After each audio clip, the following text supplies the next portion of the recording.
Showtime in 60 seconds.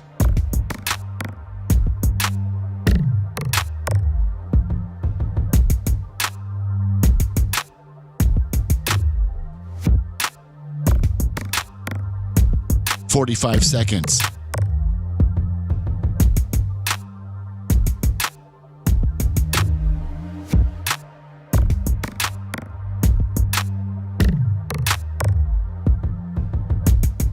"30 seconds.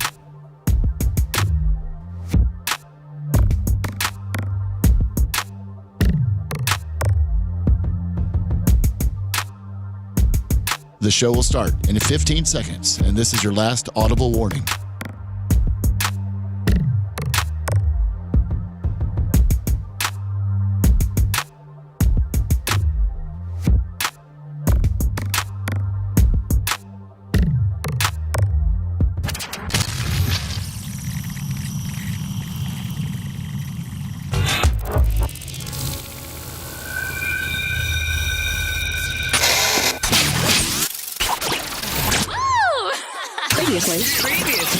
Previously on the Bubba the Love Sponge show. So when your animal dies, you put it in a bag. You try to get all the air out of the bag as much as you can, and then you put it in the freezer until it's completely frozen. Yes. And then what? You ship it to this guy? Yeah, and then you put it in a cooler, put some dry ice on it, and ship it off to him with a picture on how you want the animal to look. Okay, and how much?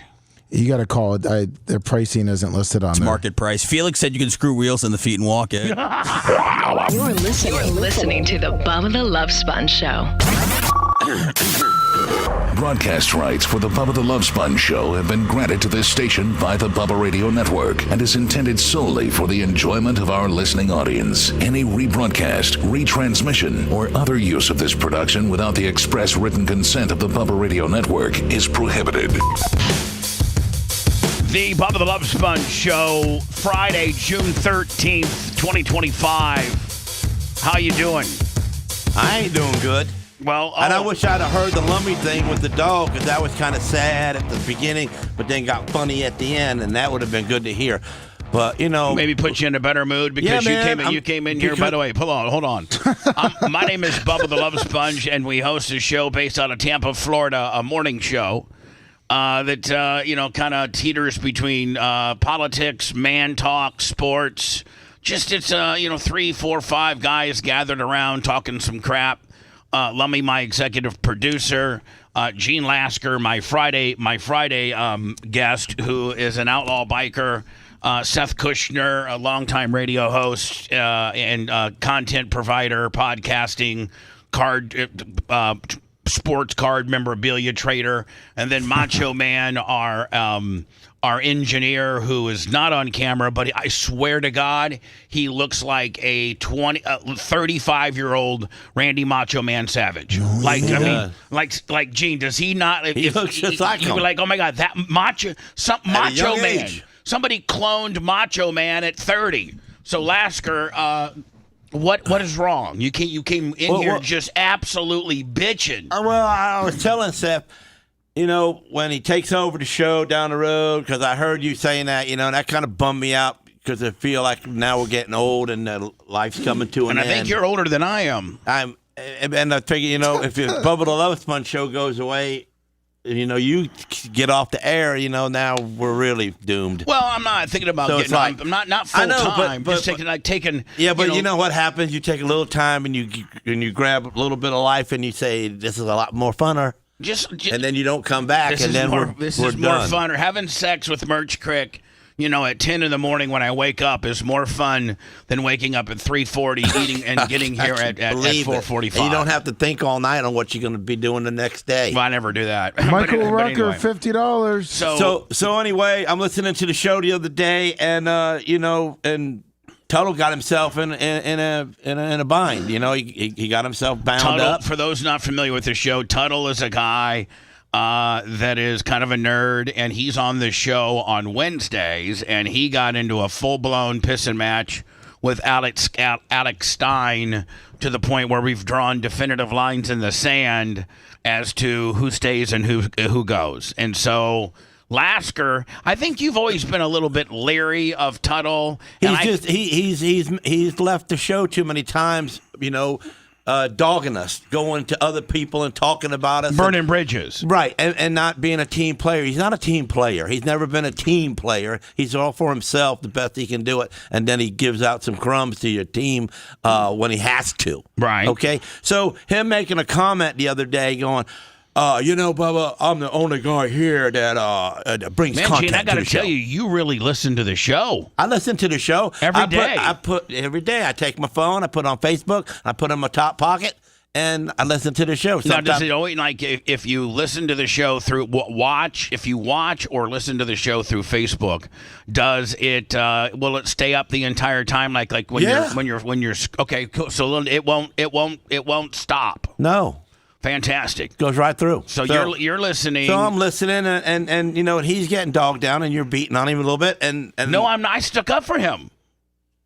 No, at the moment I was listening to, you was telling him, you were wrong. You should have did. I think it was the first time. He's talking about that. Yeah, the first tussle when Tuttle got upset at Alex a couple weeks ago. Okay. Yeah. So I've been dealing with this every day since then. But he breaks out with he does make a proclamation where he's the only guy. I'm the only guy that brings content to the show. Everybody else that comes here, they don't do doesn't do additional content. And I'm going like, we're a team here. Well, we bash on each other, we talk about each other, we dog each other and beat each other up in the center. That's great. But when we walk out of here, we're a team, and we're going back to putting content out for the fans who want to listen. Yeah, and I mean, I don't think that He wasn't doing that. He was dogging me. Well, he was dogging all and he of was it. dogging, just like me, Dan, Babyface, the guys, Diacos, them guys. They don't bring nothing to the show. What do you mean they don't bring nothing to the show? I didn't get it, man. And so I tell him Steph, I said, listen, this is how we can fit. When you walked in with immediately telling when Seth, you take over this show for your first show, I got you the whole write-up for it. I'm going to come in, and I'm going to beat the heck out of Tuttle. And then you're going to fire me. He going to quit because he going to get his butt handed to him. I mean, straight out shoot in the middle, whip in his ass. Okay? And so he's going to quit. So I'm going to tell him he's not allowed back. And then... So as you're beating him up, you're going to tell him, don't come back. Yeah, you want a second round of this? You just come on back on the show and see if I don't get you again. Okay, because I ain't going to be invited to the show on Seth's first day. So you're saying Seth's going to have a beat-up Tuttle who has been told to quit, and then you... I'm going to get fired because he's going to fire me. He ain't a fighter. Seth don't want me to come in here and beat the guy up and bounce him off these rails. Right. So I'm going to get fired. So he's going to be intimidated because Seth doesn't like that. No, he don't like that. So I get it. And I told him I get God. I said, listen, I know you're going to fire me, and I'm good with that. I said, And I even said, I said, you want to get me back? Will you make the fans buy me? Buy me.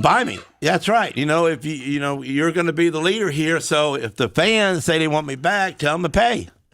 And they send a bunch of money in, and you got to take me in, whether you like me or not. Well, because it's business.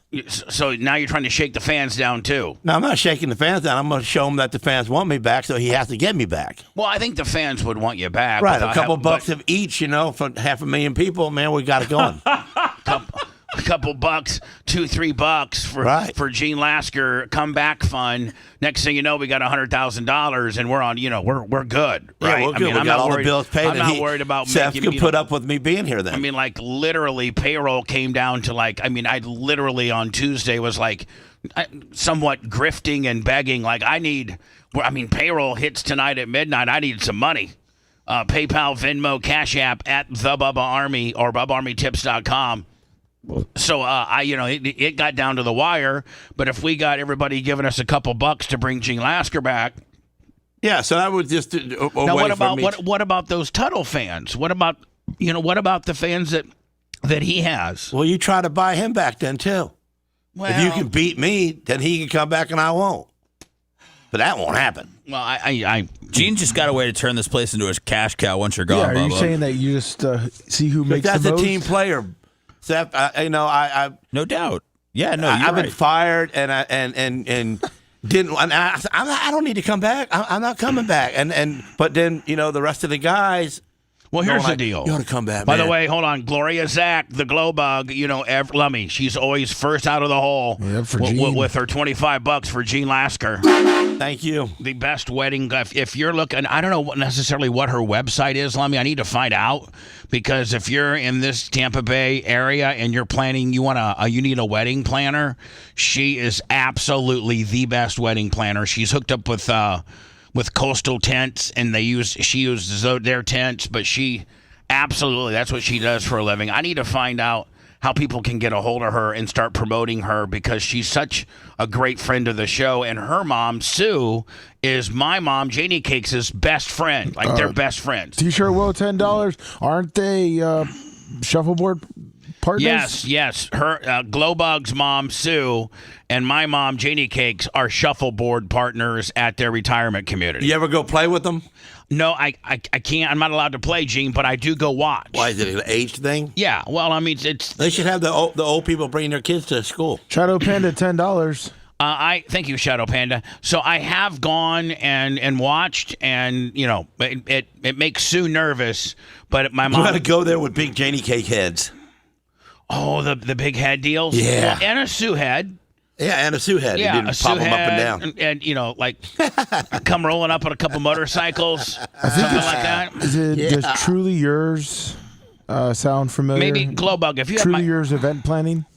I don't know if it is or not. Because that's what she's on LinkedIn. Okay, then yeah. Truly Yours event planning. Do they have like a website or something? Maybe you can send me the website. This to me, I don't understand. This is probably right up there with Baba Booey as the worst first pitch. And now it always seems to happen with the Mets. It does. They have bad fans. Who is Tiffany Stratton? She's got a Bubba the Love Sponge girl body. She's a champion. She's one of the women's champions in wrestling. Oh, she is? Okay, so she's WWE girl? Yeah, she's like 24. All right. If you had long hair, Bubba, from behind, that's you. No, I'm not that. Please. I wish I looked that good, Gene, from behind. Please. About the same size. I'm just saying. If you see her from the front, let me know if you still feel the same, Gene, because now I would look at her a completely different way. I mean, if you can send me a profile or her Instagram. Yeah, I sent you Gloria's thing, and I sent you her too. All right, this has to be. You're not going to trade that card. The last worst first pitch in probably baseball history was Baba Booey from Howard Stern. And it was a Mets first pitch. I sent you her Instagram. Do you remember when we did your first pitch, how bad of anxiety you had like the whole morning? Yeah. And he nailed it too, though. I've done probably 4 first pitches, 3 of which were for the Rays and 1 were the Tampa Tarpons. And we were in Jacksonville, wasn't we? Yeah, I did one in Jacksonville too. That's the one. I did one for their minor league squad too. Sun? And I did well there. But the worst one that I did was the one just a year or 2 ago with the Tampa Tarpons. I don't think did I hop it, Lummy? Did I hop it?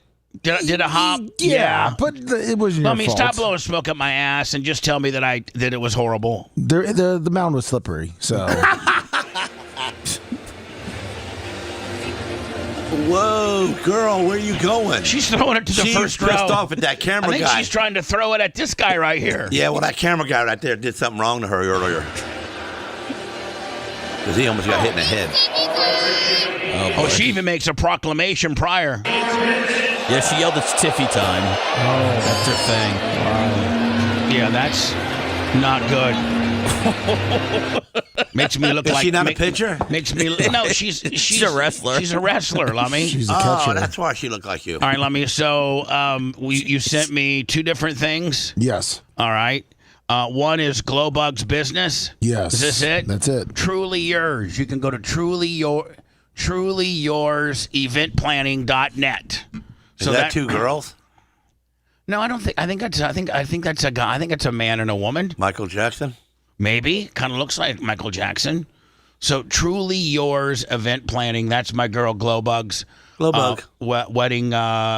wedding planner business. And then Lummy, that's the front of her. This is the front of her. Boy, she don't look like no Bubba the Love Sponge. Night. It is my privilege to honor the WWE superstar Tiffany Stratton with her own Is she the current champion right now, Seth? Oh, yeah. Oh, she is. Yes. City Connect jersey. Welcome to the New York Mets. Man, they never do anything like this for me. They just says, here's the ball. When you walk to the mound, don't walk on the chalk. Step over the chalk, and good luck. Well, they didn't have social media like they had back. Thank you so much. Tampa Tarpons did. It was only last year. You are quite welcome. And of course, we know what time it is. What time do you have? It's Tiffany time! Let's go, Matt! But back in the day, we didn't have many black guys like that on the microphone either. They're just now stepping up to the pump and, exciting the world. Yeah. Back in the day, they didn't do that. Right. So they didn't have a big wild guy right there speaking up. Now, let me tell you something. God does not jump out of your wallet to pay those bills. Those bills keep on coming, say the great Gene Lasker. Go ahead and open the wallet for us, though, and donate via PayPal, Venmo, or Cash App, all at the Bubba Army. Now. The views and opinions made by Gene Lasker are not necessarily those of our advertisers or this radio station. Now, let me tell you something. If you do not like Gene's opinions, you're probably just stupid.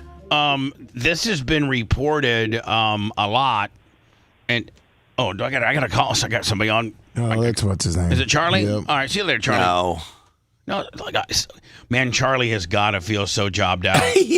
Like he can't even. It's all building up in him too. He can't even get hey, it's Charlie. If you do, hey, it's Charlie, and Seth sucks. Answer someday, he's gonna really come out. Hey, it's Charlie, Bubba sucks. Hey, it's Charlie, and Lummy sucks. Hey, it's Charlie, Gene Lasker die. I die. Nothing. He can't get nothing. Man, think about how frustrating that is to call. It rings and rings and rings and rings. I finally pick it up.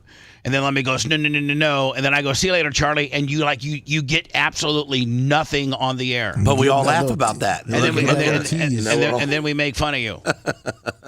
Is that him again right here? Yeah. Charlie, you suck. Boom.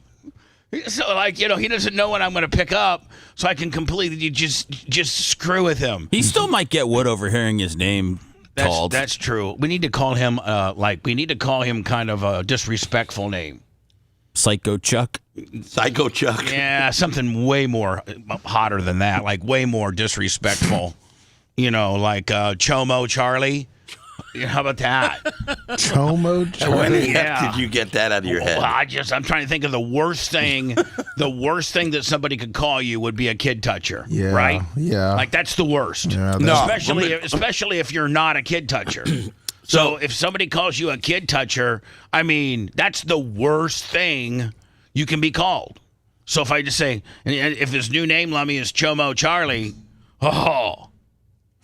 and I'm not identifying what his last name is or where he's from, so it's not defamation, slander, or liable. We don't even know if Charlie's his real name. We don't even know that Charlie probably is Fred or John, and he's just called himself Charlie because he doesn't want us to get a bearing on who he really is. So since you've identified yourself as Charlie, by the way, ladies and gentlemen, if you're just new to the show, he calls this show up nonstop, and he's just a big dick. Like all he does is just try to just be disruptive, and everything sucks. Seth sucks. I suck. Lummy sucks. Diaco suck. Macho Man sucks. Everybody sucks. Everybody needs to be fired, but you and him. Yeah. No, he hates me too. He'd rather, So Lummy, his new name is just Chomo Charlie. Chomo Charlie. All right. I just want to let him know what his real name is real fast. Hey, Charlie, just want to let you know that your name's Chomo Charlie from this point forward.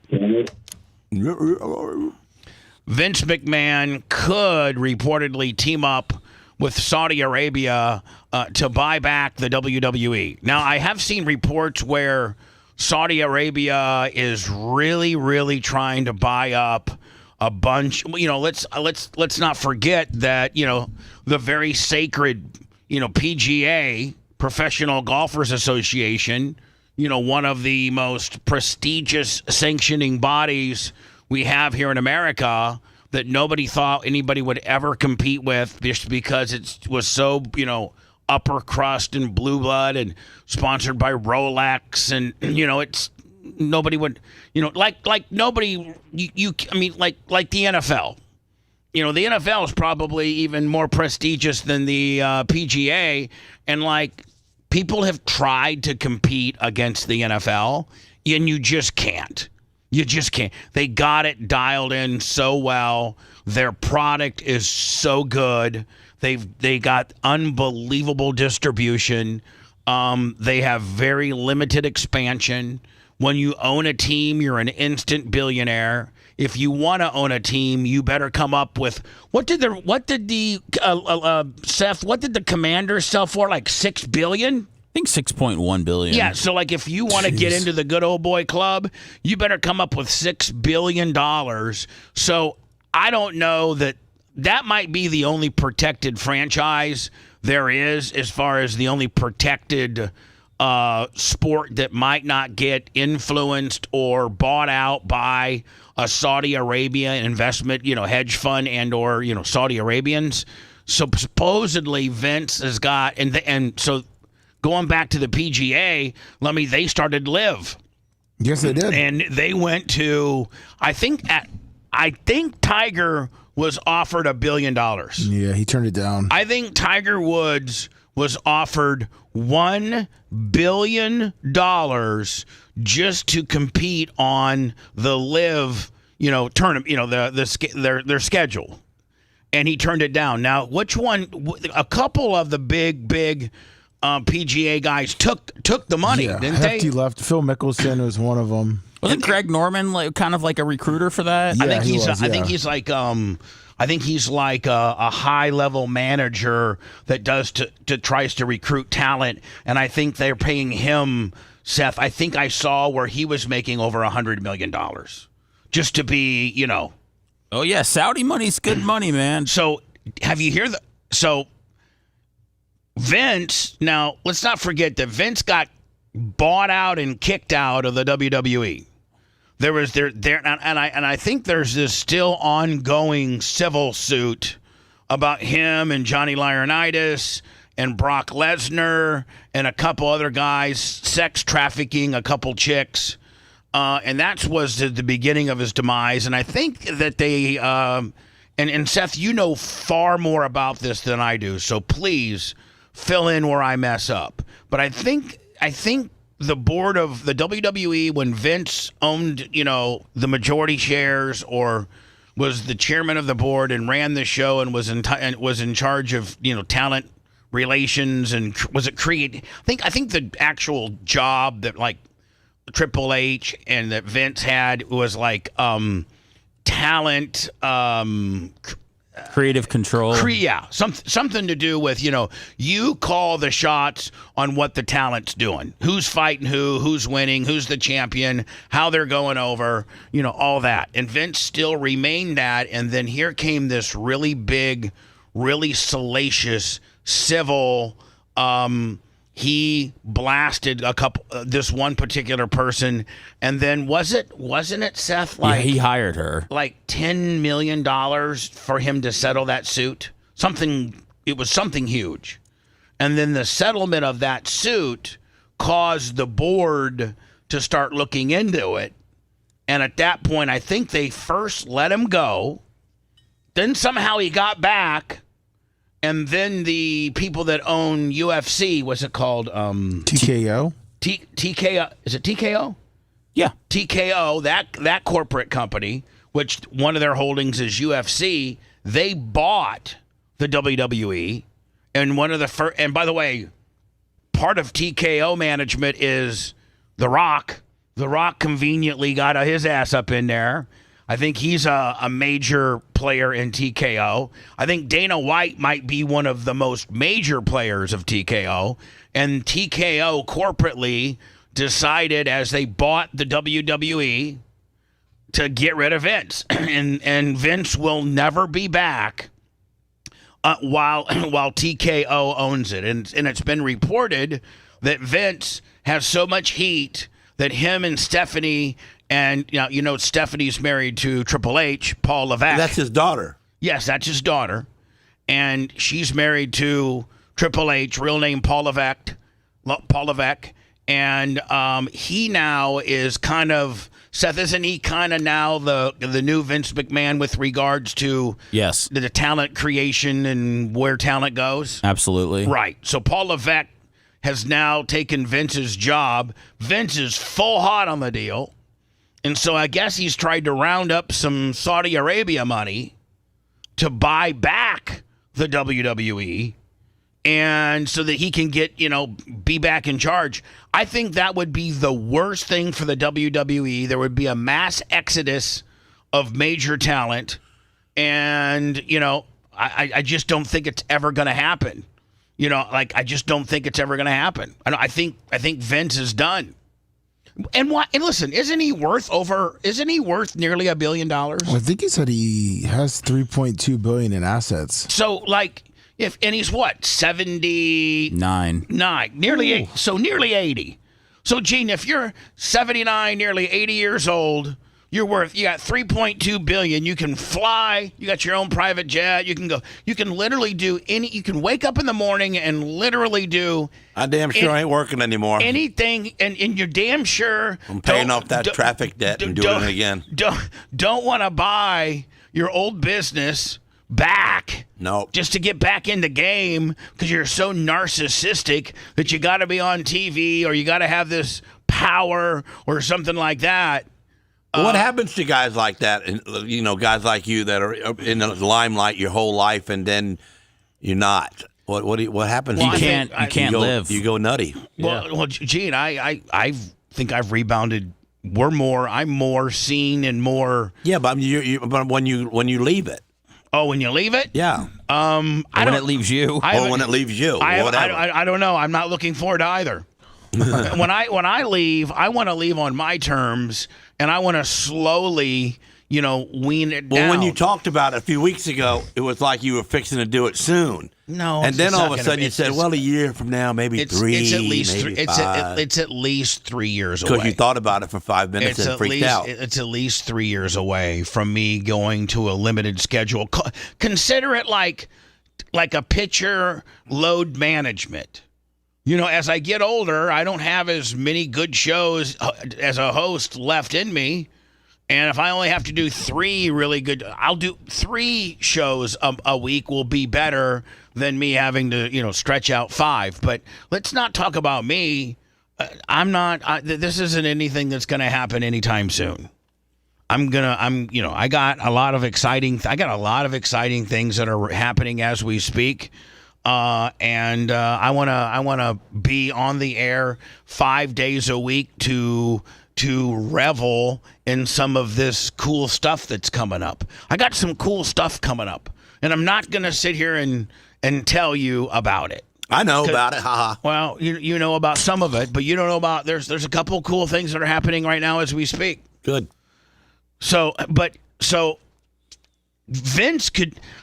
What did TKO pay for WWE? Does anybody know what that was? I think and so are these Saudis so anxious to get involved in pro wrestling that they would pay? Can I counter this story a little bit? I need you to really jump in because this doesn't make any and help me with this because all I know is what I'm reading. Okay, well, last week Vince McMahon sold $250 million worth of TKO stock ahead of his sex trafficking lawsuit. So he sold 1.579 million shares. He got $250 million. So he's selling his stock to get money for this lady that's about to take him for everything he's worth. How would he possibly be trying to buy it back if he's selling the shares that he has? I don't get business. He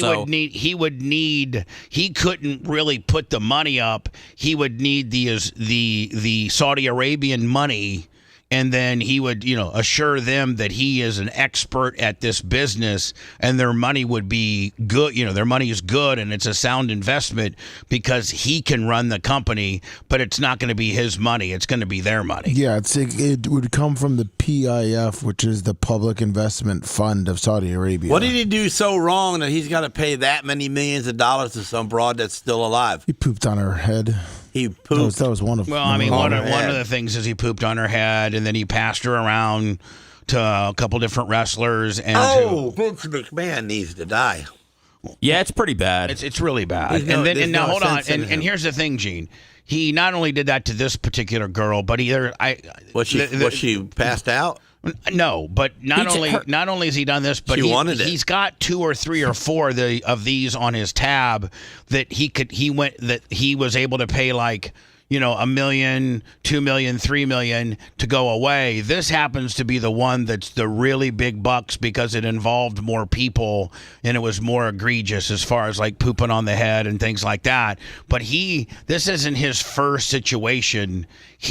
Like Seth, hasn't there been like 4 of these, if not more? Yeah, there's 3 or 4 that I know of women, whether it's wrestlers or referees or just people over the years. That I'm so plenty good making just a little bit amount of money that I make. I don't want to be rich like that. Yeah, if you're so rich that you can pay a woman to poop on her head, then you got too much money. I think it's just a power thing at that point for Vince. Well, it's because you got more money than me because you want to do things that I don't do.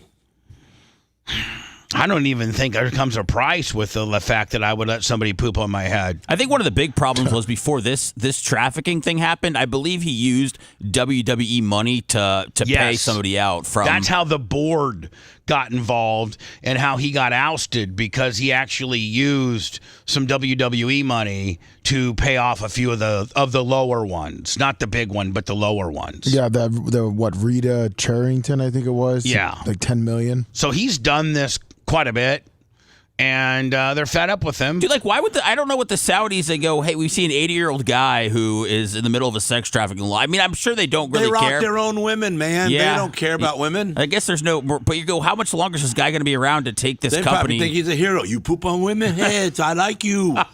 Pooping, you the man. Pooping's better than stoning. Yeah. It's not, woman. We can do it again and again and again. Woman lives with poop. Woman dies with stone.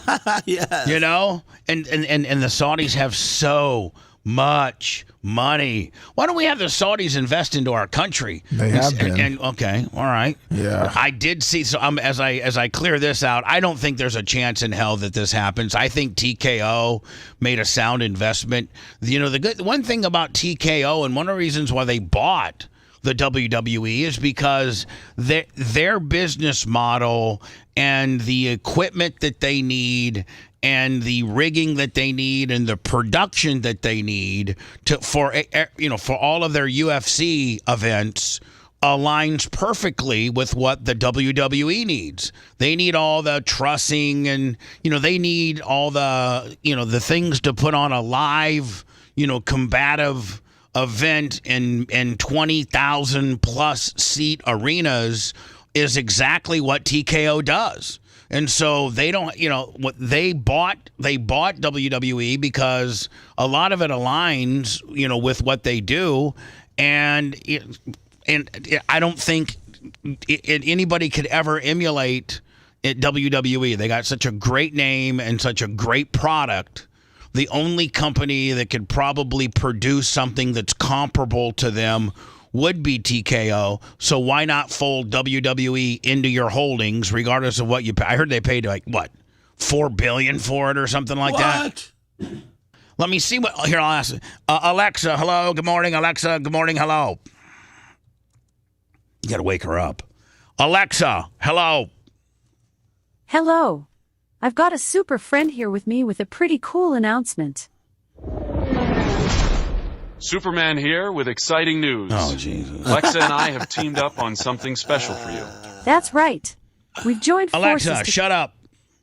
Hey, Alexa, how much did TKO pay to buy the WWE? From TheWrap.com. Endeavor closed the TKO merger in September 2023, which valued UFC at $12.1 billion and WWE at $9.3 billion. You gotta be kidding me. They paid $9.3 billion for the WWE. They're going to hold on to that. Before I go into words, this will blow your mind, Gene, and this will go right. This is something that you can understand. Dr. Remulak, $50. So the Saudis have thrown caution to professional racing that they're trying to steal the Indy 500 series away, the Indy League, and they're going to these major drivers the guys, the top drivers, and trying to create their own league of IndyCar within America, and they want their premier race to be in Mexico City on Memorial Day weekend to actually compete head to head with the Indy 500. And they have billions and billions and billions of dollars, and they're going right after Roger Penske, because Roger Penske, he's a huge player in NASCAR. He's a huge player in IndyCar, and he owns the NASCAR Michigan track, and he owns the Indy. I don't know if you knew this or not, Gene, but he owns the Indianapolis 500 facility. Did you know that? No, I didn't know that. Yeah, he just bought it 2 or 3 years ago. His car's got all fine and stuck into the rear. Yeah, this year. that's how cool he is the fact that his cars got DQ'd. He fired his top 3. He fired his top 3 managers of his company because of that. But I'm going to go to words. Maybe you can find the story where the Saudis are now trying to steal the Indy 500. I'll try to find it. Yeah. I mean, we ain't got nothing but foreigners driving race cars there anyway. But, I mean, they're going to go to, like, these major... And, racing's nothing... It's all about money, including, and you know this, because even on the local end of it, it's turning into rent-a-ride. You know that, don't you? Yeah. Even local sprint car racing is now not a guy like Gene Lasker, was a younger kid and a hot foot, and you had a guy like Ted Fleming. And who did you first, before you owned your own stuff? I drove for Billy McGee. But you would drive the 5M, and you didn't have to pay. No. And the guy would give you like 30 or 40% of what you won. Yeah, and then if you had a business like I did, so I put my business name on his car, and I paid 30% of whatever the car made. Right. But I'm saying, it wasn't a rent-a-ride. It was they hired you to be a driver. Yeah, there's no more hired guns. Well, I mean, listen, it's all of racing. From NASCAR to Indy to midgets to USAC to World of Outlaws to High Limit to Indy Lights are all about rent-a-ride, to the point where on the local level now they're doing rent-a-rides. So, a big Saudi Arabian company may come in and get some of these hot shoes and say it's not rent-a-ride anymore. Listen, kid, whose dad would have to write a check for $3 million to get you a ride. We're going to pay you $2 million to drive our car. And you know what they're going to do, Gene? They're going to get all these young up and coming hot shoes, and they're gonna compete, because guess what? Money's no object to them. They don't care about sponsors. They'll just put this big Saudi Arabian flag on the side of your car, and that's who you're sponsored by.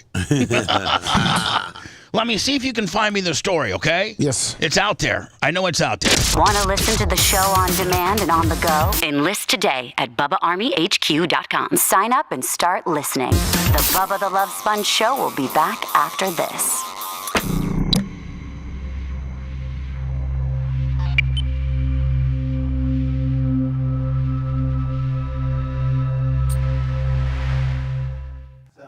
When can they hear me? I'm probably just did that. No. All right. Hello, Rumble.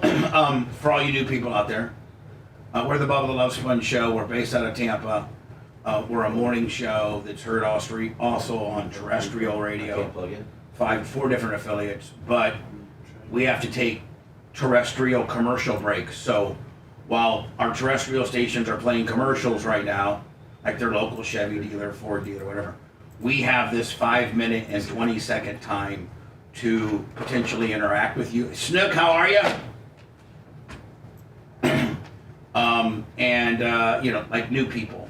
Glowbug, did you hear us talk about your wedding deal? And for you Bubba Army that's on Rumble and you see a new name, like J-Fish I'm sure he's not new, but he is. But you guys, like Iggy knows who's all supposed to be here. Beach metal detectors. So, Welk, One Freedom Fighter Jet. That seems new. Is that new, Lummy? Which one? No. One Freedom Fighter Jet? Yeah. Yeah, that's new.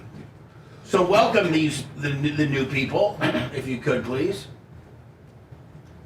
They're messing you up.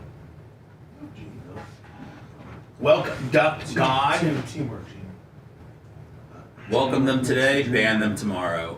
Welcome them today, ban them tomorrow because they trolled out. Thank you, Seth, for the clarification on how it works. Yeah, I wrote Goldberg. Sure did. Good morning, Anne Marie. And let's get that YouTube 1,000.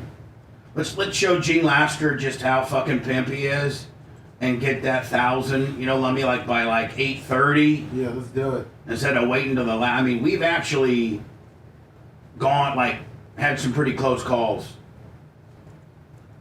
Have we not? Yes, we got. Yes, especially lately. Last 2 weeks.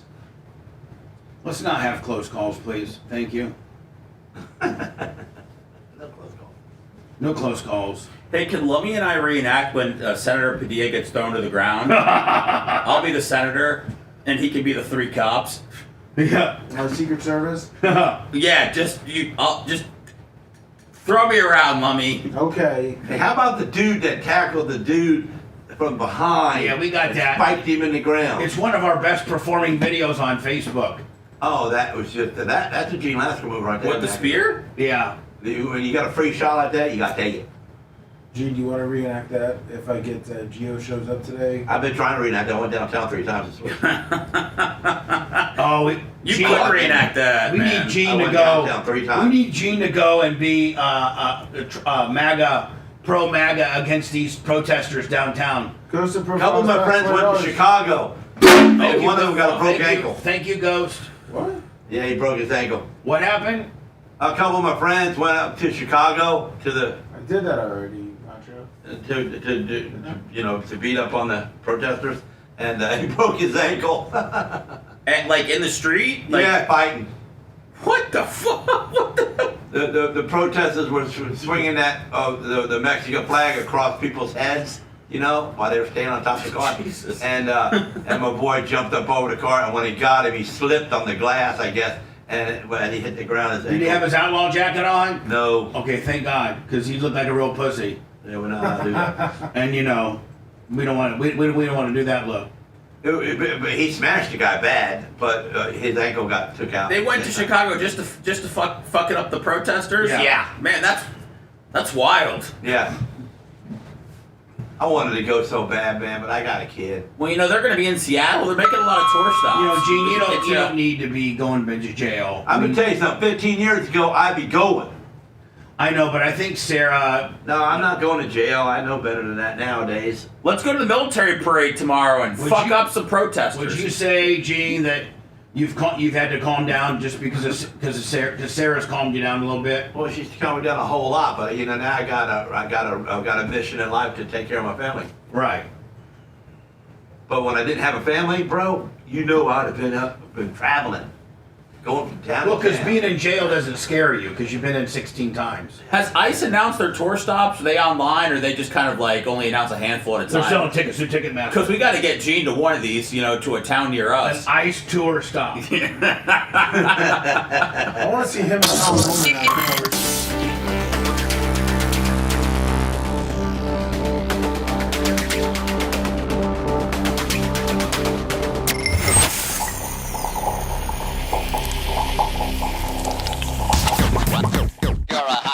Now let me tell you something. God does not jump out of your wallet to pay those bills. Those bills keep on coming, oh say the great Gene Lasker. Go ahead and open the wallet for us though, and donate via PayPal, Venmo or Cash App, all at the Bubba Army.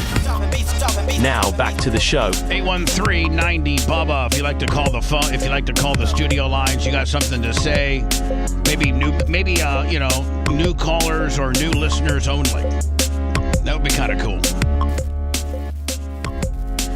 So let me, admittedly, some of the stuff that I repurpose on our X page or Twitter X, is, and by the way, that's at the Bubba Army. Everything that we do, Rumble, YouTube, X, Twitch, Facebook, locals, Instagram. Is Instagram at the Bubba Army too? Yeah. Everything is at the Bubba Army. The only thing that's not at the Bubba Army is our TikTok page for whatever reason. I don't know if Caveman messed it up or Lummy messed it up or some troll messed it up. But it was when we posted an Akira video. Here's what I don't understand. We can't post. Doesn't TikTok have girls doing nudie type stuff? Yeah, now it's kind of like Twitch. And back then it was a no-no. Now they're a little flexible. And the Akira video, I conveniently edited it where it didn't show anything. I mean, like the most that it showed was like the butt. Yeah, like it just showed your butt. Well, if we would probably release it nowadays, it probably wouldn't be that big of a deal. But since we did it back when they were being kind of tough. That in conjunction with the trolls turning in, I mean, everything we do. I could do Bible stories with Bubba, and the trolls would turn us in. So, I mean, God, think about how many times we get turned in a day. Just everything gets turned in. So anyway, sometimes, Lummy, I get in these. I look at X in the feed. And I find it something that potentially I might want to talk about, or funny, or informational, or something like that. And then I'll retweet it and just put like, look at this, or I like this, or imagine that, or something like that. And don't take us behind the curtain that much, Bubba, telling us how you go about retweeting stuff. Yeah. Well, if you retweet, look at this. How about that? If you retweet something, you don't get credit for it unless you put something on, like you type something. Yes. So I always just type a little something, like like, wow, Bill Clinton felt the same way that Trump does nowadays. So I found a few things. Lummy and Seth, I had to delete one of them because it was fake. And so I started the show off when they first came into the studio today. I'm like, hey, guys, I retweeted some stuff. Can we go through them, and you guys, let me know if I got bamboozled on any of them. What was the fake story? Because Lummy said the dog jumping out of the airplane with the parachute. What the hell is that? What the hell? The military. They said the military now have canine dogs that will jumping out of planes. Yeah. Well, you know what, Lummy? Maybe you can find it, because I retweeted it and I said I retweeted it. I've since deleted it because Lummy said it was fake. Yeah. But why would you think it's fake? Why you don't think a dog can't jump out of a plane? I mean, see, Gene, you and I are on the same page, and then I'm like, it pops the chute on its own. It's hooked to a cable, and as soon as you jump out, it pulls. Well, yeah, but here's the deal. I was like, oh man, I love dogs, because dogs are so loyal to their owners. And so there was this dog handler on the back of this big cargo military jet, and he told the dog, the dog had total faith in him, and he goes, go on, jump now, and the dog jumps, and it shows the dog, in the air like 14, 15,000 feet. Hanging 10, and then the parachute goes off, and the dog, rides it out to the bottom, and he's okay. I didn't know that was fake. Boy, somebody went to great lengths to put together that fake story, though. If you said they did a whole video. Lummy, will you send it to me? Yeah, I'm pulling it up now. So what do they get strapped to the other dude? Do they don't jump by themselves? No, they go all by themselves. Oh yeah, so here's the deal. I believe it. No, hold on, Gene. So here's the deal. I think that this is pretty cool, right? Yeah. And so I retweet it. And you pulled a Lasker. Well, yeah. I mean, I'm stupid. You shouldn't be. I'm as stupid as you on some stuff. I believe this though. That's why I retweet it. I try to look at it and see if it's valid, and then usually the way the chain of command goes is I come in here the next day and I want to play some of this stuff because I'm in. I find it interesting. It's my show. And then Seth and Lummy will clown me because I got bamboozled that it's not real. Really? So now I have added. How do you know they're not lying to you? Well, they don't. This video was created in AI, according to TikTok. Or so Twitter. Here's the deal, Gene. Seth and Lummy seem to know where to look. So anyway, I used to just play them, and then I get clowned. Hey, you know what, Bubba? That wasn't real. That's fake. It might be better. Well, I promise you, if I jump out that plane, Khaleesi, my dog, will jump out too. Right. And here's the thing about Khaleesi. Khaleesi wouldn't even know if he had a parachute onto himself or not. No. You just come with me. My dad just jumped. Now I got to go be with him. That's right. So I see this and I retweet it last night and I put, or yesterday afternoon, and I put, I love dogs. And because I just found this so cool. Well, I kind of have a new thing now where before the show starts, I'll run through the things that I retweeted yesterday to see what Seth and Lummy say. And they said all of my stuff was good with the exception of the dog video. That's fake. So I took this down because I don't want to look stupid. So, I'm learning how to play the game. We should really start doing the fake story of the week, though. I mean, if there's ones like this that they're trying Some people are going to believe us, and that's cool. Yeah, this looks pretty. Seth, did you see this? No, I haven't seen it. It looks pretty damn cool. I'd like to see. Here we go. You ready? Yeah. And Seth, be honest, you probably get, I don't know if you would retweet this on your, Kush, but, for the show, you might. If I would have known. Canine Zeus first skydiving. That you wouldn't. Okay, well, you can see right there it's not real. Well, now, hold on, Gene. Come on, Bubba. Don't you. Come on, Gene. Now, Gene. Now, I can tell right there I'm not that No, stupid. you can't. Everybody goes down. You don't just fly out. Yes, and you do. God holds you in the sky. If the I would have parachute ain't out known. yet. Come on, Bubba. Man, you got too much time on your hands. You're not going down. No. You're not going up. But the parachute is not engaged yet. Yes, it is. No, it's the all wires are hooked to a wire pole out there, and it pulls it. With this particular one, they have ones that have altitude meters on them, and they pull. It pulls when it gets at 6,000 feet. It's got an altimeter. Radio didn't get the job. The AI got it. All right, so hold on. Wouldn't there be a jerk when the parachute? There you go, Gene. Okay, I guess he does. Hold on. You want to roll it back a little bit, Gene, can and I ask say, a question? okay, all right. How did the parachute open by itself, and they're flying forward? How did it stay there? But when a parachute opens, doesn't it usually jerk you up then? Yes, it does. The dog didn't move. It will no really jerk you up. It slows you down, and the camera keeps moving. Right. Yeah, well. That's what happens. That you wouldn't be here. Well, see, this one. That's not real. Even a moron like me can tell you that. Anymore, I would have made There's two snouts right there, too. There's two. That dude's cool, ain't he?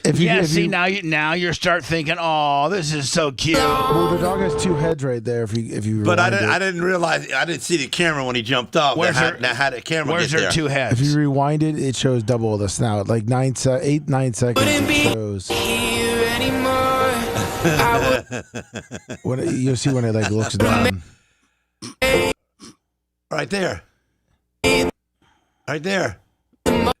Bubba, you couldn't see that? Shut up, Gene. Oh, write this date down that Bubba was stupider than Gene Lasker on this date. Write it down, Lummy. It says crap.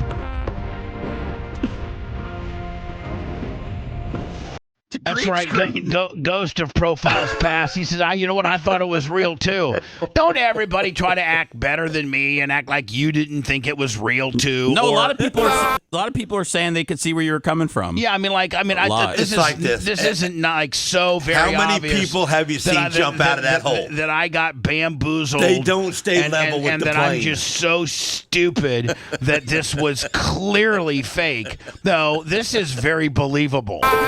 In fact, Lummy, it's believable until he jumps. Yes. Lummy, maybe you can Google. I bet you they have this. Well, I sent you how dogs get they usually get strapped to theirs. Why are dogs skydiving? Because you need them on the ground when you get down on the ground to go bite the bad people. Right. I get that part. You know what? The area. Can I tell you one fact of life? The area that you're skydiving into, you need your canine by your side. What fact of life do you have? When you jump out of the plane, you fall. Gene, whether you got a parachute or not, you go down. How many he's times floating in the air. How many times? He's rolling right at the same height as the plane. Gene got you there, Bubba. Have you skydived? Never. I have and almost killed myself. But you fell too. You didn't. That's why you got killed because you were falling.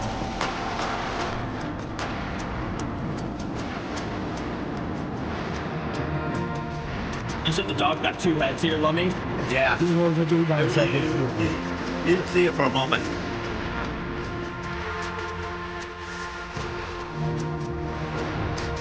Do you realize that his tongue will be up on the side of his jaw up here at 80 mile an hour going down? You know that, don't you, right? And his upper lips would be up kind of fast, you know. You're in my head every day, but yeah, now that I think about it, Could you see people's faces? They're all. And they probably should have some goggles on them. Because, everybody always dives with goggles. Nobody dives because it's so much pressure on your eyes. It opens your eyes. I sent you a video, a quick one, where they show, the dog has goggles and he's strapped to. Are you showing me one that really is he's strapped to a soldier. Yeah, it's strapped to a soldier. That's how they do it. All right, hold on here. So you're saying if and when they do real dog skydiving, it's done this way, not the way that I just got bamboozled on. Yeah, currently.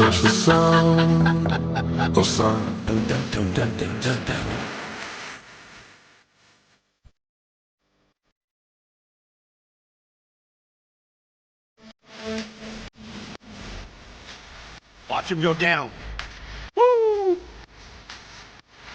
You know what I'm saying? That's 3 dudes on one.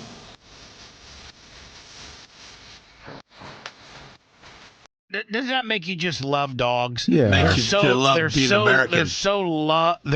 They so are loyal to their master. Like you don't even know. I can't even explain to you what would happen to you if you put your hands on me at my house. You would be dead. You would be dead. Because you have King Corso. You have 3 King Corsos. I'm trying to keep the littlest one nice. Chester the molester. You're trying to keep the little one nice. Maybe people friendly. People friendly. So that you can have 2 attack dogs and then 1 show King Corso. Right. Like you need a show. You got 2 that are just They're so beautiful. The 2, but yeah. but I think the new one's going to be prettier because it's got it's she's just a little bit more. Yeah, she's just a little bit more painted. Hello, who's Chomo this? Charlie. Oh, okay, yeah, Chomo Charlie. God dang, almost Chomo got Charlie. me. He's on my bananas. See him? Chomo Charlie. Now you know what, Lummy? I'm probably Chomo Charlie sucks. I'm probably going to catch as much heat for this as I did the dog jumping skydiving video because I saw this. I saw this. This is real too?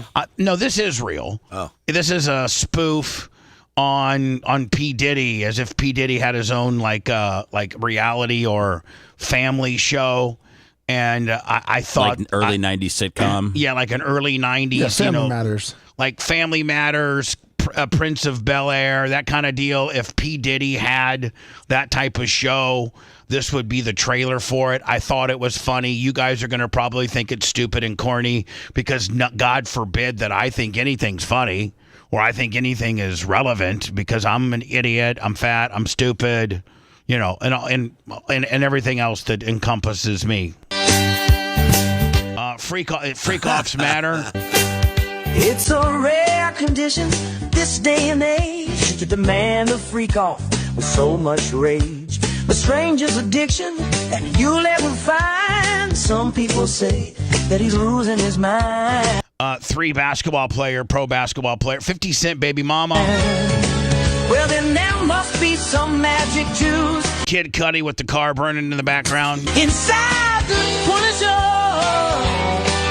J-Lo, age 50. 'Cause all I see is a chocolate thing. 50 Cent with Jay-Z is missing on the milk carton. Over everything. Justin Bieber, as some nerd. Urkel. Steve Urkel. Oh, yeah.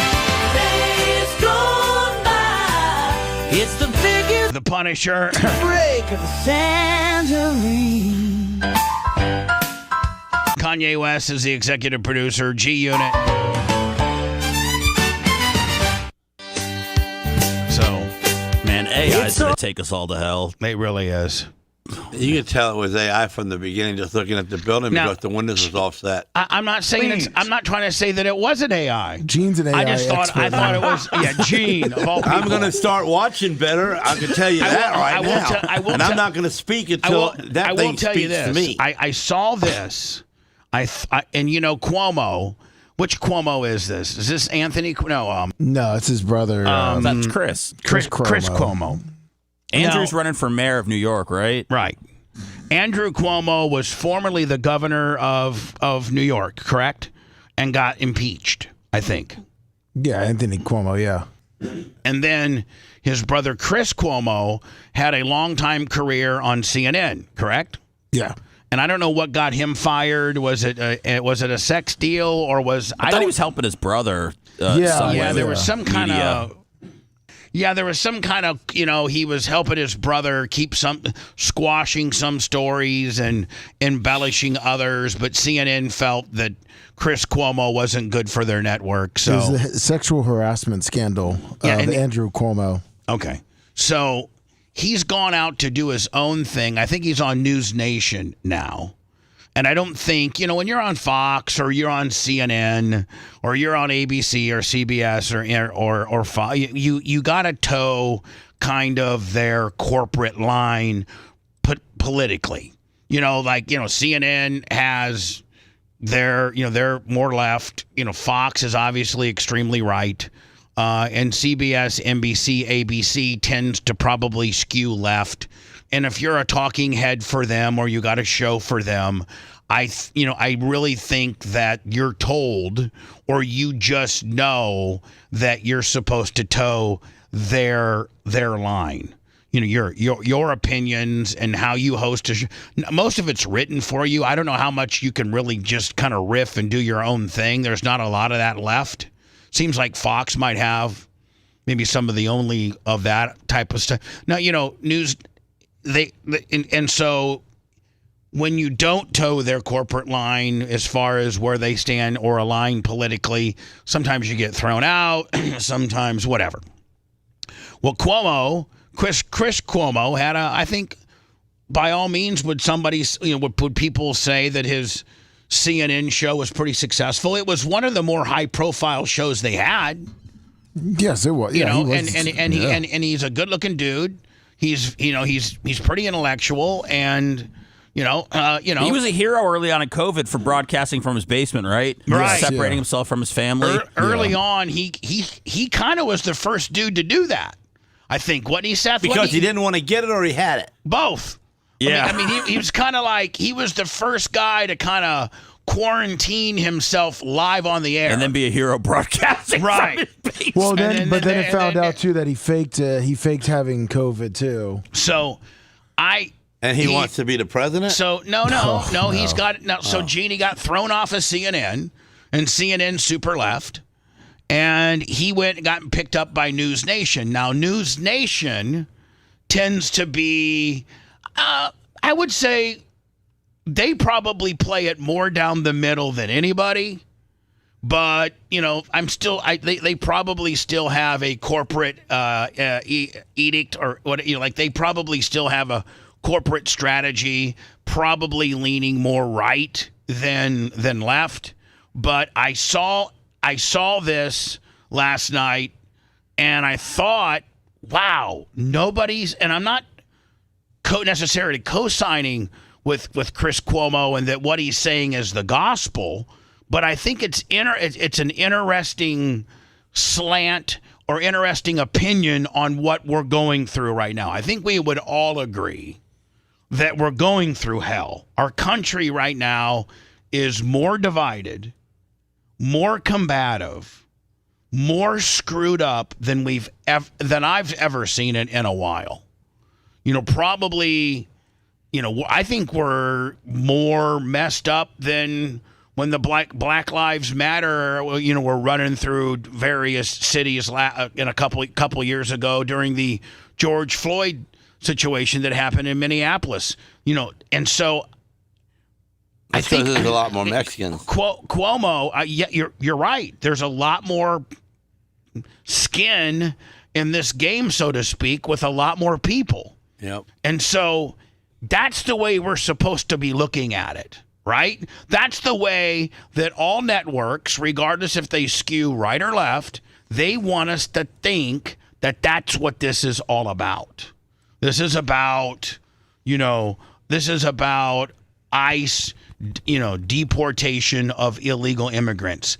I thought that Chris Cuomo had an interesting spin on what's happening. Am I co-signing with him? No, not necessarily. Did he have some points that no other network has brought up? Yes, he did. And I think it's something to not necessarily lock in, but I think it's an interesting perspective that nobody else is covering. Don't miss the forest for the trees with these demonstrations. We have bigger issues than the political and legal battles that are playing out about ICE or deploying troops. They matter, but not as much as what I want to talk to you about. We have bigger problems at play on streets all over our country. Dozens of protests have. And again, let's remember that he's not necessarily on one of the big networks that have we're doing a left, we're doing a right, this is how we're going to play it, this is how we're going to look at it. You know, he's more able to have his own opinion. Erupted throughout the country. You know that, right? We're focused on LA, but they're all over the place. And they are all related, and we're not talking about it. So we're doing the work here at News Nation to connect the dots, and I have a lawmaker on tonight that's starting the same drive in Congress. And I'm telling you, these protests are not really just about ICE. They are a coordinated effort to recruit as many people and different types of groups that may have different ideas, but they all share a common goal: destroying the West, democracy, our country. This is the fundamentalist threat playing out. We're just not calling it that because we're not seeing it like that because we're so caught in this right versus left BS. The latest salvo after the embassy shootings, the IVF clinic, the healthcare CEO murder, the campus chaos, now it's these. It's all part of a growing fundamentalism that is the biggest threat to all of us. You got neo-nationalists in the same place as far-left radical anarchists and extreme Islamists. This is not organic. It's not just protest. It's not one community coming together to fight oppressive tactics. It's not really about ICE, I'm telling you. And most important and most dangerous is that there's... And you know what? This is the first that I've heard a political talking head take this angle. And you know what? To me, it makes sense. I mean, it makes nobody's saying this, but to me, do you have any sources other than just optics of these? I don't know. These protests. I don't know. Maybe he does. I don't know. Maybe he doesn't. He may not. He said he had a political lawmaker that was going to come on later, but maybe he doesn't. Maybe he just has these political optics. But I just found it interesting, this particular slant, because I never thought of it that way. There's clearly organization and funding of these protests. Two questions: who and why? Now, let's start with the truth. It's not uncommon for protests to receive funding and organization from political groups. I had a guy on the show who pays people to protest. I mean, that's a thing. Okay, but not these. These protests are fed by dark sources with a desire for our destruction. One of the main players in organizing and funding the Los Angeles protests is a group called CHIRLA, okay? CHIRLA, acronym. Coalition for Humane Immigration Rights, Immigrants' Rights, whatever. Dig a little, and that starts to look like a misnomer. They have received millions in government grants and state grants, but now reports are showing that there may be a foreign link, specifically from China, funding and organizing these protests. Where in China? Who in China? The pro-Chinese far-left Party for Socialism and Liberation. They're known as the PSL. They are working with CHIRLA, helping fund the protests in Los Angeles and maybe elsewhere. Remember, all the parties in China are controlled by the CCP. So this is China. And the party is pushing to destroy capitalism and the West. This is its agenda. This is what China wants. They even have a term for the effort. It's called the smokeless war, where they have this theory of how they'll destroy the West without actually taking to the battlefield. That's what they did during the anti-Israel campus protests. The PSL worked hand in glove with anti-Zionist student groups and helped organize and fund the Columbia campus encampments. Now it gets scarier. Where does the PSL get its money? Enter Shanghai-based socialist billionaire Neville Singham. 2017, he sold his tech company for about $1 billion. Reports show the same year he started funding far-left groups like the PSL to the tune of millions. Singham is not America's friend. He has deep business ties to the CCP, but also has strong ideological ties to communism, period.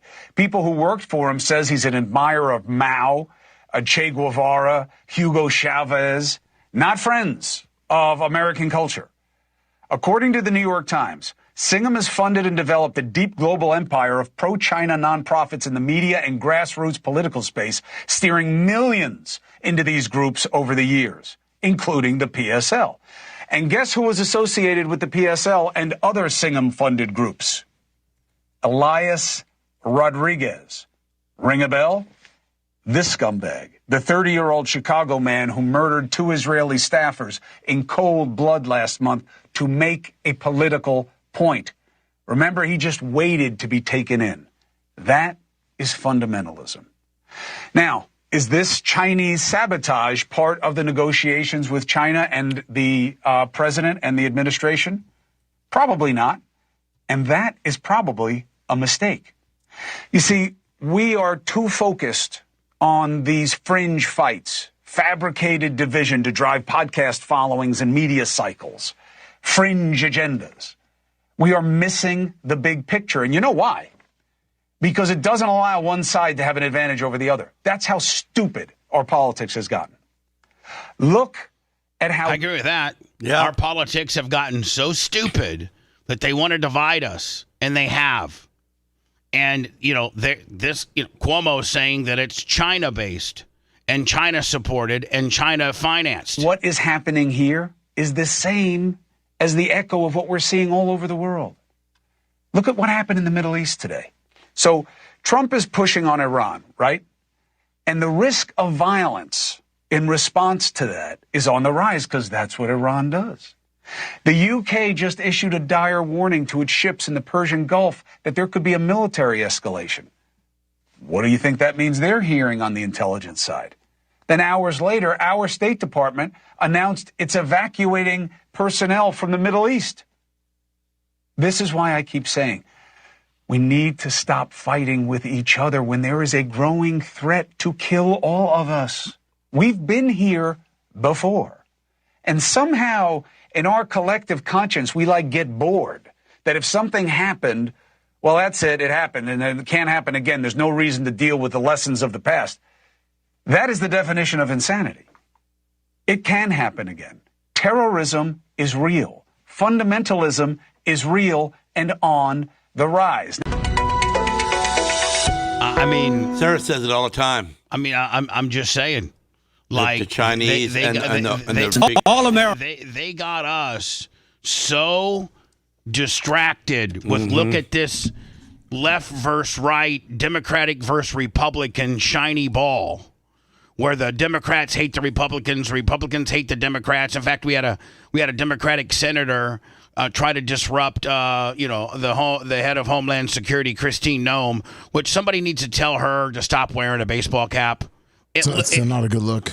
No, it is a good look, but it's not a good look every goddamn day. No, it's what I'm talking about when she's making press conferences. If she's out in the field, so to speak, and she's the head of Homeland Security, and she's at the border, or she's in the middle, she's embedded herself into an ICE takedown or something like that, then a woman wearing a hat, a ball cap makes sense. But when you are, and she's beautiful, by the way, she's absolutely beautiful. Not if you saw what her face looked like before surgery. You know what? Or without a cap. And I think that, Seth, has a lot to do with the ball cap. I think that she's able to position her hair a certain way wearing a ball cap. Probably a wig. That, I know it's not a wig, but she's able to position her hair. You pulled it before? No, I haven't pulled it before, Gene. Well, how you know? But we got I get you all the time. We got Democratic senators that are disrupting Republican head of Homeland Security press conferences, and they got all of us thinking that this is a right versus left deal. Whereas I'm going to do some words, and I'm going to come back and close out. Let me my ex Twitter retweets last night, and two things I'm going to play are from Bill Clinton, which I think was from 96, and then something from Barack Obama, both of which are how they felt about immigration. What their opinions. Bill Clinton and Barack Obama, arguably the two most popular Democratic presidents we've had in our lifetime. In most of, you got JFK would be in there, but he's not in everybody's lifetime. I wasn't even born when JFK was around. So realistically, if you look at the Democratic presidential, timeline, Bill Clinton and Barack Obama are the two rock stars of our lifetime within that time period. And it's interesting to see what their opinion of immigration was.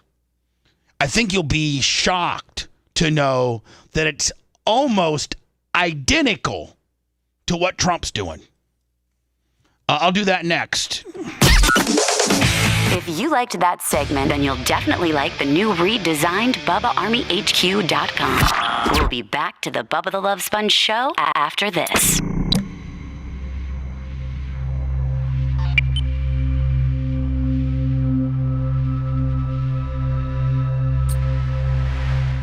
Several different things.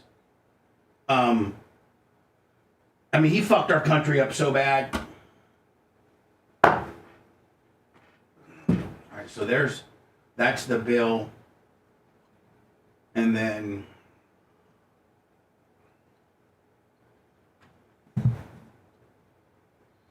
this is Brock. And then here's that president. Okay, so I got these three things to play, and then I'm done with regards to that.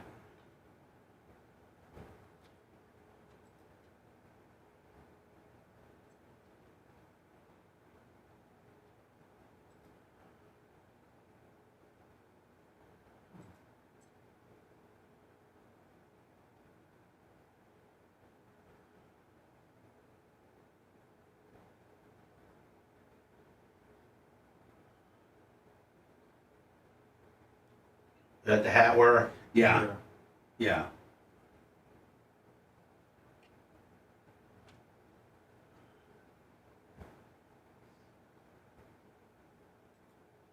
You too, Fred. Take it easy, man. Hope you're good. What's up, Thomas?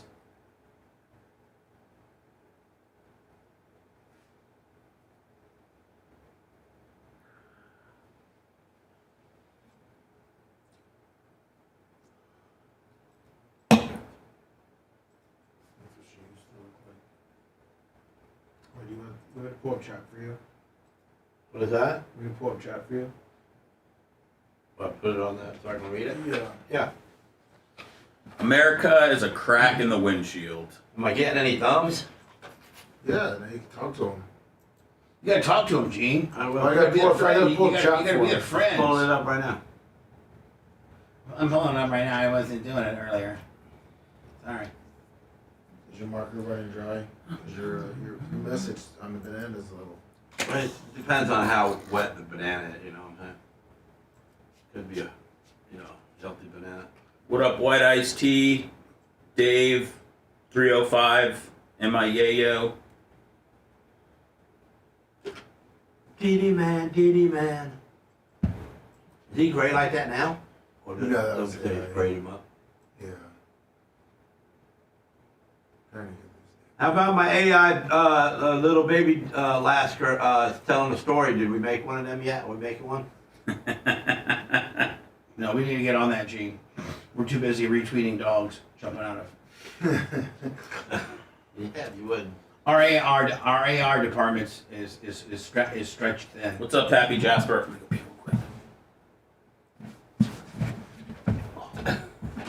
You okay, bud? Yeah, I just gotta go pee. You just hit you real hard like that? I just figured I only have 2 minutes, so I gotta go. Here, Gene, let's hit the thumbs up button for you. Here's my thumbs up button. Right there. It's computer slow. Come on, Macho. Slow. Why is it Macho's problem? He's the programmer? Yeah, he's making it fast. He gives us our speed. Yeah. Look at him. Speed us up, Macho Man. Here, There's chat on YouTube. I'll pull up Rumble next break.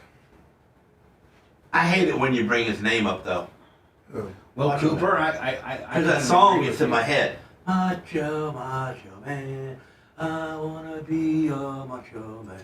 And it gets in my head, and I keep hearing it, keep hearing it, keep hearing it. How about it? There you go. So you can look at yourself too. Iggy. 2 screens. Hi. 2 screens, okay. So there's next? YouTube. Yeah. Rumble. Oh, that's the Rumbles? The Rumbeloos? The Rumbeloos are on the right, and what are these guys? YouTube. YouTubers. The YouTubers and the Rumbeloos. So the YouTubes need to try to beat the Rumbeloos by giving me the thumbs up on the YouTubes, and the Rumbeloos try to beat the YouTubers. Make it easy. I'll make it on one screen. I wonder if the Rumbeloos are older people. So they there's sound Rumble. older. Yeah, right. Than the There's YouTubers. YouTube. YouTubers sound like baby makers. Baby makers? Yeah. YouTubers. What up, Felix? So. Damn, everybody told me that the protests were George Soros. Now it's the Chinese? Fuck, man. Yeah. You guys gotta keep your stories straight.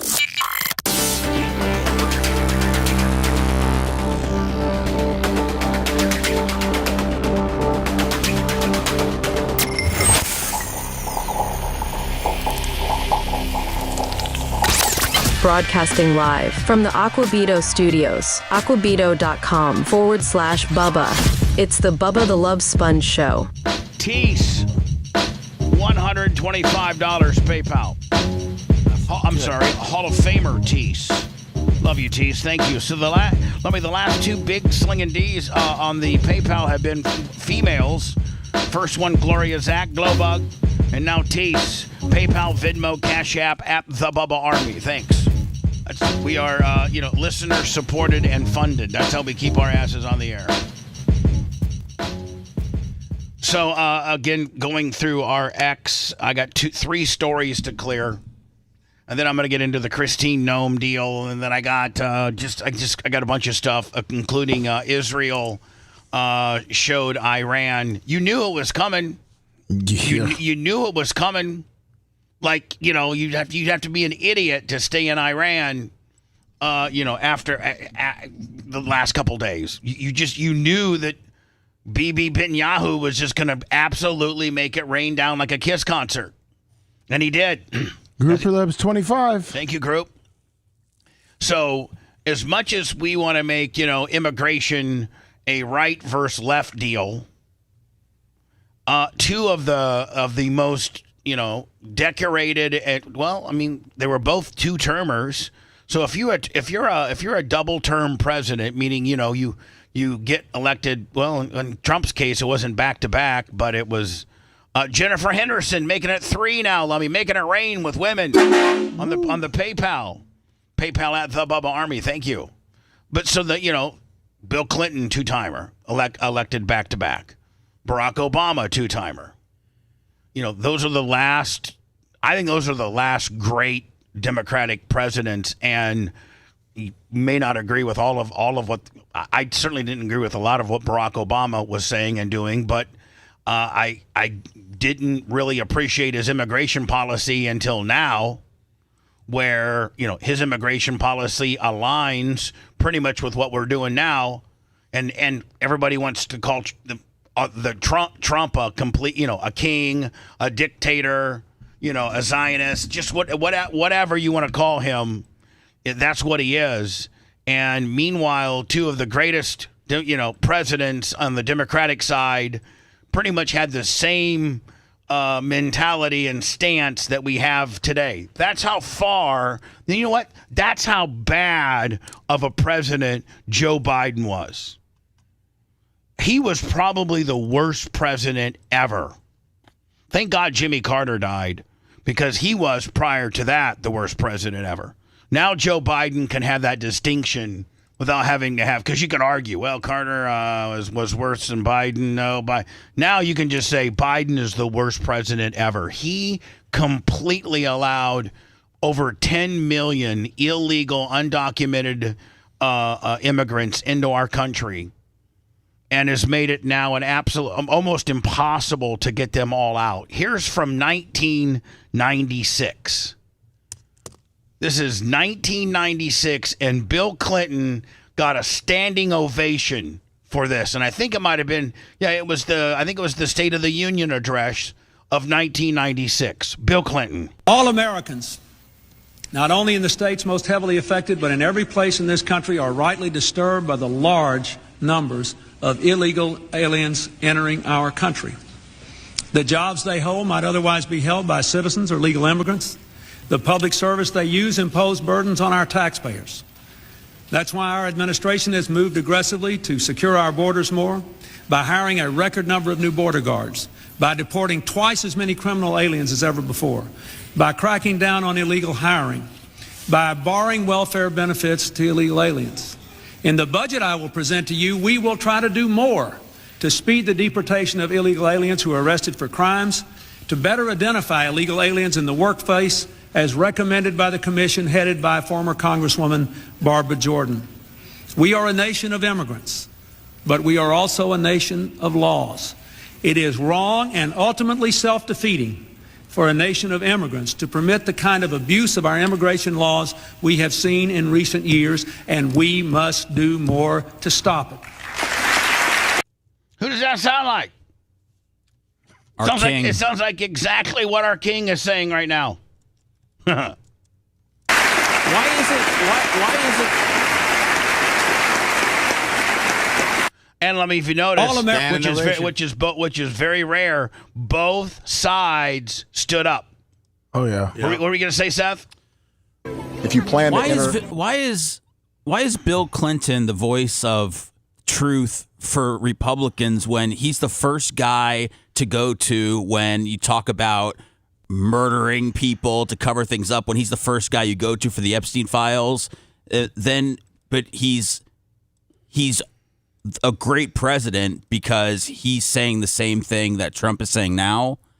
So he's a good guy when he's echoing the same political things that Trump is. And here's the thing. All the other things can't be proved.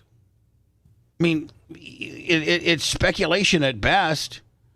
But as a president and what he said and did, I don't think anybody's got a problem with. Maybe some of the private things that he did. I mean, listen, the only thing I'm holding against the guy is he got a little oral in the White House, and I don't got a problem with that. You know, so I think just because the unknown, and there's so much, he was on the Lolito Express a lot. Does that mean he did something, illicit or wrong on Epstein Island? No, it doesn't. I mean, it might, but you can't prove it. You could have went to Epstein Island and not did something bad. Right. Yeah, but I think what a lot of people bring up when he says is because nowadays it's so wrong, and that they were saying the same message back then. Well, and showing the hypocrisy. Yeah, but there weren't videos back then of mothers getting, yanked out of carpool lines, and, farmers getting taken, and, kids crying as they're seeing their parents taken off. Whether they're illegal, whatever, or not, they didn't have that back in the day of social media. But we didn't have cameras back then to do that. I mean, I'm sure that Bill Clinton's aggressive deportation, as he said, we're going to get more aggressive, we're going to do it. I'm sure that did exist, Seth. We just didn't have the technology to document it and put it up on our Facebook and or our X page or our Instagram, or to distribute it. But I'm sure that, there were, if indeed Bill Clinton was aggressive as he says he was going to be and his administration was, I'm sure that existed. I'm sure what's happening now and being documented did exist. We just didn't have a way to document it. Or maybe it wasn't as forceful and as egregious as it is now. But the mentality as a lawmaker was and is the same as our current president, and that is we're going to be aggressive and shutting down our borders and getting these people out of our country. I don't think people really appreciated Bill Clinton. I know I'm guilty of this. I didn't appreciate Bill Clinton until Bill Clinton was out of office, and and I've had to deal with other president since. It made Bill Clinton look like a better president when I compare him to the people thereafter. I didn't appreciate what we had when we had him. People may hate Bill Clinton for whatever he did or whatever you think he did or what, but I really think that he was a far better president than I gave him credit to be while he was president. And it's taken him not being the president to realize that he was the last president to have a balanced budget, and he was the last president to have no wars. We did not have a war. We were not involved in what year was he in? I think 90. Was it 92 to 98 or 90 to 90? 92. Was it 92 to 98? I think, yeah. Yeah, something like that, Gene. Yeah, so you were working your way up to being top-notch, top of your game, and you didn't have time to worry about what he did. Here's Barack Obama. If you're a criminal, you'll be deported. If you plan to enter the U.S. illegally, your chances of getting caught and sent back just went up. The actions I'm taking are not only lawful, they're the kinds of actions taken by every single Republican president and every single Democratic president for the past half century. All hiked up. And to those members of Congress who question my authority to make our immigration system work better, or question the wisdom of me acting where Congress has failed, I have one answer. Pass a bill. I mean, again, I didn't know that Barack Obama had that stiff of an immigration policy. I did not know. I would have appreciated him a little bit more. And it took Joe Biden literally opening up the opening up the floodgates.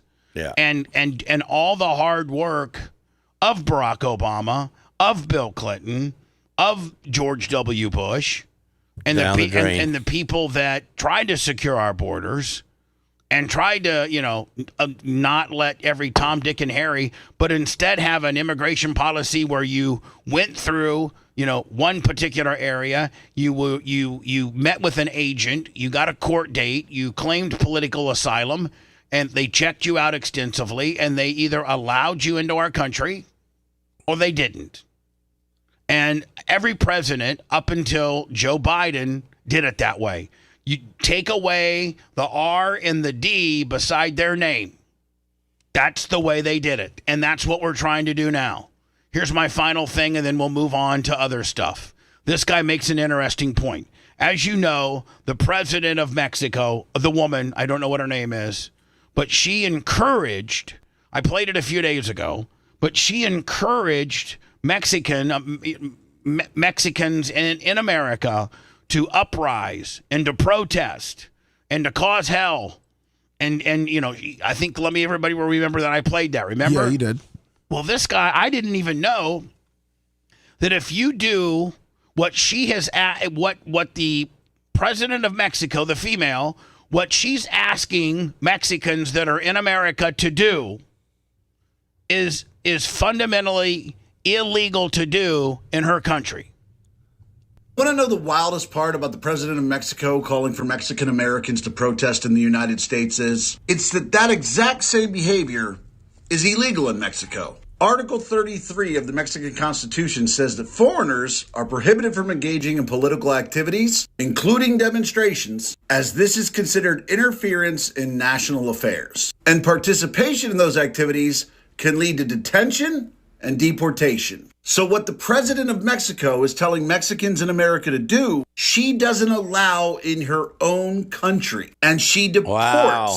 I mean, again, Gene. I just want that whole piece right there put on a T-shirt. Anyone who does it. Little wordy, Seth. But it's rare we champion the Mexican, Constitution. So I think we should go to it more. It's you're right. We don't go to the Mexican Constitution enough, especially Article 33. What she's calling for is all these illegal immigrants to protest against the deportations, when in her own country, if you did protest as a foreigner, it would get you deported. That is the height of hypocrisy. Telling people to do something in another country that you don't even allow in yours. Now I understand why the Democrats and liberals like her so much. Lummy, is that Chomo Charlie? No. Okay, good. No, I put him on hold. I put that guy on hold. Hello. Hey, Bubba, it's Dave from West Palm. Hi, Dave. How are you?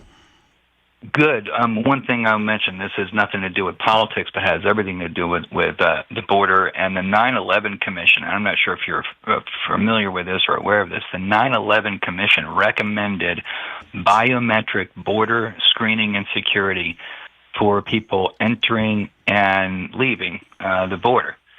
So we're not even, we kind of, all that stuff that happened with 9/11, and they made all these recommendations about the border, strengthening the border, even using biometrics. We just kind of tossed that in the garbage can. Of like, you know what, screw it. We're not gonna do this. So if another 9/11 does happen, we're not even taking the recommendations that they said. Yeah, I mean, it's an absolute mess. I've never seen our country more disheveled, divided, and in a mess than I have now, and we don't even really know. Like with what Cuomo says, is it being? A lot of people think that it's being China fed. A lot of people think that it's just a good old fashioned, right versus left kind of deal. It's an absolute mess, and there is no. I mean, I think the only remedy of it is to continue the path of trying to get illegal immigrants out of our country. But I think that, there were so many that were let in, 10, 15, however many million, that even if Trump aggressively for the next 3.5 years continues his ICE program, I think that it's going to be just, a small percentage of what you get, and it's just going to cause complete upheaval in, the majority of our blue-based big cities. I think it's a rally cry for those that don't like Trump and don't like this policy. When realistically, his policy is his policy, and how he is trying to do things is the same as every other president, with the exception of the one he just took over for, Joe Biden, dating back to. I think Ronald Reagan had a pretty strict policy as well. So we'll say dating back to what I can remember as Ronald Reagan having a tough immigration policy. We heard what Bill Clinton said. I don't know what George W. Bush said, Lummy. I'm sure it towed the line of what Clinton did. But then Barack had the same stance. So we've had the same stance. And now it's a mess. It's an absolute mess that nobody's going to be able to figure out. And it's going to do is make us at odds with each other for the next 3.5 years. Agreed. I'll self-edit. Thank you, Dave. Appreciate it. Here's the Kristi Noem deal. And again, so you're inside. Don't wear hats inside. Yeah, I was getting ready to say, isn't wearing a hat inside? That's a wig. The hat's holding her head on. Okay. Isn't especially, Lummy, in a representing the United States capacity? I don't know. Well, I think wearing a ball cap or your head cover, because chiefs of police and sheriffs wear their hats. What happened to her right arm there? Bruised up. Oh, I don't know. Yeah. But anyway, she and for the last 5 press conferences I've seen her, she's a very beautiful woman. She's a very beautiful woman. Now, she did get some heat. Would she get her heat because she shot her dog? She had a sick dog. And she took it out back and shot it. Isn't that where she got all her heat from? Yeah, I think it was in her book that she wrote. She wrote it in her book, told on herself, and she took the dog wasn't getting along with the family and the other dogs and attacking, so she took it all back and yelled at it. Yeah. Which in South Dakota, I'm just assuming that's how things go. It happens like that in Tampa too. Yeah. But Seth's right. South Dakota, accentuate that by being in South Dakota. That's just the way South Dakota. Your nearest neighbor in South Dakota might be 15 miles away. Well, what else are you gonna do if your dog can't get along with your family? I mean, my dogs grow up to start biting all my people in my family. I'm gonna take it out. I'm not going to pay to take it out. Cap it and bury it. If one of your dogs is just biting Coben every time he walks in, or biting me, or biting my wife, and I can't stop it or figure out how to train it to quit that, yeah, I'm going to take it out. What's going to happen? Burial. Take it out back? Yeah, I'll get my John Deere out.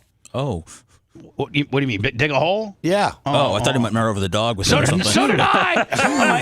I'm like, gee, I'm going to pop a cap in it just like she did. A bullet to the head's far more efficient. I thought Gene was just going to keep. That's humane. Just bulldoze it straight to hell. Forward and backward. Just keep running over and over it until it just squishes its guts out and it's done. Yeah, so you can't freeze it. Nah. So this again, back to the Cuomo deal. They want to get us absolutely. Republicans are wrong. Now listen. Senators are a pretty elite class. There's only 100 of them, 2 per state. And so if you're a congressperson, congressman, congresswoman, I think what is there? Almost 500 of them. So that's not nearly as sacred as a senator. Senators are pretty swinging D's. And I don't know what the Senate currently is made up of. I think it's like, 52-48, something like that, Lummy?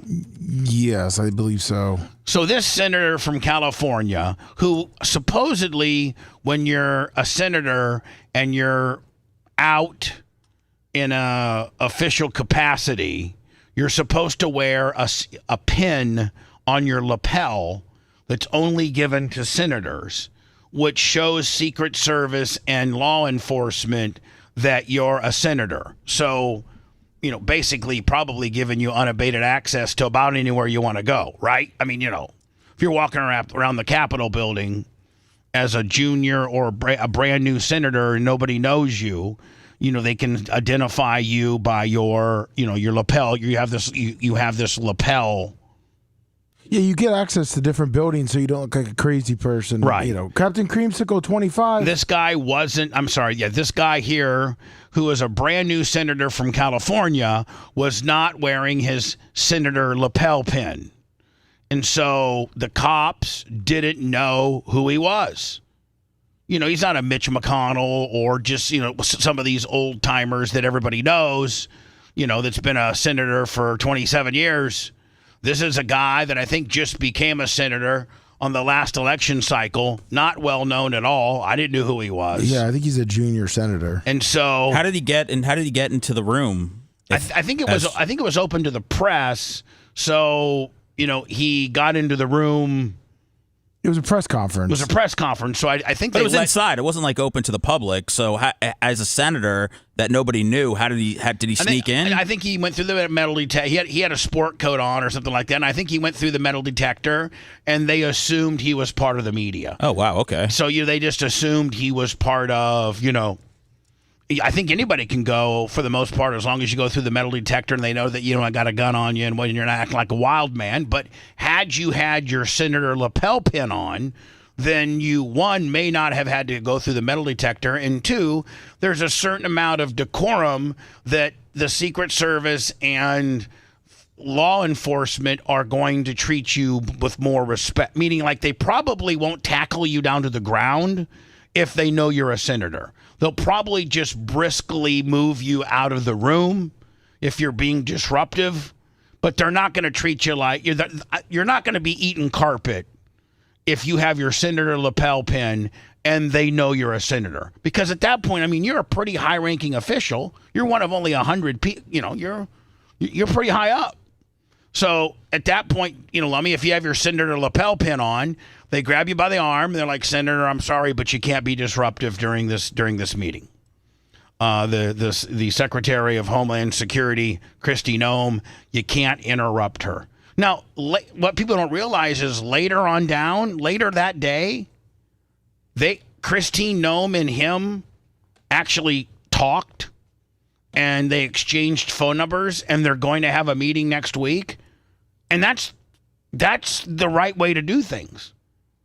But rolling in kind of undercover, and you are a senator, and you're acting like you're not one, well, and you're going to be disruptive. The cops don't know that you're not a crazy man.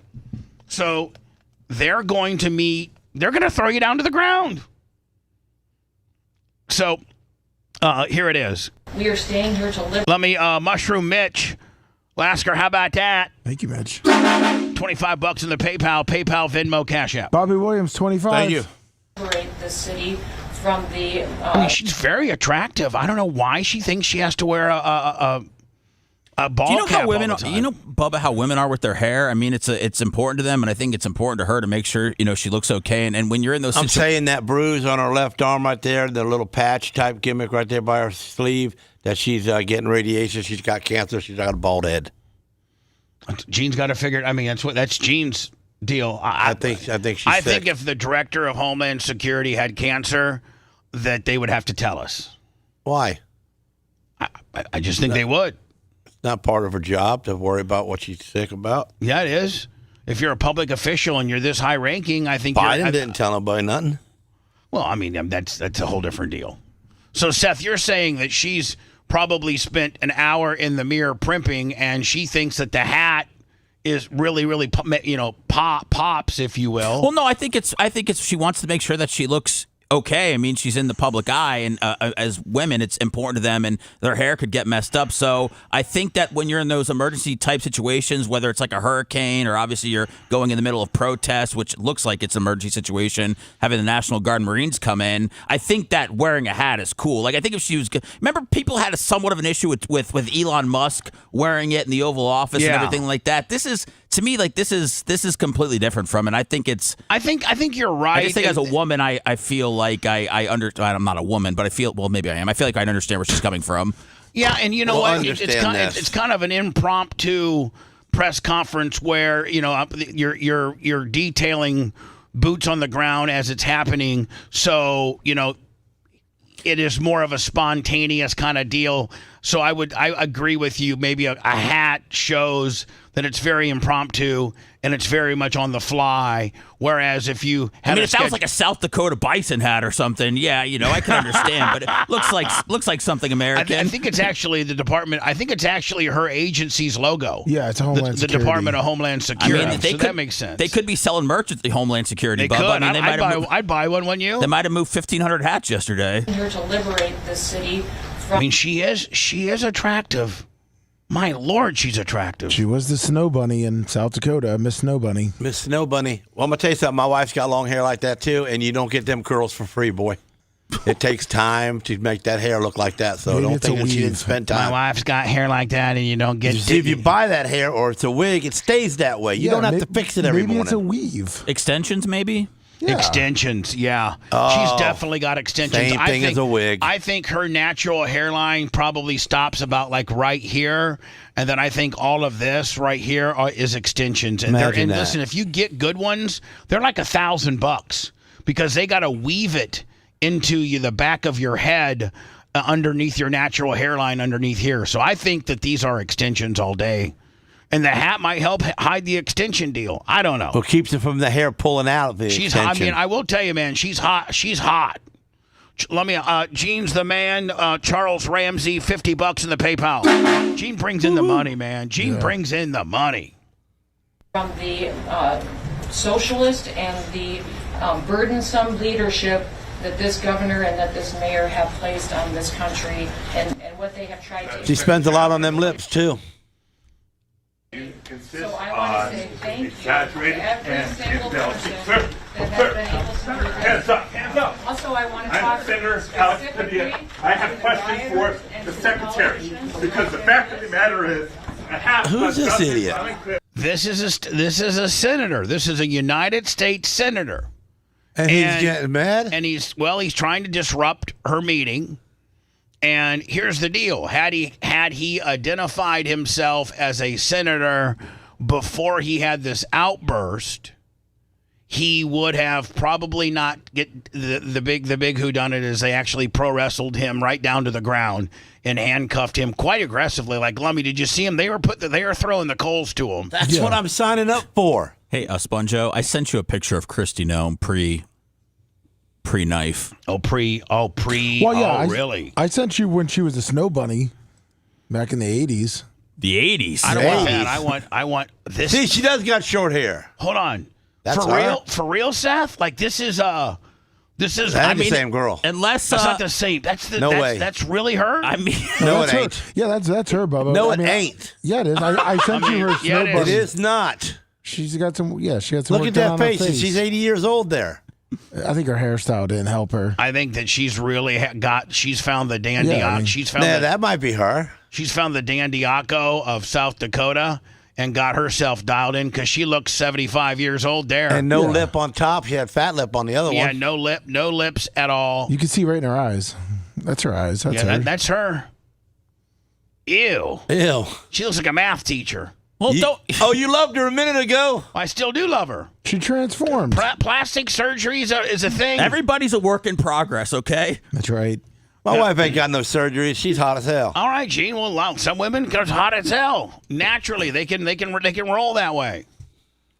But Christine Nome can't be mad at a woman for getting old, you know? Yeah. So here she is. I mean, that's not even the same. That's not the same girl. And if y'all think that, you know what? You're saying those are AI pictures, Gene, like the flying dog? Gene, is she AI? Look at her face, Seth. You're telling me that was just... Look at her cheeks. Look at that. Look at her nose. That's called plastic surgery, look at that. Gene. And then look at that. Then look at that. Two different people. Well, I'd say the surgeon is a magician. Yeah. No, we could get it. If we had Dan in here, Dan would be able to tell you exactly what she did. Filler this, cheek implants there. Dan ain't made any women like this. Oh, yes, he has. Oh, yes, he has. Seen a lot of them. Oh, a lot. Dan probably does 10 of these a week. That's Rhonda crazy. from Carrollwood rolls in like this, and she rolls out like that. Unbelievable. What do you think? Disgusting. What do you think? What do you think keeps Dan being able to make buy? I'm willing to spend about 50 or 80 grand on my wife because she's so hot. Can you imagine what she'd look like 80 grand more? Well, I'm just saying. Woo! Maybe she's like, well, Gene, let's wait a few more years. Let me get a little bit older, and then let's put that money to it. I'm running pretty good natural right now. Gene's ready to put 80 grand into his wife. Yeah. Hey, Sarah, I just want to let you know, man, I learned some new stuff today, and I 50 to 80 grand, and I can make you look 25. How about it? I'm going to be with a 25-year-old if I can do it myself.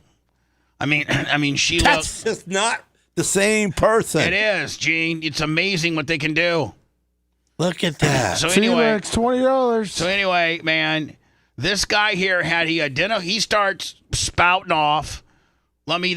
The security that's there, because you got Kristi Noem, who's the head of Homeland Security, which is part of Trump's cabinet. That's a pretty high up position, and you get Secret Service and you get all the security personnel while you're having a meeting. And that was the FBI building. Yes, I believe. Yes.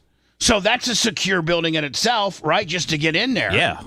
And, and so this guy should have identified himself as a state senator. Could have waited till the pressers had his questions. Wait till it's done, but he tries to be disruptive. Now, the reason why he tries to do this is because he's a junior senator. Nobody knows who he is, and he wants to go and he wants to go viral. He wants to be that guy.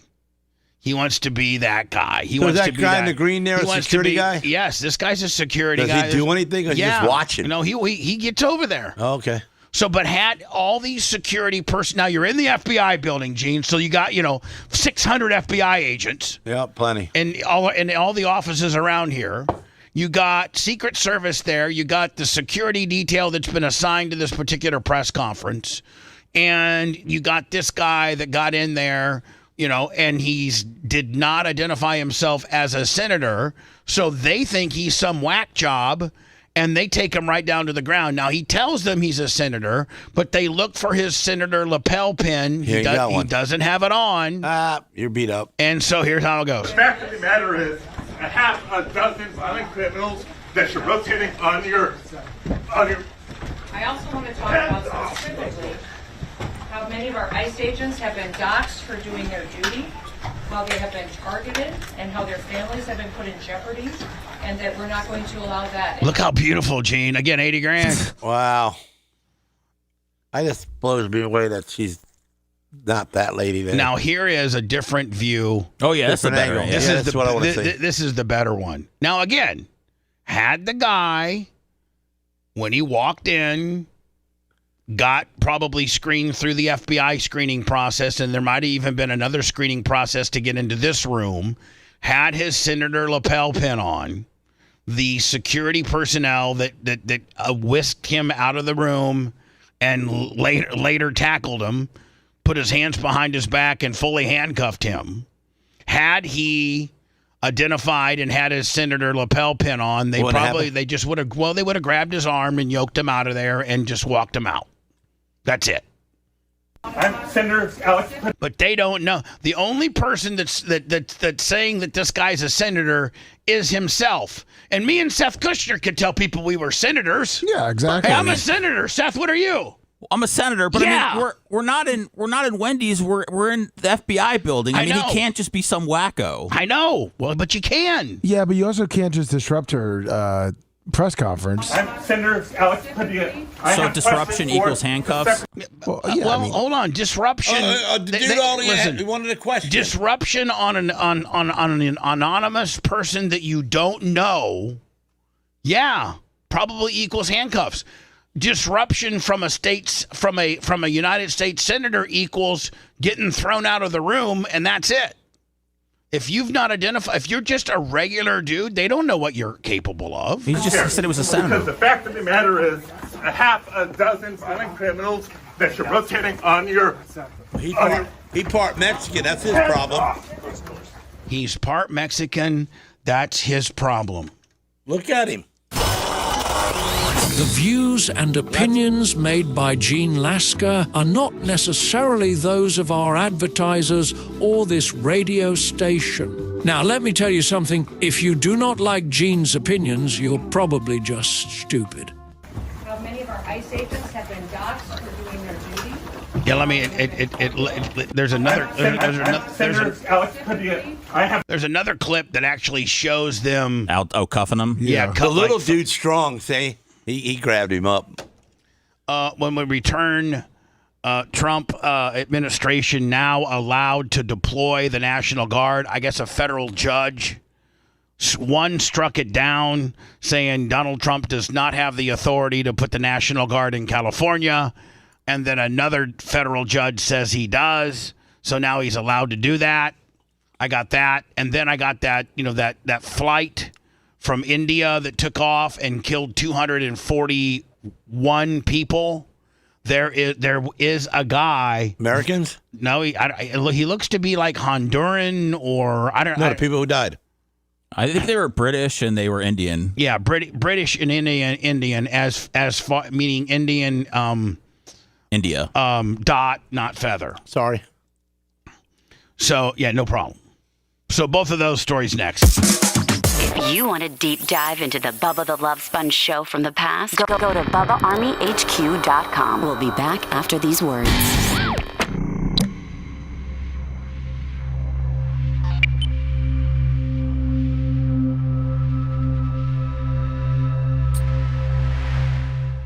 That was the greatest part of the whole show right there. Is that why? Did you see what DeSantis said? Are you going out there looking for the protesters? I did. To run them over? Yeah. I just want them to break from the side. You got to take out a side window. And I'm going dancing. With the dually? Yeah. I'm going to put it in low 4 too. So I can run over 35 at one time and still not get stuck. What are you talking about? I was saying how DeSantis says you can run over if they try to block you. And Gene says he's waiting for someone to break his window so he can run over 35. Oh, you'll put it in low 4 too. That's right. Lots of I just told Lummy, then you run over 35 people and never get stuck.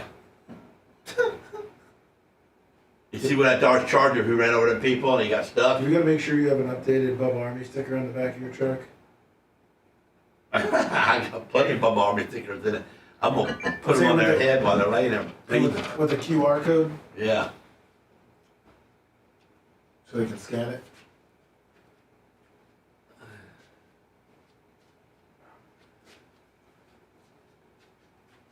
Do you want these though?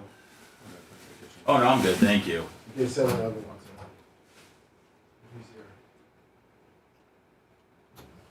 I can't believe you did that. He was sitting in seat 11A. Remember that 11A might be the strongest seat on the plane.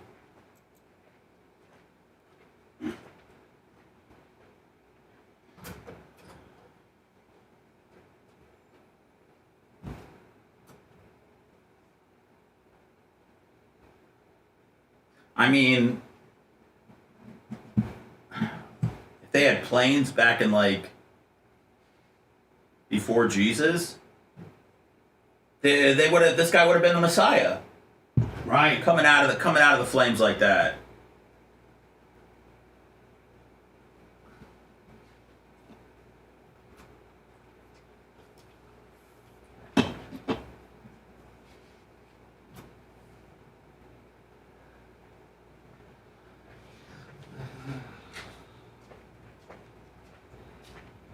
I can't believe how quickly they found him. They interviewed him. I know, man. Wasn't he just walking the streets for a minute? No, I think he said he got out and he said he couldn't see anything, and then all of a sudden he said somebody grabbed him and put him in an ambulance.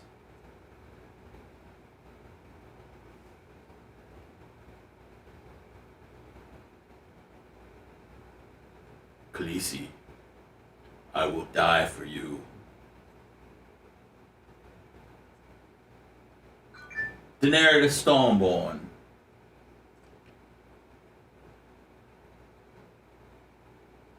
Minuteman 21, thanks. What up, Neil? What's up, Lunger?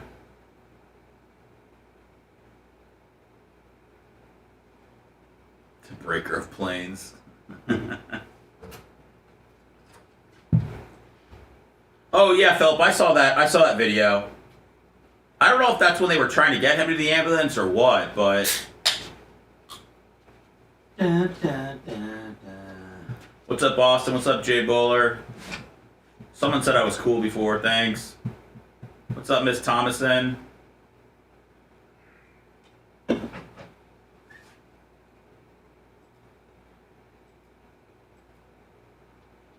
You know, watching Game of Thrones the second time around, I see the... Do you learn new shit? Oh, yeah. I see the Khal Drogo. What's up, Wolf? But... Tampa Terry, he's got it going on. He says, you know... Remember, Khaleesi was a minor. That's all I'm saying. He gave him the right. He gives him the right.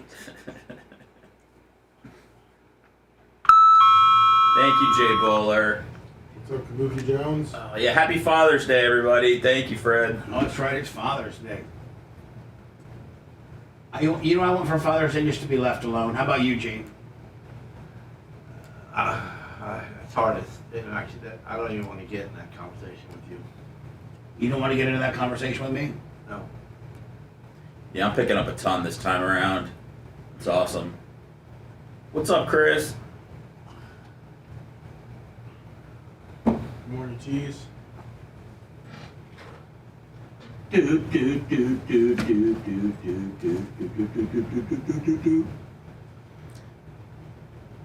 What up, LM? Oh shit, I forgot it was Friday. It is Friday, isn't it?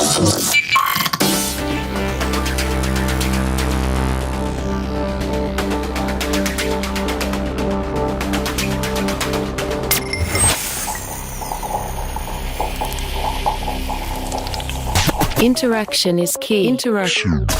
Call now 813-90-BUBBA. Now back to the Bubba the Love Sponge show. Vicariously entertaining. Thank you. Here we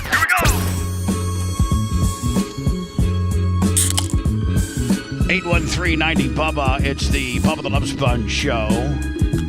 Pretty much everywhere. From Rumble to YouTube to X, Twitch, Facebook. We live at the Bubba Army. Go to our Facebook. You'll like that too. A lot of additional stuff that we don't put on the show is available there, including Tuttle's eating of canned meats, my food review, Lummy's goat report. Like what kind of canned meat? Spam? Yeah, all that. He I like spam. Ugh. Eat caviar? Did he eat caviar out of a tin? Yeah. That's gross. Ugh. Double X Gaming, $10. So, we got a minute I can say something? It's the Gene Lasker minute. Yes. Okay, go so ahead. listen. Which could be 2 minutes or 5. A couple of days ago, so Coben's off. By the way, Coben is his son. It's my son. He's not a stepson. I didn't say that. You adopted him. He's your son. Okay, so. And by the way, Coben. hold on, shut up. He's a super great kid. He's what, 14? Yep, he's going to ninth grade. He's a great kid. And the coaches from the high school asked me if I would take care. Would I let him play football? Oh wow! Yeah, because he's like a big guy. He's He'd be a great lineman. Do they want to put him on the offensive line, Gene? I don't know what they want to do. I said, listen, he don't know nothing about football because neither do I. But I'm willing to drive him back and forth. And they said, that's all we want to know. All right, so he's going to play football. He's going to play football. Nice. Well, anyway, now Coben's got two sets of shoes. One's for school and one he puts on when he works around the yard, cleans the chicken cage, does the garbage, whatever, mows. Picks up dog poop. Yeah. So does he got to pick up dog poop? Yeah, from time to time. I help him. John Kostika, $100. John Kostika, the metal slinging good man. holy. Love him. Thank you. PayPal, Venmo, Cash App at the Bubba Army. So his work shoes started smelling. I can smell them. I said, what's that smell? I walk in the hallway and his shoes are by his front door. And I reached down and I said, damn, get them shoes out of my house. Put them out the front door, man. They stink. Throw them away.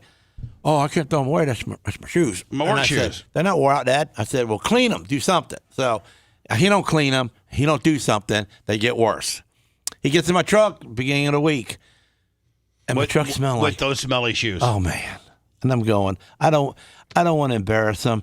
I don't want to punk him out. I don't want to hit him. I don't want to hit him. Well, I'm going to have to backhand him because I told him to quit with the shoes. Right, direct order. He defied the direct order. Right. So... That's a backhanding Lummy for those scoring. Well, why are you going to talk about it anymore? Well, if you pop him, he takes care of it. And it's oh yeah, so if you pop him, then it never happens again. If you just talk him to death, he's going to continue with the it goes in one ear out the other. So I don't want. He's working at the shop, and he's such an asset to me at the shop. So I don't want to mess his morning up by dogging him on the way to work, me and him, embarrass him. Next he's smelly, he's crying. You little pig. You got smelly feet. And you backhand him, he might be crying. Yeah, and then he's upset with me, and then I got to do the Hooters thing, spend $400, but waste a whole hour of my day. So I don't want to do all that. So actually, Gene Lasker is somewhat mindful on, instead of just blasting him with a backhand, you're somewhat mindful on maybe taking a different approach. Yeah, so that's what I was doing. So anyway, it come down to yesterday. Dude, the shoes, man, they were so bad in my truck that I was getting very upset. And now I'm upset enough to knock him out. To pop him. And I know the conversation's going to get drastic because I'm gonna take his shoe off and make him use it as a respirator and see how he likes it. Oh, my goodness. Okay? So you're going to make him take his shoe off and huff it. And put it over and huff your shoe. Yeah, and then that'll learn you. That'll make him understand how bad it is. I just say, Brown, $70. I said, why aren't you wearing your other shoes? And he goes, well, I can't find one of them. And I go, what do you mean? Well, the dog got one of them, and I've looked everywhere. Even Mom's looked everywhere, and we can't find the shoe. I said, well, it's probably way out back or something. I know, but Khaleesi probably hit it. Why don't you make him put his shoes in the back of the tailgate, ride with his socks only to the shop, and then once you get to the shop, he can put the shoes on. It was too late for that because I didn't think about that in the morning going to work. I understand. Boom, boom, boom. Okay, that could be an ulterior So this was yesterday. plan. I know, but so it was yesterday. So I tell JD, I said, I got caught up and around lunchtime. I said, listen, I got to get some shoes for Coben. So I'm just going to go buy him some shoes and throw them away. Some cheap ones. Well, nothing's cheap anymore. I mean, to buy a good-looking shoe, it's $80 to $120 to $200. But they're work for shoes. School shirts. But they're work shoes. Right, but I'm He's going to get them all powder coated up and all that kind of nonsense. But I know, you know what? I was a Kmart kid. I had to shop there because I didn't have no money. But my kid's not that. I have to go to Dick's Sporting Goods, or I got to go to mall. All right. I'm sorry. I just got to. Can't make your kid a Kmart kid. Right, and I'm not. So anyway, we go to the West Shore Mall, and dude, I can smell them feet walking next to me in the mall. Oh, no. I'm getting embarrassed. I'm going like, dude, people are going to smell them shoes. What happens to the guy that's going to give it? So we go into the mall, and we buy him 2 pairs of shoes, and I see some shorts over there. I see some shirt. I look at his shirt. I go, what size is that shirt? He goes, large. I thought we threw all the larges away because you're extra large. You look like a Michelin man.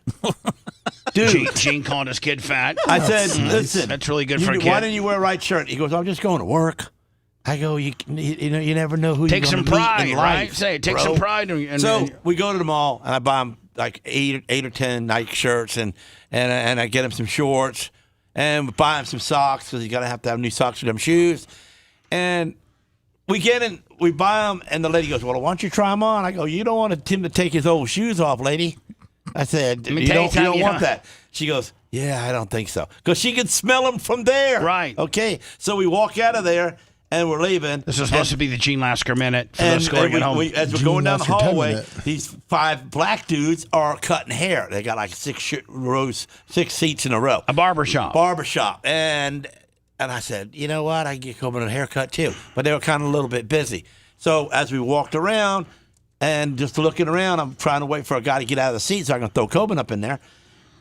I see the taco place, and I said, I looked at Coben. I said, "You want a taco?" Seth, the mall's like Disney for Gene. Seth, we're missing the boat by not having a cameraman document all this. So we get over there. Now I got a T-shirt on with cross flags of American flags. Okay, they're on my shirt, and we sit down in the taco spot.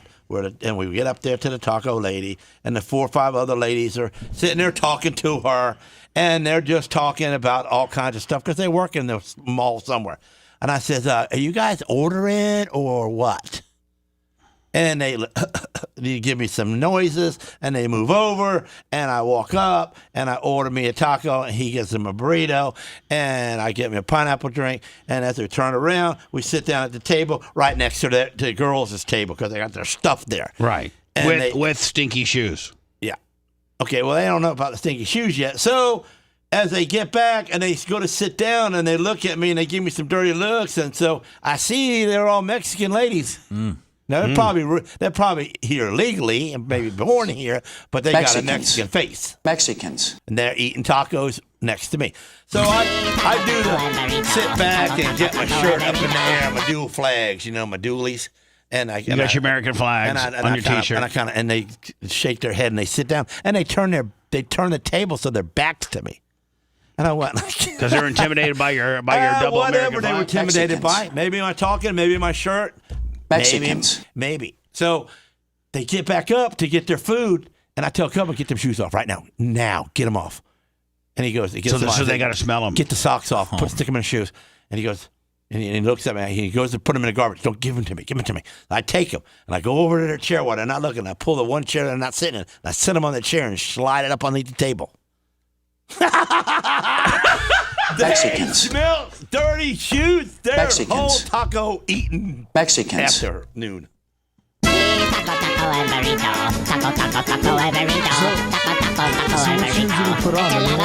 the new ones on and the new socks, and then I made him change his shirt too. So when we walked out there, man, we were looking. Did you guys swing by the barbershop or no? Yes, we did. Okay. And Coleman got him a little haircut. I asked the guy, I said, "Hey, listen, dude, you got the barbershop. He had the barbershop round thing that spins round and round." The barbershop standing. Yeah, the red, white, and blue thing. Yeah. And I told my point. I said, "Now listen." I said, "You got the barbershop with the white in it, so you must cut white people's hair." Oh my God. Okay. Oh, so you're not allowed to run that if you don't do whiteys. You can't run that if you don't cut whiteys. That's right. So, and I said, and then let's spice it up because I got a redhead. What's that?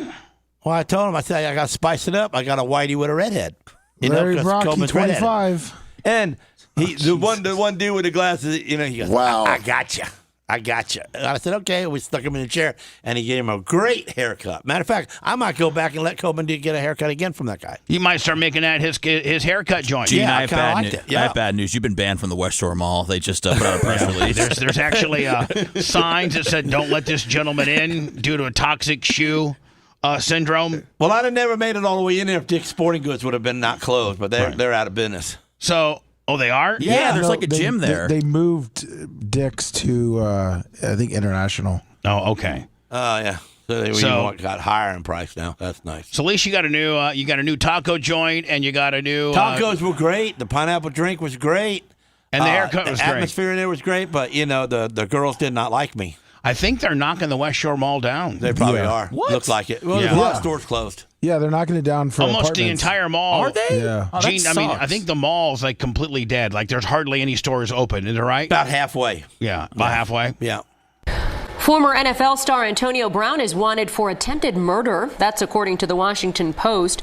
Brown is accused of attempted murder. We've gone from not paying your child support to, various other things that he's done to now attempted murder. Opening fire outside a celebrity boxing event last month. That's when cell phone video caught Brown being detained by Miami police. At the time, Brown said several people had tried to rob him. The warrant calls for Brown to post a $10,000 bond and remain under house arrest until a trial date is set. And he just can't. Well, if the dude's getting robbed, he should be able to shoot the dude. I don't think he was getting robbed. There's conflicting reports as to whether he was getting robbed or not. They said he ran after somebody with a gun, and then they heard a few shots. So I don't know, man. He's I know people find him humorous and everything, but I think he's. I find him problematic. I just like to see him just go away for a little bit. Even more breaking news, a late-night legal showdown over control of the California National Guard. That's right. Governor Newsom wants them off the streets. In a few hours, he won in court. But less than 90 minutes ago, a different judge then ruled President Trump still controls the troops, and they must stay for now. Tonight, KCAL political reporter Tom Waits. Can you just see how they're trying to divide us? Yep. Governor, president, showdown. And this is classic move from President Trump, losing one court immediately. And meanwhile, if you look at what's happening in Los Angeles, they need help. Like there are things on fire. There is loitering. There like looting. There is looting. There's they need help. Appeal in another, right? Why wouldn't you, as the governor, say, "I'll take all the help I can get"? Like, give me all the troops. Oh, because fundamentally he doesn't want to deport these people from his state. But why? What are they doing for him? He's a California is a sanctuary state. That's what they've ran on. City of Los Angeles is a sanctuary city. So when you say that, you're saying if you're an illegal immigrant, we welcome you to our city, which I can't, regardless of your political affiliation, I can't wrap my head around that. And neither did Bill Clinton and neither did Barack Obama. Absolutely, Susie won, and we've got so much drama playing out in the streets. We have it in the courts. We have it in. Now, you know what? Why don't we have both of those guys out here saying something? They're both alive. They're both, available to talk. They're both. They're not Joe Biden, where they're completely mentally cooked. And Bill Clinton is getting a little bit long in the tooth and old, but he can. He's still a very. They say Bill Clinton was the smartest guy intellectually as far as IQ ever to be president, and I think Barack is up there as well, both Harvard grads. Why don't they talk about this? Why don't they pick up the phone and call Gavin Newsom and said, "Hey man, that's not the way we were doing things. You're just dividing our party, making our party look like a bunch of nut jobs." City Hall is just nonstop. So all of this is moving at a dizzying speed tonight. Just hours ago, a judge ruled that Trump broke the law and seizing control of the Guard. Then now, who else is supposed to be in charge of the National Guard? Wow. Minutes ago, a second judge. Does Gavin Newsom think that the National Guard that's assigned or positioned or their headquarters are in California? If they're in California, then they're controlled by the governor. Is that the problem in itself? Is that he thinks he controls the California National Guard and Trump thinks that he controls the California National Guard? And I think before it's the California National Guard, it's the National Guard who happens to be stationed in California. Ruled the troops still belong to Trump. This battle came after a day-long war of words between Trump's Homeland Security advisor and LA Mayor Karen Bass over ICE raids. The California National Guard remains in President Trump's control. A late evening appeals court ruling handed him the victory, overturning a federal judge who sided with Governor Newsom just an hour before. There's no invasion. There's no rebellion. It's absurd. The judge's ruling. Hold on. But there's full-blown looting. There's full-blown, fires. There's, I don't know, 10, 20, 30 cop cars that have been, bricked. There's, not peaceful protesting. Don't forget who's gotten the worst of this, those driverless vehicles. Yeah. Like 8 of them, man. That's horrible. They're taking the worst. They're getting treated worse than the immigrants are. They are. They have no way to fight back. They just sit there. All you got to do is stand in front of it because it won't run over you. It's not like Gene Lasker. And you're not in Florida where our governor says, gas it up.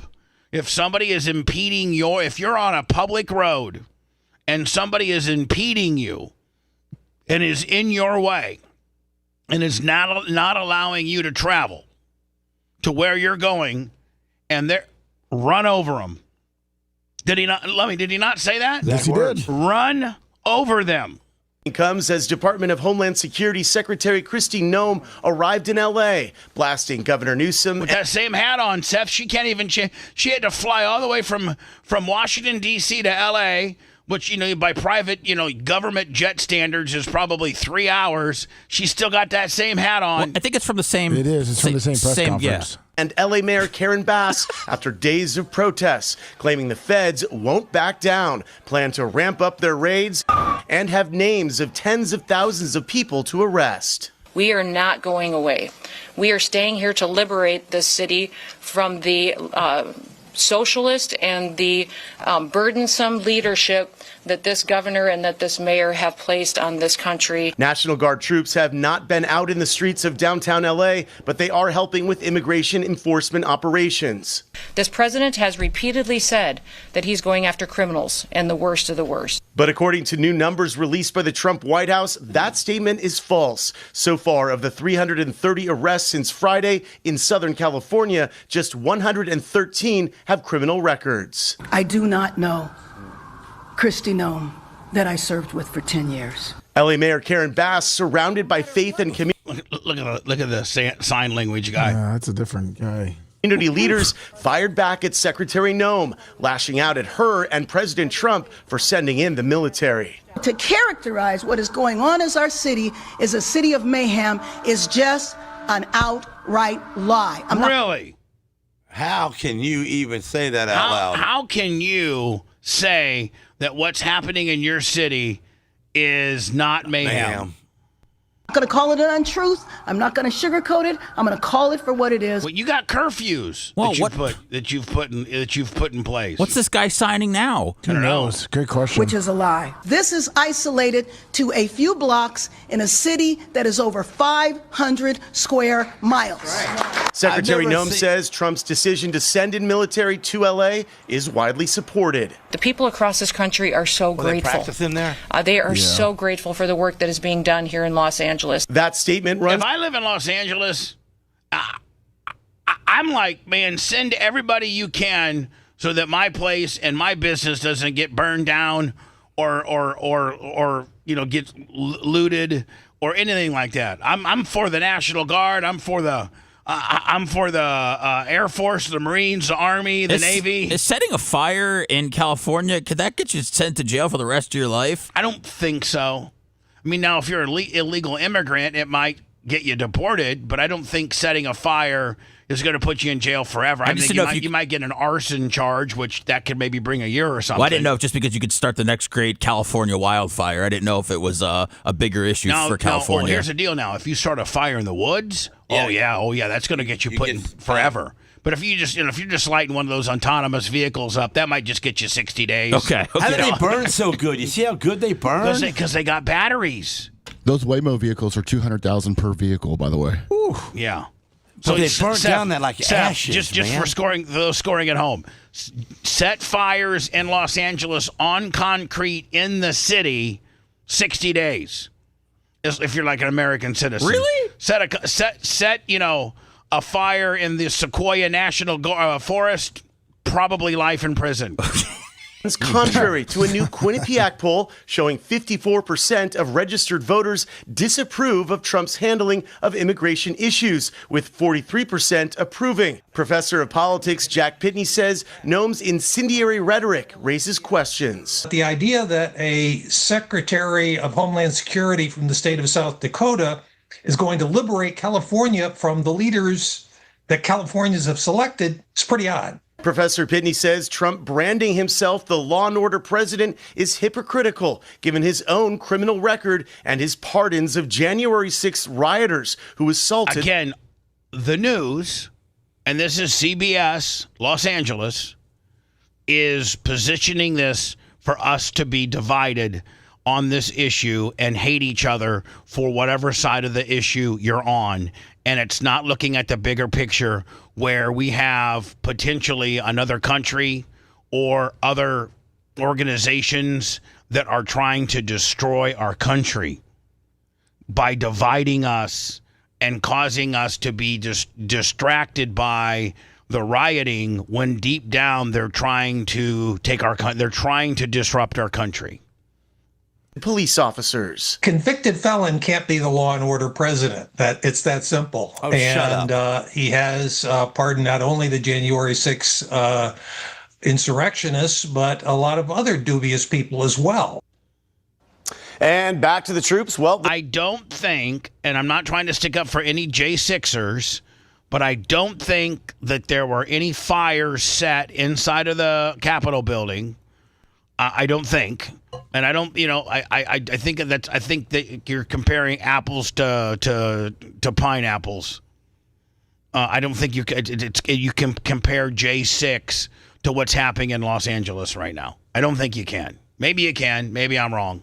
The Trump. Maybe I'm sucking the MAGA D too hard. I don't know. Well, administration keeps control until Tuesday when another hearing will be held. California is going to, be back in court with Governor Newsom there. So we'll see where things land. And then we just have days and days ahead of us. This weekend they're expecting big protests. And all of this is nothing to do with what's right.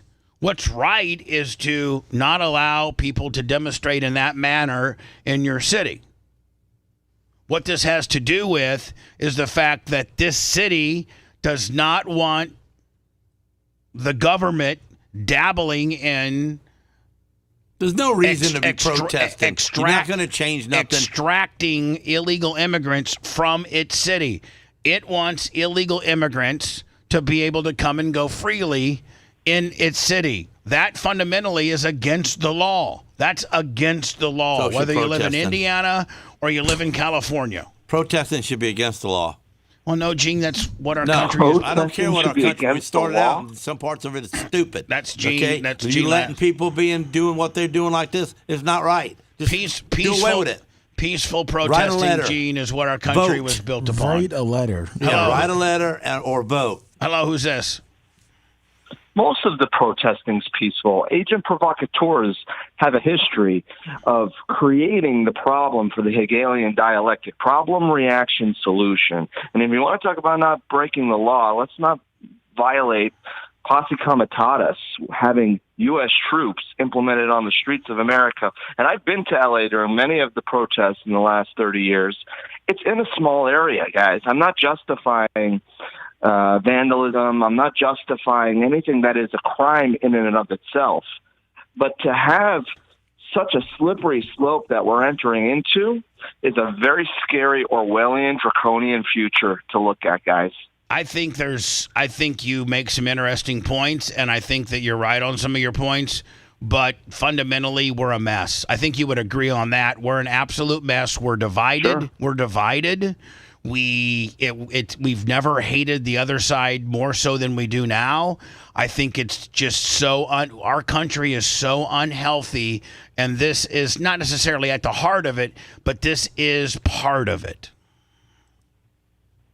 It's a symptom to a deeper systemic problem. And, the MAGA folks talk about the deep state, and they're probably a part of the deep state by now, guys. I mean, in the left, right, they're all on the Epstein list. But hold they're on. all on the Epstein list. You know what? You're right. You know what, bud? You're probably right. They all, you know what? You're probably right. They all, from Trump to Clinton, are all on the Epstein list. So what? So let's get the Epstein list out and let's be done with it. Let's get it out and be done with it if it's going to cause this much havoc indirectly. And the other thing is, fundamentally, I don't know how long you've been listening to the show or not, but fundamentally, Trump's immigration, deportation, and border policy aligns very much with Clinton and Barack Obama's. And people, I don't think, understand that or understand that, Clinton and Barack Obama both had strict deportation policies that align with Trump. And Biden is the one that got us in this mess. I think anybody needs to look at all of this with a bipartisan attitude. So good on you for pointing out that it was no different with Clinton. It was no different with Obama. And it's how the media projects it oftentimes. It's how we are divided and conquered that has this sort of a response. And, Gene, how dare you say that protesting should be illegal? It should be illegal because no protesting that ever works out well. Gene, tell me which one worked out well. Gene, which one? Our country was built upon protesting. Okay, but you know what? Our country's got a little bit of wrong in it, and this protesting is part of it. You shouldn't be allowed to stand on there and tell people what they can do. Vote. Gene, just vote. You know what? Verbally, you should be able to say anything you pretty much want. It's when you start fires. Throwing rocks, waving flags. Popping. You pop me in the head with a Mexican flag, and I'll show you where that flag's going. Well, I think you and I agree, sir, that verbally and peacefully you should be able to protest about anything you want. It's when you start getting... you start looting and starting fires and doing that. And it happens that's when we got a problem. Other than that, man, Bubba, there's a history of agent provocateurs. I'm not saying that that's always the case, but time and time again, we have law enforcement and others create the problem to then come down more heavy-handed on these innocent protesters that get lumped in with the bad apples that ruin the bunch. Yeah, but then you have administrators or politicians like the mayor of Los Angeles or the governor of California that are making this even more of a political deal. If I'm living in California right now, sir, and I see this happen around, I want the National Guard in there. I want to be safe. I want somebody, putting a stop to this. And for them to stick their heads in the sand and make this political that they got it under control. They don't have it under control. And then it goes to I don't know that I agree with that. It's 3 blocks, man. And the amount of police and the militarization of the police departments around this country. Hold on. It's 3 blocks now. It was 1 block 2 days ago. Now it's 3. And it's going to be 6 tomorrow. Times 10 more cities. Right, and it's going to be 6 tomorrow. And now we're just back to the cyclical argument that you and I are going to continue to have. And it's just, I think you and I both agree that it's gotten far too political, and we've lost our. You know what? We've lost our way. And you can use that in any way, shape, or form, and interpret that however you want. But we collectively, as a country, have lost our way. We have. Well, I'm going to go back to gardening butt naked, getting sun on my taint, and picking my own vegetables straight from the farm. And if anybody wants to tread on me, come at me, because I'm locked and loaded. Perfect. You're the best of both worlds, my friend. Appreciate you. See ya. See ya. That's a great Bob Tuskin. Is there any law out there that we have changed by citizens picketing for their right to change that law?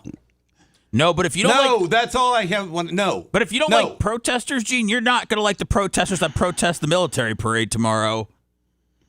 See, I can't go there because I will be in trouble. You'd be taking them out. That's right. Yeah, Gene, don't leave your house tomorrow. Gene, enjoy Father's Day weekend, okay? Yeah.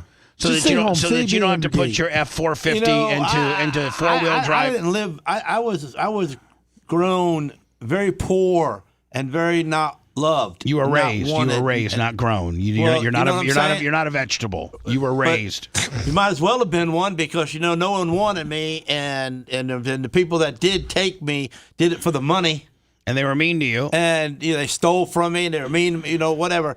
Okay, so but I didn't go picket that type of people or the foundation of people that don't have parents and they stick you in little cages. I didn't picket it. You didn't picket the foster program? I didn't. Why? Well, you couldn't. What good would it have done? You can't. Okay, and then when you do that, and then you get one crazy guy in there and throws a rock, and then this guy throws a rock, That's all that picketing does. It never changes nothing, don't help nothing. There is examples of there are examples of peaceful protesting, and those people should be allowed to protest anything and anytime they want. And but at a university, at tomorrow's military parade, you should, if you want to have a sign that says Trump sucks, you should be able to have a sign that says Trump sucks. As long as you're not throwing rocks at the tanks that are running by or trying to be disruptive, and you just want to let your message, and even if you had probably a megaphone saying Trump sucks, I got to think that you could probably do that. It's when you start accelerating your protest to involve, violence or. We got too many rights. Yeah, when you're at that the King's rally, it's the Walmart base. Peaceful. Yeah. By the way, Walmart has distanced itself from that Walton chick. Did you see that? Yeah, Joe Brennan, $20. Walmart was like, we don't have anything to do with that bitch that is Sam Walt. The owner of Walmart's, I think, wife. Oh, that's a wife? Yeah, it's a wife. Even worse. She married his son. She's the one that. She's the one that had the No Kings protest, and she was that. Was that yesterday? Or is that? I think it's Saturday. Oh, is it Saturday? It's Saturdays. For the protest. And now, are they asking people to do the No Kings protest at the military? I think the military. No, they're not doing it at the military. If I'm Donald Trump, I call off the military parade. It's too much money. It's $45 million. I mean, don't you think the money's been spent already? If it's tomorrow, yeah, you're probably right, and I think that it's probably not a good look. The deposits have been made, Bubba, and they're non-refundable. The cops have already signed up for their overtime. The tanks have already been waxed and greased. I'm sure it's set up. Have you heard of anything happening like a 10-day blackout? No. What are you hearing, Gene? I tell you one thing. Listen to this. I got to go to words, but Gene calls me yesterday. I called a lot of people 2 days ago, and he goes, "Hey man, is everything okay?" And I go, "Yeah, Gene. Why? Do I need to take my money out of the bank or anything?" And I go, "What are you talking about?" He goes, all the stuff that's happening in India right now and stuff like the banks. I said, "Well, your money is insured by the FDIC. Do you okay?" Up to $100,000, so I took the rest of my money out. You're listening to the Bubba the Love Sponge Show. If you want 24/7 on-demand Bubba and the crew, go to BubbaArmyHQ.com. The Bubba the Love Sponge Show will be back after this.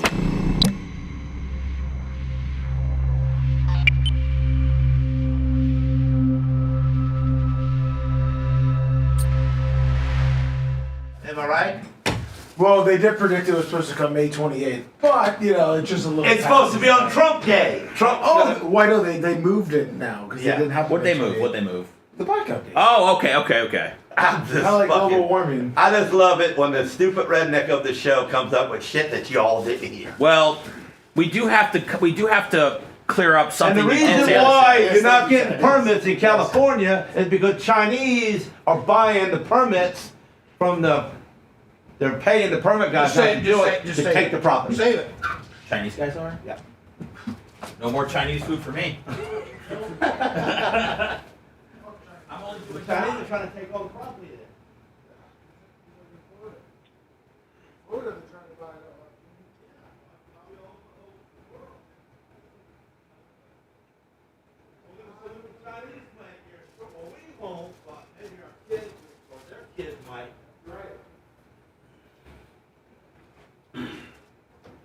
So the Chinese, do they have a president? Mm-hmm. So do they have a democracy like us? Mm-mm. No. Dictatorship, right? Mm-hmm. So that's what we're going to go to. So you need to go. We don't. We're messing the spontaneity up. Write your notes down.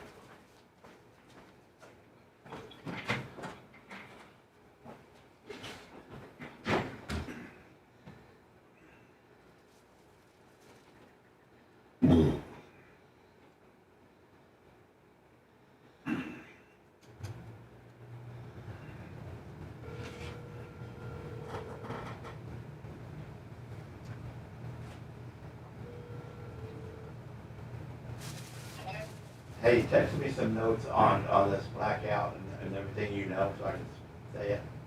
And what the Chinese are doing to us. Wait.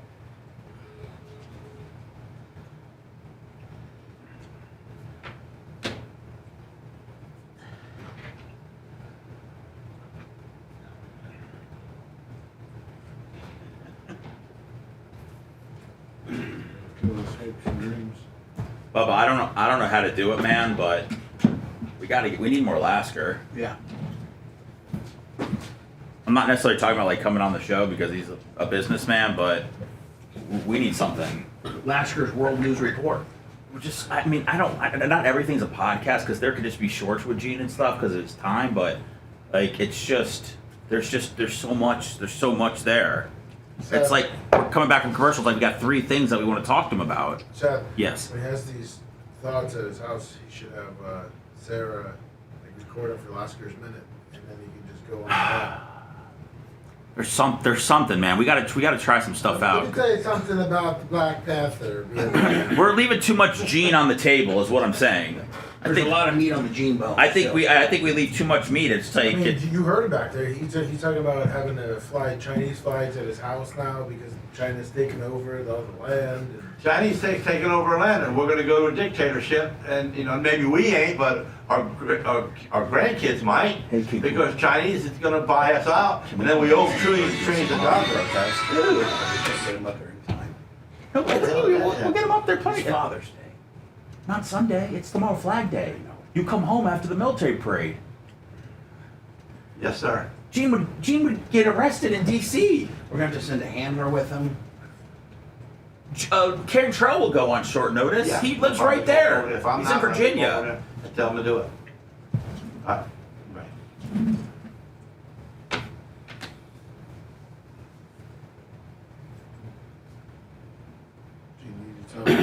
I'm a big Lasker guy. You need to tell him, listen, you're on radio right now. They're going to be calling you. I didn't really have any opinion of in my parking lot. Oh, the neighbor called? until he started. The neighbor. He needs my forklift at 10:30. Bend over, $20. I don't listen to anybody else. I just tell them on there. I need to. I don't know the reason why. There's something there, James. So there's something. Forklift at your house? Got to figure it out, without losing the essence of, Gene. Oh, your shop at your. Yeah, that was my neighbor at my shop. See, so he don't call me. See, Chris, I don't even know about that. They're mafia guys. They own the yellow cabs. He's the one that's got the big giant pool that's got the 45 in it. Carved out the 45. You ever see that on the news?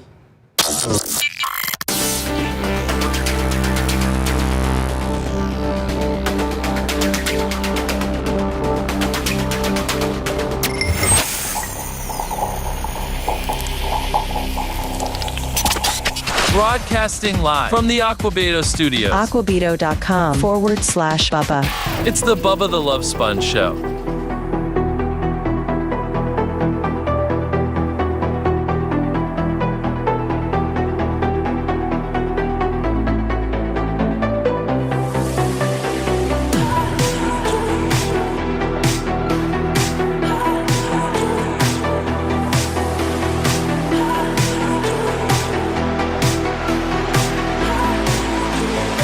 The Bubba the Love Sponge Show. PayPal, Venmo, Cash App at the Bubba Army.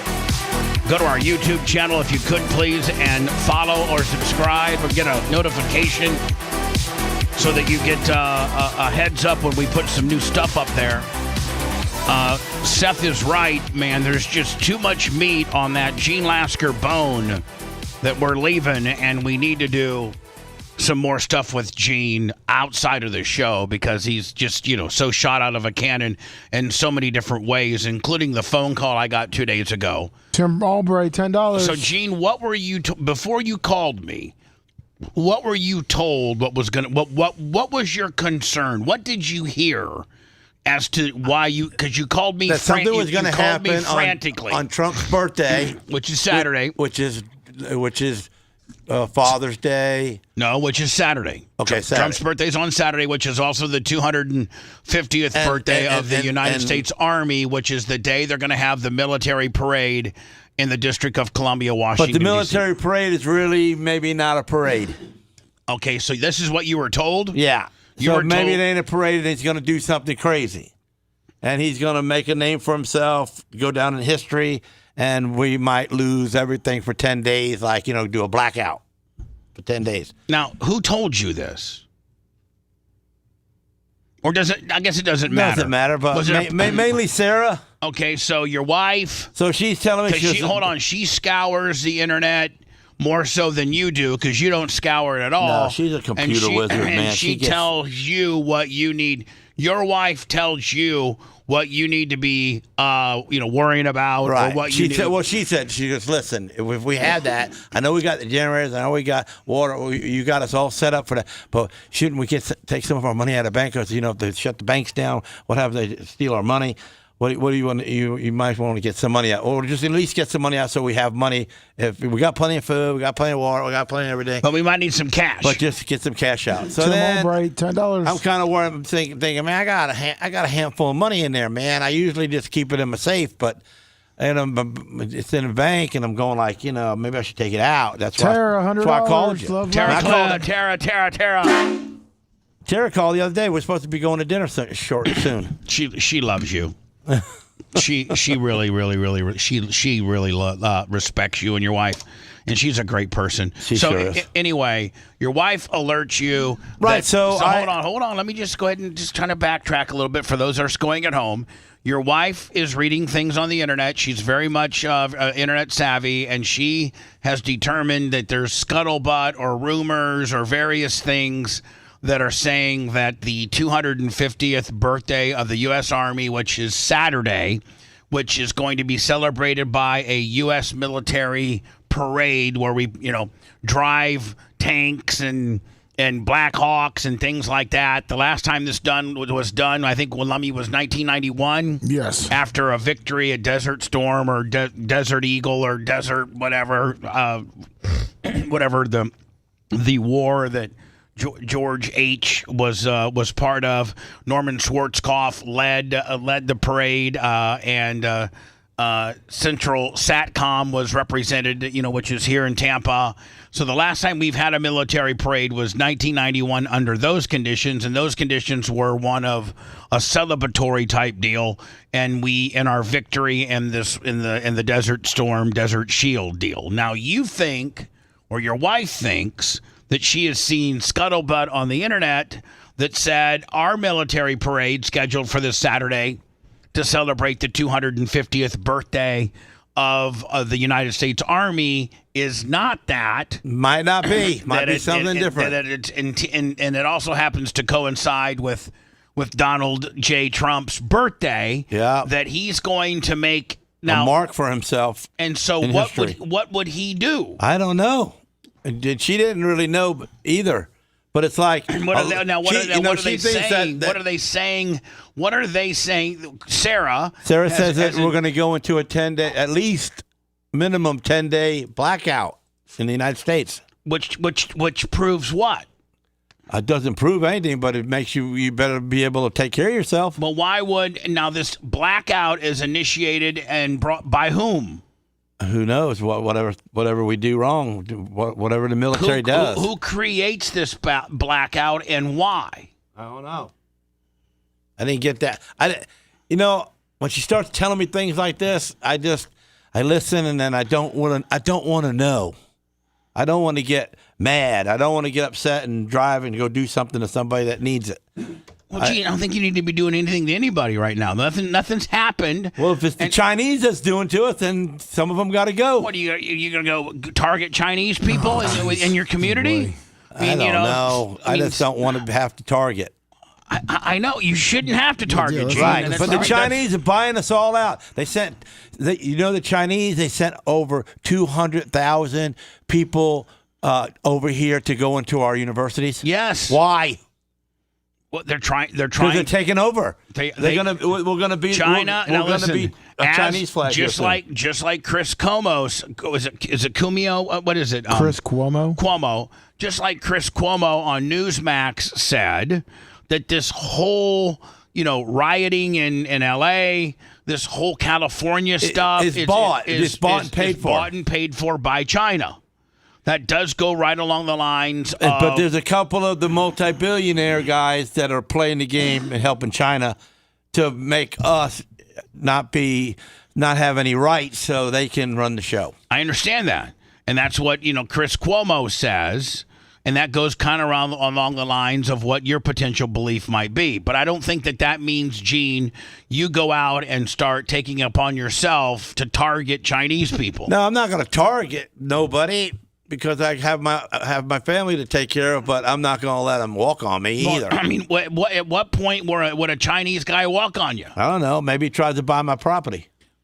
Okay, so when would you let a Chinese student stay with you? No, he was attending. No, why? What about a Chinese guy? I'll let an American student stay with me that's poor and don't have no house. What about a Chinese guy that came down and he was a hell of a powder coater and he's looking for a job? Nope. Would you No, I'm not gonna add to America getting bought out by the Chinese. I'm not. Black guy. I got black guys. I love them. Black guy, no problem. But no Chinese. No. I mean, basically, is that the only race of people that you will discriminate against? Yeah, because they're trying to take the world. They're trying to take the United States down, and everybody's just letting it happen. Is Japanese okay? I don't know. Listen, probably Seth, that's gonna be tough same for him thing. to tell between. Easy, Gene. I don't think you can say that. Sorry. I mean, they're all the same. I mean, they look the same. They're the same. Seth, you got to know what you're talking to. Yeah, I was ready careful. to go over every country in Asia, but I'll just shut up now. Hey, Gene, how about you just stick with I have a no knees problem? Like if where you come from, no knees. If where you come from ends in knees. Chinese, but they're doing it to Vietnamese. You got to realize they're doing Japanese, something to us, Philippines, and we're not paying attention. No, That's we're not. We're not getting permits in California. Why? Because the Chinese are paying the permit people not to give them permits. Well, Gene, maybe you're so people lose the property maybe to the Chinese and they take it over. Maybe you're on to something here, Gene. They want to build them 60-story high-rise apartments, take everybody's land. Who does? And the Chinese, okay. The knees want to put you in buildings and not let you move and tell you what to do. Now you know the majority of our debt as a country it's Chinese is to China, and they're not asking us to pay. Why? Because they want to own us. They want to own it. Actually, it's not going to help the argument really with Gene because it's going to lump them all together. But technically, our biggest debt is to Japan. Oh, to Japanese? Yeah, the Japanese, but Gene's going to. But they're next door neighbors. They're knees, and Gene, they're part of the knees family. Say it. They're part of the knees family. Philippines, they might Vietnamese. all be. They're all talking together. Hey, man, let's just do this to the American, and we'll take them over. Gene, did you figure out the blackout thing? Yeah, no. So with what's the same site that you found the Black Panther thing at? Yeah. By the way, Gene. Let's not forget that you. Your last week, your big revelation was that Ryan Gosling was going to be the new Black Panther, and that ain't right. Let me just keep your mouth shut. Let me play the story. Ryan Gosling is absolutely not the new Black Panther, despite the internet going into a complete meltdown over it. Seriously, this rumor spread like wildfire. Ryan Gosling taking over the iconic role. People were, understandably, freaking out about whitewashing the legendary Chadwick Boseman's legacy. But guess what? TMZ dug in, and sources with direct knowledge say there's not an ounce of truth to it. Ryan hasn't been cast, nor was he ever even considered. The whole thing apparently blew up. By the way, Gene was full. This is what Gene was freaked out about last week. And it only took us a week to debunk it. It's just from a 2000. Hold on, Gene, we got to play it. 18 meme. Yeah, a meme of Ryan's face photoshopped onto Black Panther, which haters then used to slam Disney's diverse casting. So, while Marvel's multiverse makes wild ideas seem plausible, this one's pure fiction. Letitia Wright, who took up the mantle, is confirmed to reprise her role in Avengers Doomsday.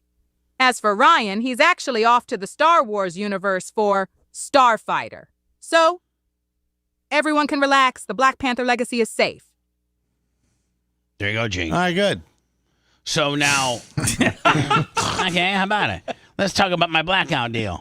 The way I got it seen right now is that Trump's not going to have a military parade. He's going to make a name for himself, and he's going to completely go crazy.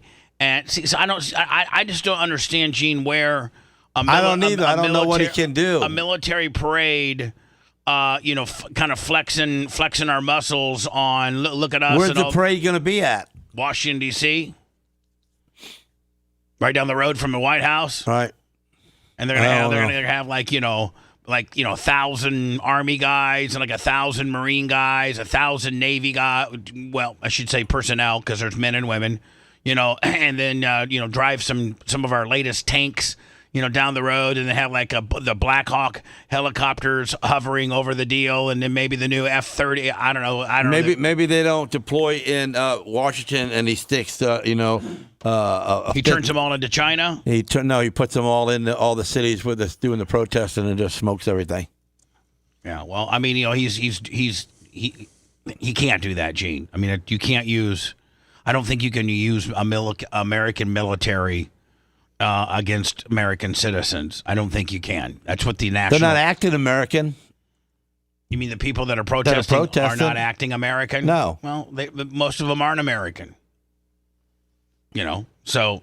Well, if you're an American joining up with Mexico, then just go to Mexico with them. No, I mean, if it was that simple, we would all be in a better spot right now, Gene. Well, maybe the military will make it simpler. So anyway, Gene, I think that your money's safe. I think your money's safe. I got a lot of it out, and I think you got. We'll take a little bit more out today. And if we do get blackout, you do got a generator. Yep.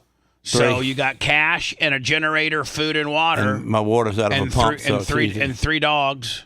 Yep. Beautiful wife and a kid, with a fenced in area. And if it got martial law type deal, you just let your two cane Corsos just roam the entire property. And I know that you got, an AR-15 and several, exotic semi-automatic assault rifles that you would, martial law Gene might be kind of funny. That's right. Not for them. No, not for anybody other than, obviously you're protecting your family. Hi, who's this? Hey, Bubba, it's Jeff from U.S. Customs, the one that used to work the border. Yeah, how you doing, Jeff? Good. I'm still recovering from that neck surgery, but I had to call in when I heard that guy calling about pussy comitatus. Please do. Please continue. Yeah, the president had every right to do what he did. The pussy comitatus is, I think it's 1873, 1878, is the law that basically says you can't use troops on your own people. But in 1807, there was the Insurrection Act, which allowed the president to commandeer California National Guard troops during times of public unrest, things like this. So he was right, but he was wrong at the same time. The president could do exactly what he did, and that's why he did it under the 1807 Insurrection Act. Where do you think this all ends up? How much longer does this L.A. Crap storm go? What's your opinion as to where this goes next? It'll be probably because it'll since the weekend's passed. When the weekend passes, it'll become more subdued and be pretty much null and void by the end of next week nationally. And I don't think they're going to put up with a whole bunch more of this garbage. Just like when in '92, when I was still working, or in '96, when all those problems happened. I mean, this stuff goes on periodically, and most of these people don't even have an idea what they're protesting. All right, my man. Appreciate your call. And Bubba, real quick, just so you know, there was the Clinton. Yeah, you're right. He did a good job on immigration, but he did invoke a law. I'm sorry about my throat because of my surgery. But yeah, there was an immigration change that allowed a lot of what happened up to Biden screwing this whole dealio up. That allowed a lot of the immigrants from Mexico, South America, and Central America into the country. And Lummy could look it up, but I believe a law was invoked in 1996. And that you're saying that was a law by Clinton? Yeah, it was during his administration. Because I was still working down on the border back then. I hadn't moved out to Miami or New York. Yeah, immigration reform. But listen, I'm sorry to bug you guys. Never. Go to the hospital and get it. I got to go in and get an injection into my neck. But listen, God bless you guys. Take care, and hopefully you do another one of those meet and greets, my friend. And hopefully you get better, my friend. Take care. Thank you. The nightmare and the Israeli conflict with Iran next. Israelis absolutely smashed the living hell out of Iran last night. I mean, absolutely made them their bitch. That's right. Keep screwing around with Israel, and let's see what... I mean, I'm just telling you, the United States, Israel has us as their ally. which allows them to boss hog their way through the Middle East and keep screwing with them. They have as good a resources as we do, and in some instances, their special forces are as highly trained and in some instances better trained than ours. In fact, there's portions of our military that when Israeli special ops and stuff like that retire, they come on to be United States, U.S. military consultants. U.S. Israeli trained intel and special forces are highly sought after they retire.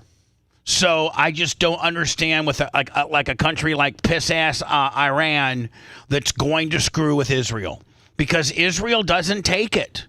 They don't take it. They smash, and they got us to back them up. They don't need us to do any smashing. They just need to know that we got their back, and we do. We'll get into that next. If you love that segment, then check out BubbaArmyHQ.com and do a deep dive on past shows. The Bubba the Love Sponge Show will be right back.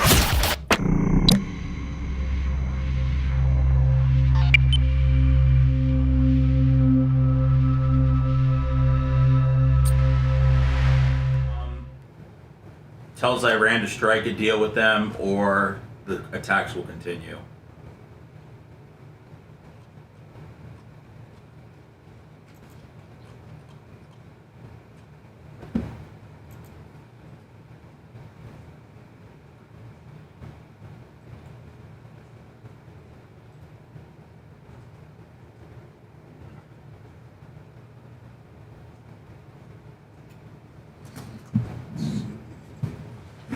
Dude, Israel built a drone base in Iran.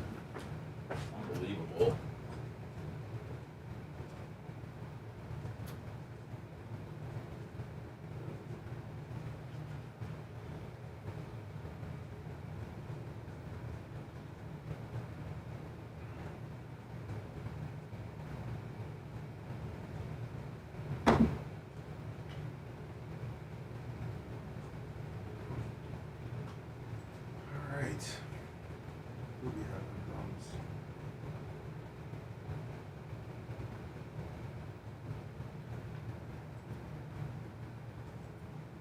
What's up, Glenn Longnecker?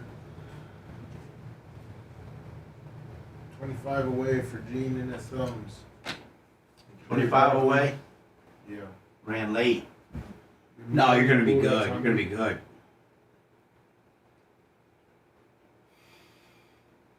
He wanted it by 8:30.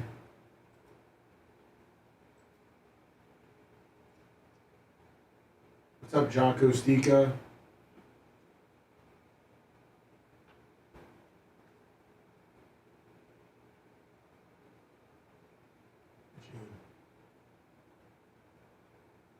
Glenn Longnecker. Glad you get to hear me. You'd love the real Glenn Longnecker. He was a car guy from Warsaw, Indiana. Had Model Ts. Where stop and go, Steve?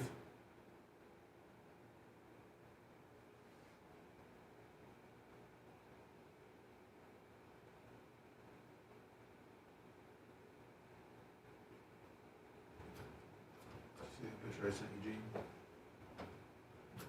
Gene? Hey.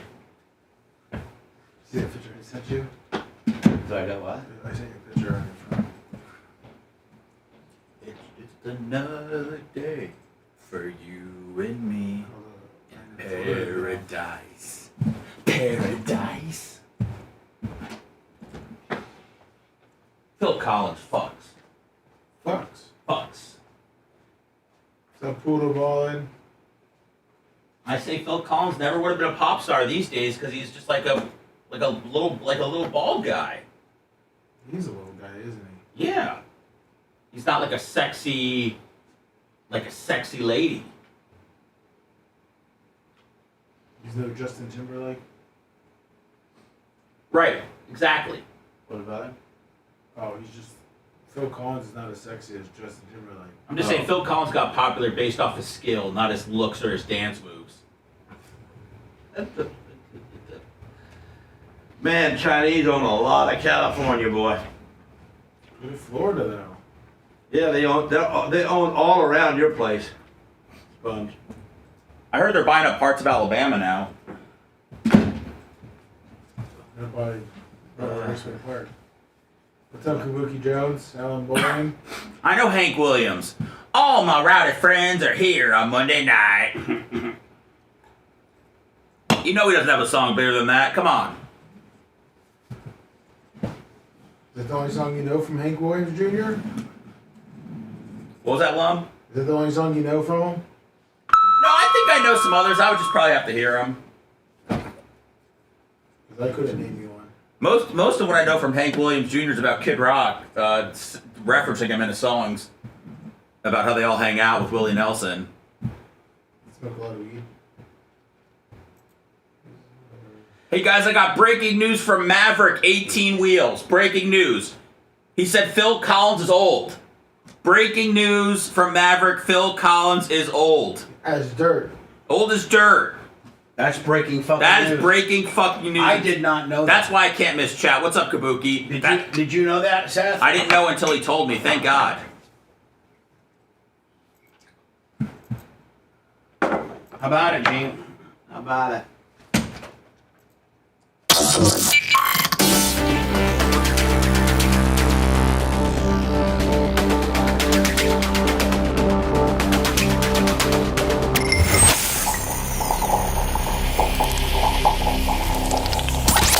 Broadcasting live from the Aquabito studios, aquabito.com/Bubba. It's the Bubba the Love Sponge Show. Ryan Phelps, PayPal, $100. PayPal, Venmo, Cash App at the Bubba Army. It's been a great day. Call it the Lasker effect. He by far has brought in the most money of anybody all week long. Sure has. The Gene Lasker. The man who thinks there's going to be a blackout on tomorrow. That your cash might get deplenished. The banks are shutting down. Hey, Gene, and Trump is taking on the entire world tomorrow, according to Gene Lasker. Gene's about to come up and kick your ass. Gene says, let me tell you something about how much of California that the Chinese own. A lot. I own a lot. Gene's mic's off. He is? I'm so sorry, Gene. I'm sorry. I did not. Your fat finger's getting away. Yeah, I got something going on right now. Listen, looking at my documents here, my paperwork says they might own an eighth of United States already. An eighth of it. Oh, I'm sure they do, if not more. Dude. Not only do they own an eighth of the United States, Gene, but we're indebted to them for trillions of dollars.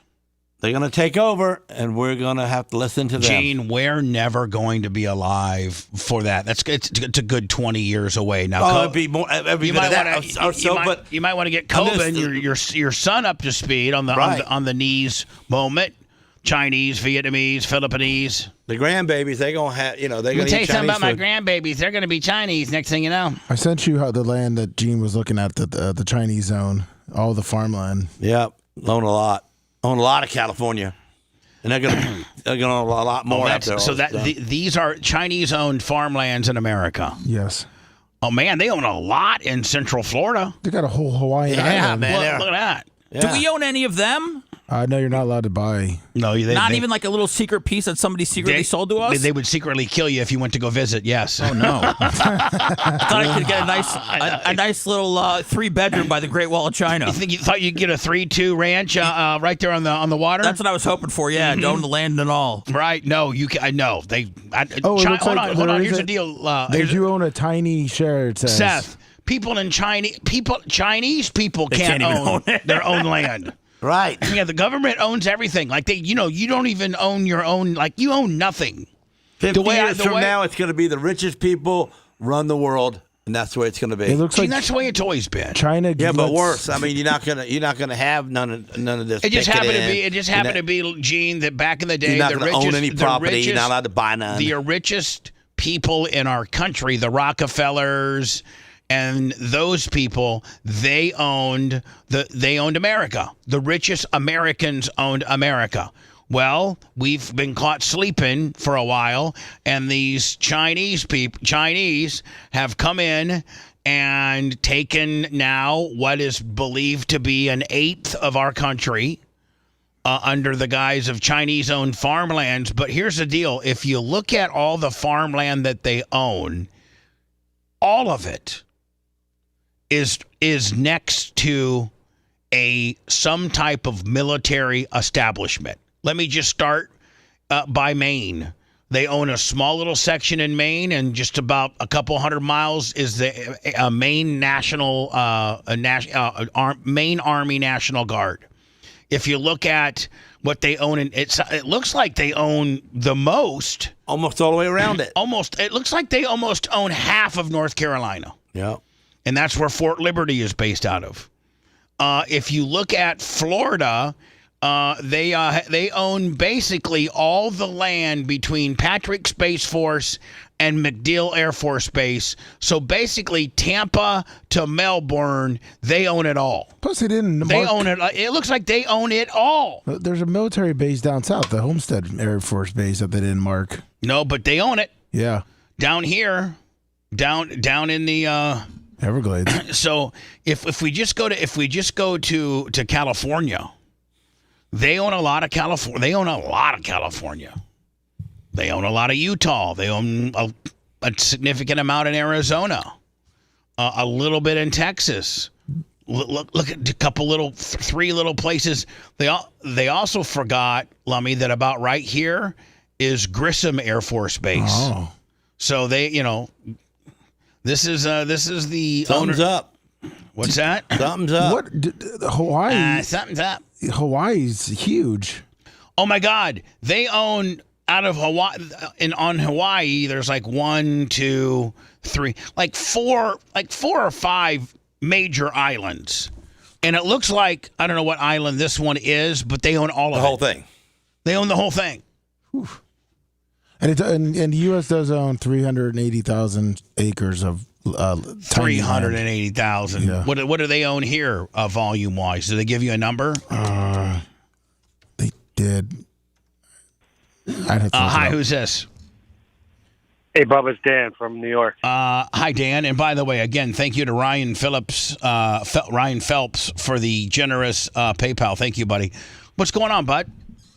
Not too much. Just to validate Lasker's story, if you look up most of the Chinese-owned property in America, they're around military bases in the United States. We're looking at that now. Yeah, we're just looking at that right now, a map right now. So you're a little bit behind, but yes, you're right, sir. We've that's what we're looking at right now. Don't keep playing. No, I'm signing up my guns, ready for the war. Appreciate you. Oh, Won't be steak no more. Be steak foo young. No steak. It's steak foo America young. with no steak and potatoes gone. Steak foo young. Rice and steak foo young. Yep. Hi, who's this? You're on the air. Hello, Bubba. Yes. Yeah, this is Jeff from Philly, FTE.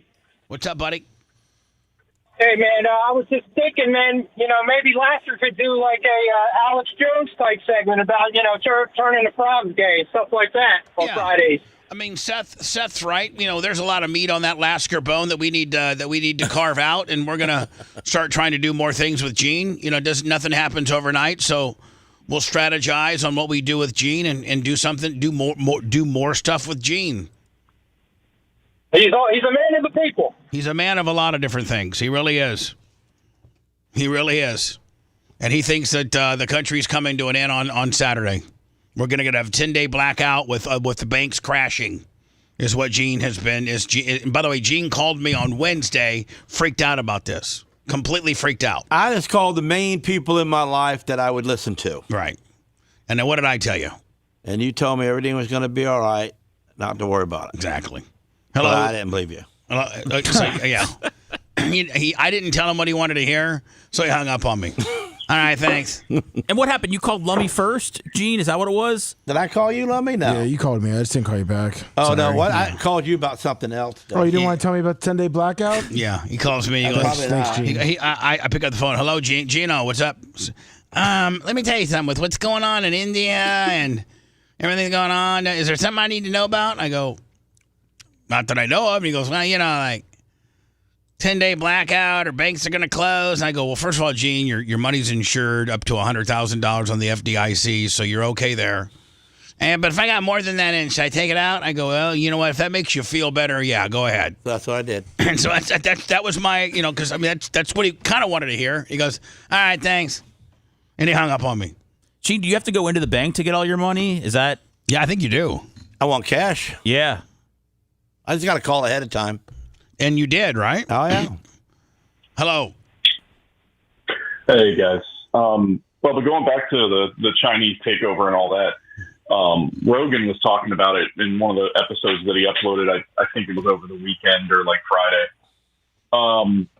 That they're already orchestrating like how to with their AI, how to shut down like all of our infrastructure. And realistically, like they're not that far off from being able to do it already. Shutting down power plants, water facilities, things like that. And then he went further with it and said, with quantum computing, I think Google just released some kind of quantum computing system that, like, it's not like scientifically feasible for it to be doing what it's doing currently, and they are figuring it out. I mean, obviously, I can't speak to how deep he got on it, but like he talked about it for a good 30 minutes, and like I'm not saying he's the end all be all of AI and quantum computing, but he talks to a lot of people that are. I pay attention to what Joe Rogan says. I think Joe Rogan's on usually the more correct side of what he's talking about. Then I don't think he's some nut job that makes these outlandish predictions. I think that he's very well. I think he's very well read, and I think that he has interesting guests on to usually, back up what he's saying or validate or give you some type of reasoning. So I'm a big Joe Rogan fan. I don't listen to him as much as I wish I could. If Joe Rogan has addressed this and it's a thing for him and he's been able to give various stats and things like that, then, maybe it's more of a thing than any of us really think. Like, maybe it really is a thing and maybe we're in trouble. And maybe the next thing within our lifetime, I don't know. Does that mean that China takes us over? Does that mean that we what does it mean? It's worse than that. It will eventually get to a point where nations are, honestly, it even goes past nations. But just his example was, it's going to get to a point where nations say, okay, AI system, make this country as much money as possible and look under every rock and figure out how we can do that. And they just push the button and it will start maneuvering different trade deals and negotiating this and figuring out even just like in the future, like what ships will be coming in. Okay, based on that, okay, we're going to get X amount of dollars. Okay, but we're going to need to make a deal with another nation and this and that, and it's just going to auto process it. And what it'll do is falsely alter certain nations' GDP and things like that, and eventually, like, we won't have any say in how it goes because it's just a AI system that is literally running the world. It literally is an AI algorithm that predicts, various things and makes changes, and it's all to make as much money for China as they can. And there's nothing. No. It's not going to be just China. It's going to be the whole world. Nairobi is going to have access to the same thing, whether it be Grok, OpenAI, or things like that. Every nation, and he gets into it talking about how Elon was like, guys, this is not what you want to be doing. And obviously, Elon lost his mind last week. Okay, but the fact of the matter is, hold on, Elon maybe did lose his mind last week, but Elon's a very smart guy, and I think that he's been saying for a while, listen, we need to keep our eye on AI. It's the most scariest, potentially destructive thing we're not paying attention to. I think he's said that for a while. This will alter in our lifetime. This will alter the world more so than any prior event previously. AI. And he talked AI, absolutely. He talks about where Elon was like, look, guys, like, you have got to slow this down and you have got to regulate this. And then he said, but at the same time, Elon jumped right on board, and he's now, I think he's backing Grok or someone. Well, I mean, he also is the largest. He's really on the cutting edge of robots, and in fact, they're saying that Elon's next big thing isn't the Tesla, power bank and roof panels, isn't SpaceX. Robots. That's the next big, the next big thing, and his next big money grab, which will make him even more richer, is he's going to make these autonomous robots completely user friendly and affordable for everybody to have a robot. That's probably adding to this problem.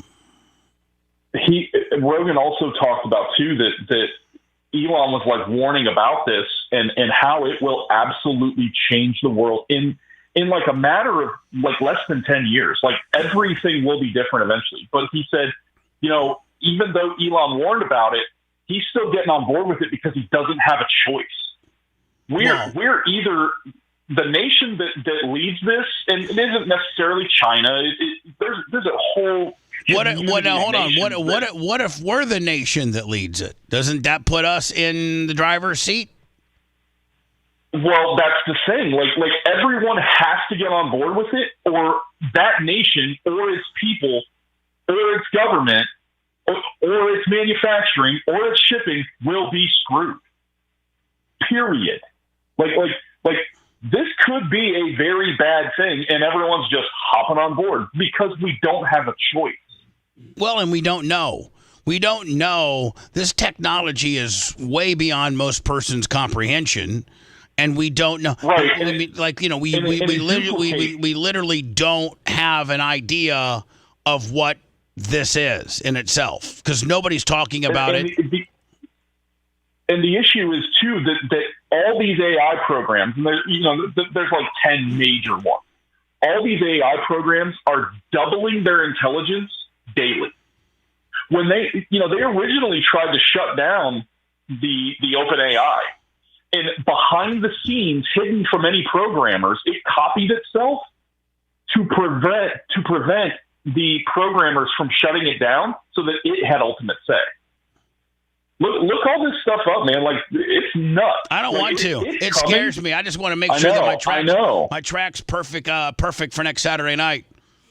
That's all I care about. Right, but like it'll eventually affect you. Where if you don't have proper AI, like you're not going to be able to communicate with Sunbelt, for instance.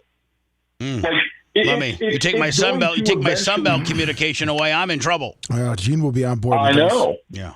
Well, listen, man. Thank you for the backfill. And I agree with you. Have a chill weekend, man. You deserve it. Yeah. Maybe take a gummy. I'm just shot out of a cannon. Yeah, take maybe a couple highly THC regulated gummies would be great for you, my friend. It's the Addy. It's not me, man. It's all right. The Adderall. So back down on that. That'll kill you. Okay. Yep. All right, buddy. Good talking to you. See you guys. With that breaking news in the Middle East and now escalating fears of an all-out war in the region, the IDF has confirmed Israel has hit nuclear targets. Officials say dozens of jets completed the first nuclear guys. We're nuking now. They're blowing up. We're nuking. Sites. We're not conventional bombing. We're hitting nuclear sites. Stage that included strikes on dozens of military targets, including nuclear ones. Our producer on the ground in Tehran heard blasts around the city. Our teams have reported air raid sirens in Tel Aviv and Jerusalem. The strikes come as the U.S. has planned nuclear talks with Iranian officials this weekend. We'll go to Tel Aviv in just a moment, but first let's go straight to senior White House correspondent. The headlines read, Israel launches preemptive strike on Iran. Selena Wang. Selena, what are U.S. officials saying about this attack? Well, in fact, we're just getting a statement from the White House. According to Secretary of State Marco Rubio, in the statement, he is stressing that there was no U.S. involvement in this attack. I'll just read to you part of it, saying tonight Israel took unilateral action against Iran. We are not involved in strikes against Iran, and our top priority is protecting American forces in the region. He goes on to say that Israel advised us that they believe this action was necessary for its self-defense. President Trump and the administration have taken all necessary steps to protect our forces and remain in close contact with our regional partners. Let me be clear, Iran should not target U.S. interests or personnel. Now, Lindsay, this comes after the State Department had ordered non-essential diplomats out of Iraq, and the Pentagon had authorized military families to depart throughout the Middle East voluntarily if they chose to do so. The president has said that the region could become very dangerous. Now, earlier today, I asked President Trump just how imminent this strike could be. He said it very well could happen, but he stressed that he prefers a diplomatic solution. In fact, just last month, President Trump had said that he warned Prime Just want to let you know I'm not worried about Iran. I got L.A. to worry about. I got that. Minister Netanyahu against striking against Iran because he said the U.S. and Iran were close to an agreement. So the big question here, Lindsay, is what this means for ongoing U.S. and Iran nuclear talks. Selena Wang from the White House for us. Selena Wang. I want to bring in ABC News military analyst Steve Ganyard.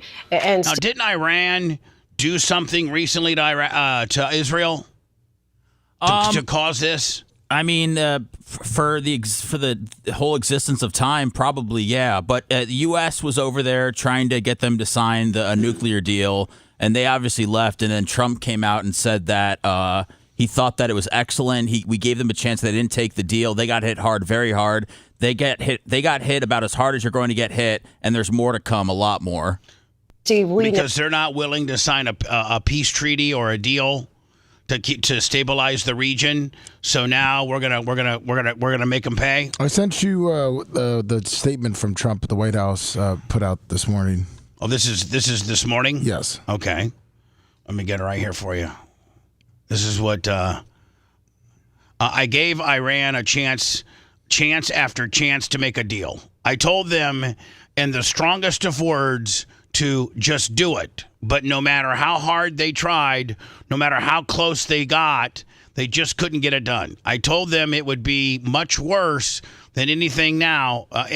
Much worse than anything they know, anticipated and or were told. The United States makes the best and the most lethal military equipment anywhere in the world, by far. And that Israel has a lot of it. we make the best, and I just want to let you know Israel has a lot of it. With much more to come, and they know how to use it. Certain Iranian hardliners spoke bravely, but they did not know what was about to happen. They're all dead. They're all dead now. I like his no nonsense approach. They're all dead now, and it'll only get worse. This has already been great death and destruction, but there is still time to make this slaughter. I'm sorry, but there is still time to make this slaughter. With the next already planned attacks being even more brutal, come to an end. Iran must make a deal before there is nothing left, and save what was once an Iranian empire. No more death. No more destruction. Just do it before it's too late. God bless you all. Seth, I don't think you can be any more. I don't think you can lay it out any better than that. No, he didn't use any political jargon that we would have trouble deciphering. No, he was very clear, right? And he said that the brave liners are dead. The people they're dead. They're all dead. They hit the top 3 of Iran's most powerful men in the military. They killed a bunch of scientists, obviously, that were working on the nukes. And this was something that I think they've been working on for quite a while, because they were able to build a drone base inside Iran for this attack. And so what we were most concerned with was they were developing nukes, and nobody wants that. They're not a stable enough country or responsible enough country to have nukes. They're crazy. And so we didn't want them having nukes. So this was Israel's first wave of making them pay for not coming up with a treaty that make them stop building nukes, right? I mean, is that kind of the layman's term? I don't know if their interests are tied directly into what the U.S. interests are. I mean, obviously there's a lot that they want to see happen together, but I don't know if Israel goes, if they don't do this deal, we're going to go ahead and attack them. It sounds like Trump's saying it for them. I mean, really? I mean, he said Israel has a lot of our stuff, and there's more to come. So to me, it seems like kind of Israel's, the quarterback, and we're the slot receiver.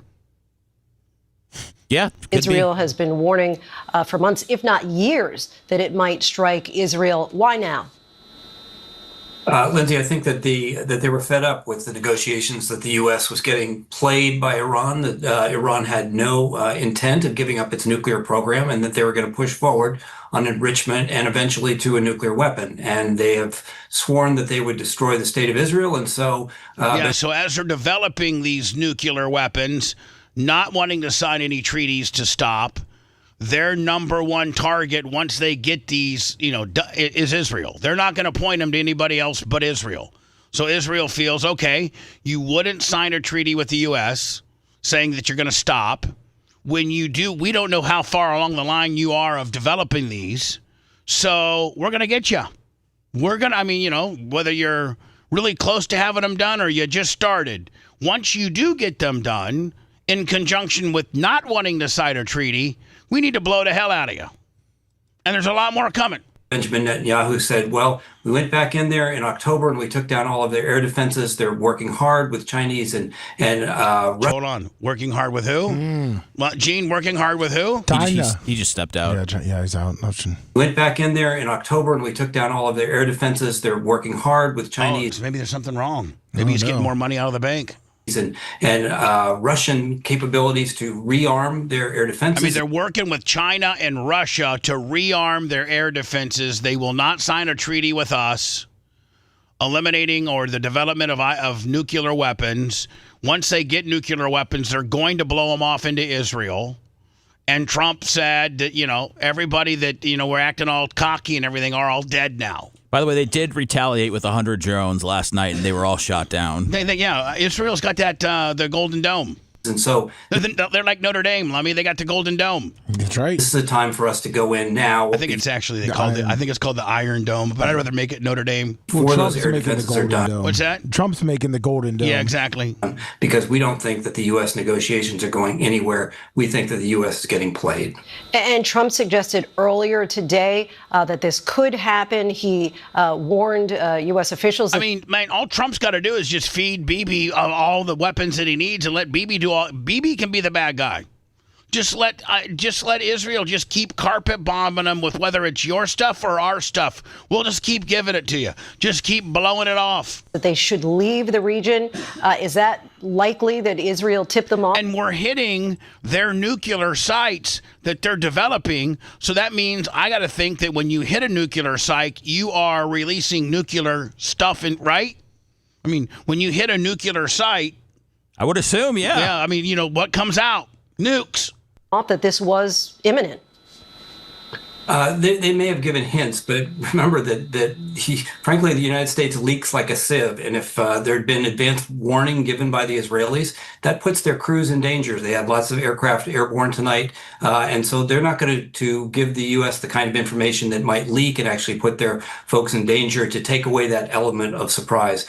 One of the things I think we need to think about, Lindsay, is what's next. So we know that. I'll tell you what's next. Donald Trump says there's a lot that's next. They did hit nuclear sites tonight. We know that they. Why is Iran always being a bunch of dicks?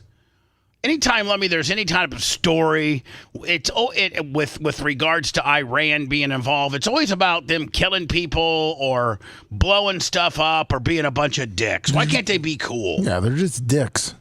Straight dicks. Macho sent this to me. He says that looks like oil prices are going to be going up. Go fill up your trucks. Yeah. My truck can run on E85. There you go. But honest to God, I never used it before, but my truck's made for, flex fuel E85, and it's about $1 cheaper. Is it? Yeah. Ooh. I love it. I got Bibi next. Israeli Prime Minister Benjamin Netanyahu. He's going to give his spin on it as well. And then one more story with regards to this. I'd hate to be in Iran right now because you got rapping Donald Trump mad at you and Bibi. Bibi already carpet bombed you, and you probably got more coming tonight. And Trump said, I listen, they got a lot of our technology, and we got a lot more to give them. How could you be so... if you're in Iran, how can you... Didn't you say, Seth, they took the top 3 dudes out? Yeah, and their military and their top scientists. Yeah, like, what the hell? What the hell? They said they might have taken out some of the most important people that Iran might not know how to retaliate properly. Retaliate by, not doing anything. You know what? Retaliate by calling Donald Trump up and saying, hey, you know that thing you want us to sign? We're ready to sign it immediately. Well, DocuSign it right now. I mean, can't you sign things over the internet now called DocuSign? DocuSign. Just send it back over. Just DocuSign it, buddy. If you want 24/7 on-demand Bubba and the crew, go to BubbaArmyHQ.com. Right now. The Bubba the Love Sponge Show will be back after this.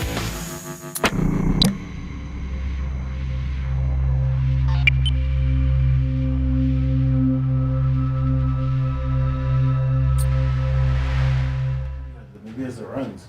Oh man, that was okay. Oh, I heard him say right side of the concrete. There's something important happening. Excuse me.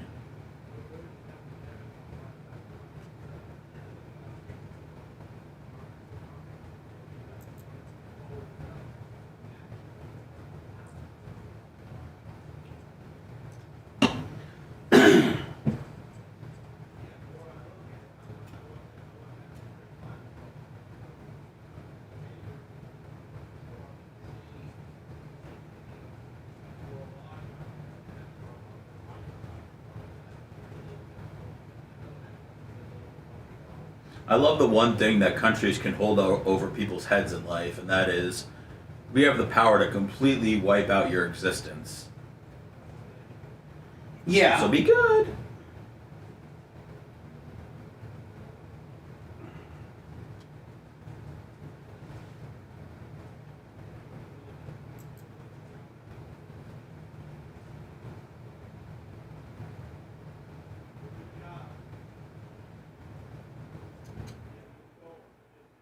Man, this should knock the fucking guy who survived the plane crash right out of the news. I know, poor fella. Oh, man.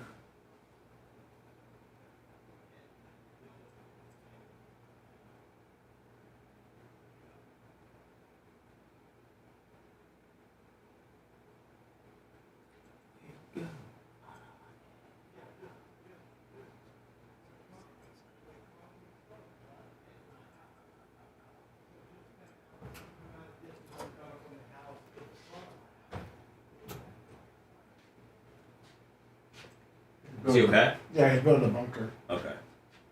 He's what? The fuck? I like your answer though. Yeah, let me got me. You're in the hot shot. Oh. I was like, well, I mean, I was like, well, that could be interesting on many levels.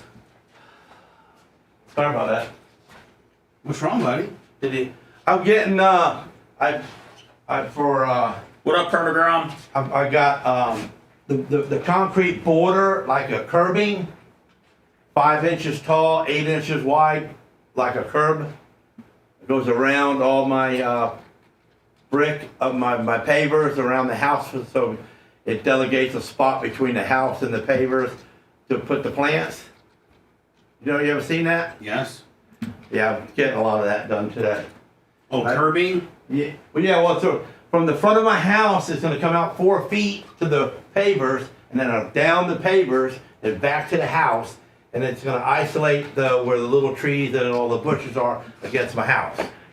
And I'm making it go down the right side of my house on the concrete, and on the right side of the concrete to make it even. And I just want to make sure they're doing it right. Yeah, well, I don't want them to stop at the end of the concrete. I want them to stop on the paver part to make sure the front line of my house is even. And I gave it to Coben to be the boss, and I guess the guy wasn't understanding him. He goes, oh, well, now I understand what he was, what he is. So why didn't you understand it? Because he's 14? Because he's a kid? Please. Bitch owns the place, man. Shut up. He goes, oh, I get him now. Oh, you do? Just say that you work for him, Gene. Be like, I don't know, he's one of those millionaire kids. He opened this up and hired me. I don't want He's got some fucking TikTok channel or some bullshit.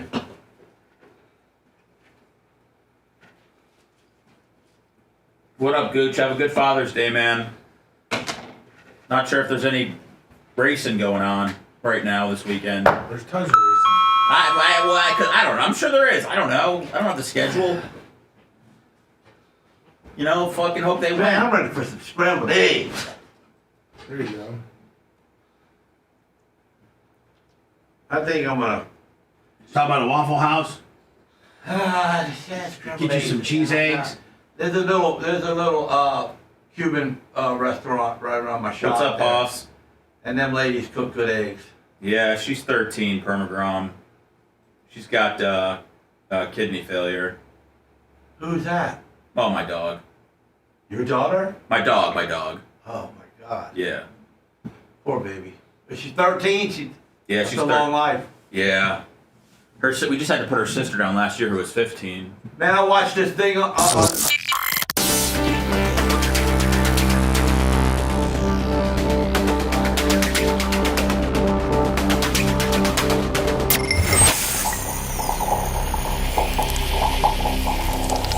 Broadcasting live from the Aquabito Studios, aquabito.com/Bubba. It's the Bubba the Love Sponge Show. Gene, as we were talking about, losing your animals, or I was crying. It made me cry. Have to put them down after. Did you see the story that we did yesterday? Where there's a guy who'll freeze dry your dog. I know, but my freezer's not big enough for my dog. No, I can't do that. I'd like to chop her head off when she's dead and keep her skull. No, Gene. But I'm not allowed to. Your dog dies. You put him in the freezer. You put him in like a Ziploc bag and get all the air out of it. Then you put him in the freezer and you freeze it. Okay. And then you suck out the moisture. Yeah. Then you get a box. Like one of those styrofoam, like you're sending some steaks and dry ice, and you put your dog in that styrofoam box with dry ice, and you ship it to the dude. Maybe you can send it to me real fast so I can do it. Ship it to the dude, and he does what to it? He does this freeze-dried deal that sucks out all the moisture of your animal, and it allows it to be looking like it's a. Yeah, hold on. What are you? You're gonna listen as soon as I show it to you. You're gonna want it. I sent you the news story, but let me send you their yeah, I know. I sent you their website. Yeah. So watch this. Like, Gene, you're gonna want this. You're going to want this so bad. So that's a freeze-dried animal. Just watch. Yeah, just watch. We watched this yesterday. I think Tara's going to do this with her cat when it finally passes. No, she says she does not want to do this. Oh, okay. No, anybody normal's not going to do this. All right, so just watch it and shut her up. Her husband does, Tarak. Hold on. You want to cut your animal? He's not normal. You want to cut he's Egyptian. That's right. You want to cut your animal's head off and put it on the hood of your car. Keep the skull. No, I'll put it on my mantelpiece. Wyatt Hair's $30. Just watch. This is Monster, the Chihuahua. He's from Virginia. He's been out of the dryer not too long. My name's Chuck Rupert, and I freeze dry people's pets. Second Life Freeze Dry is a business that preserves your pet like you remember it. The process is to extract all the moisture, and that's what preserves the animal. This is the freeze dryer. With this process, they can be posed in any fashion you want. Sitting up, laying down, sleeping, whatever the case might be. It's nothing magic. Sad, man. Cold temperature and vacuum. There's some emotional help that people get out of having their pet still physically around. It provides them comfort. What they tell me is, I lost my companion, and in some form, they got him back. Look at that, man. Can you imagine if your Cane Corso was right there, Gene? I just buy another one like her. Right, you know watch. Sarah might want this. Is that the pet looks exactly like it did when it was the last time that they saw them. I enjoy the See, it's winning you over. Hold on. challenge of making them as lifelike as possible. I like my job. Gene, I'd love to when I walked into your shop and had your King Corso on your desk like that. I can see why he said put some wheels on it. You just walk it around. By the way, Tarek said, I have our cat's DNA preserved to clone it. This crap is child's play. Yeah. Oh, man. You can clone it, and it costs $45,000. It's $45,000 to clone. Yeah. So, Gene, you can Fox clone News your Alert, we dogs. can confirm Israel is launching a series of preemptive airstrikes against Iran right now. Explosions reported in the capital of Tehran. Trey Yingst is in Jerusalem with the latest. Trey, what can you tell us? Yeah, Jesse, good evening. Fox News can confirm that the Israeli Air Force is currently striking Iranian nuclear facilities and long-range missile capabilities. This is a significant strike that is expected to take place in a series. By the way, it's happening at 3:37 in the morning, Israeli time. So everybody's sleeping while the city's getting carpet bombed. Of waves, according to an IDF official, the opening wave targeted more than a dozen different sites in Iran. Explosions were reported around the capital of Tehran, and as we speak, a state of emergency has been declared across Israel as the Israelis are bracing for possible Iranian retaliation. I want to take you through how we learned about these strikes taking place. At 2:16 a.m. local time, U.S. Ambassador to Israel Mike Huckabee tweeted out that there was something going on. He says, at our embassy in Jerusalem and closely following the situation, we will remain here all night. Pray for the peace of Jerusalem. 45 minutes later, sirens started to sound across central Israel. We could hear them here in Tel Aviv. And then moments later... Now, was that because they were afraid that Iran might strike back? Text alert from Israel's Home Front Command warning people to be prepared for special instructions, at which point a statement was sent out by... Isn't it great that we don't live in a country like that, you know, that your phone goes off and it says be prepared for special instructions? And, you know, Seth had a nice day at the park planned for his family, and now they got to stay home because, you know, somebody might be carpet bombing us. Israel's defense minister, Israel... I think we take our safety for granted here. Because there's a lot of part of the world that lives like that have to live on edge. Declaring that state of emergency across the country. We have seen Iranian retaliation following Israeli strikes just last year. And didn't they say they tried to lay a bunch of stuff, like 100 down, and the Golden/Iron Dome got them? Sure did. Involve a series of different things, including ballistic missiles, cruise missiles, and drones. But again, the latest information, Jesse, that we can confirm tonight, the Israelis are striking Iranian territory, targeting the country's nuclear program. This comes just 2 days before a sixth round of conversations were set to take place between U.S. Special Envoy Steve Witkoff and Iranian officials in Oman. President Trump spoke today about the situation, the tension across the region, saying that he was hoping for a deal and hoping that diplomacy would prevail. This would let you know all three are dead now, the people that thought they were real tough and everything. Well, he has consistently talked about the diplomatic efforts that have been made by the Trump administration. And this is important to note because when we look at the information that we're receiving right now, one U.S. official telling Fox News tonight that the United States was not involved in these strikes that took place against Iranian nuclear facilities and long-range missile capabilities. Again, we expect these strikes to continue, possibly throughout this evening. And Israel right now is bracing for the possibility of Iranian retaliation. Just to give you a sense, Jesse, of how Israel is bracing, they are ensuring that all of the air defense systems across this country are on high alert. When you and I talked earlier in the conflict between Israel and Hamas inside Gaza, we often talked about Israel's Iron Dome missile defense system. Tonight, the alert is for David's Sling and the Arrow system. These are more advanced systems capable of shooting down medium and long-range incoming ballistic missiles. They said, we're not going to the Iron Dome, we're going to the Arrow Willie. Well, they also have. You have to remember, though, there's also one THAAD missile defense system. They got what now? They have a thing called David's Sling. David Sling? Yeah, like, you know, David from David and Goliath. Oh, okay. Yeah. And what's that? What's David Sling do? It like throws a big rock over there? throws a big rock right on the Capitol where the president of Iran might be sleeping at night? I sent you a little short video they put out on the David Sling. Oh, so you sent me a video of what so Israel has not only the Iron Dome, right? Yes. Which pretty much... During Operation Shield and Arrow, history was made. For the first time, the David Sling was put into operational use, intercepting two... I want to see the David Sling. Islamic Jihad rockets. A long-range, multi-mission interceptor, the David Sling is designed to intercept ballistic missiles, rockets, high-flying aircraft, and UAVs. When 2 rockets were fired toward Jerusalem and Tel Aviv, the David Sling acted precisely to neutralize the threat. David Sling operates with one purpose: to save lives. I think Israel might have some more kick-ass stuff than we do. Or do you think that everything they got, we got?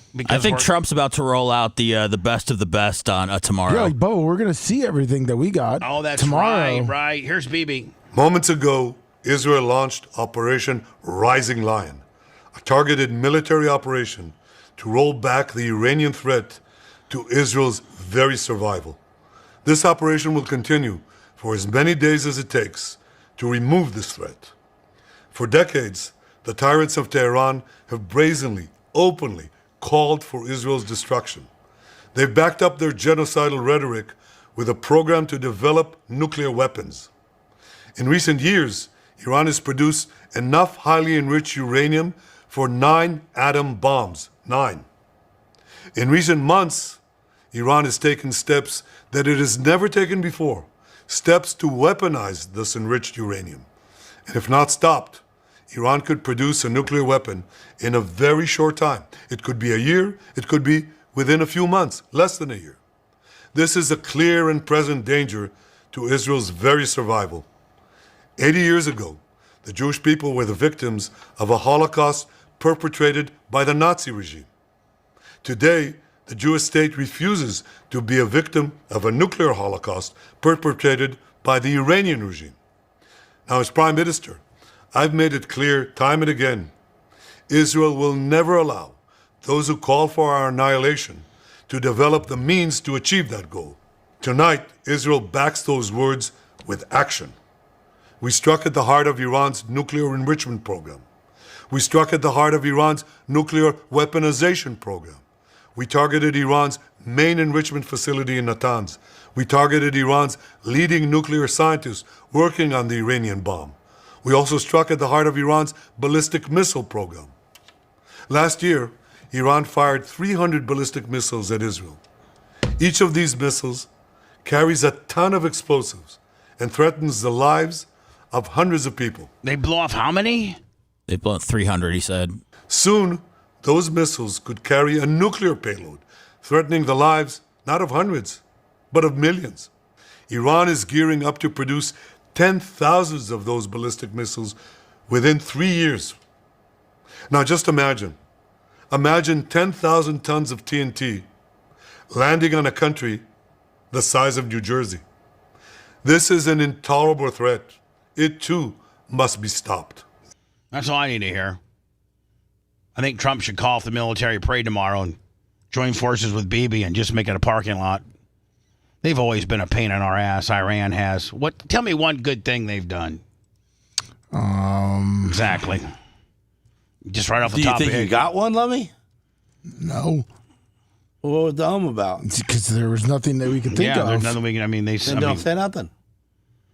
Well, he just said, Well, he said, but that means it's something that's in his head. He's trying to figure you it gotta out. think. I mean, some countries, there's got to be something good out of them. I mean, like Google. Well, I was waiting to hear it. What good? I've never heard one. Well, I've never heard of anything good that I've came out never of even met anybody from Iran. That might be a good thing, Gene.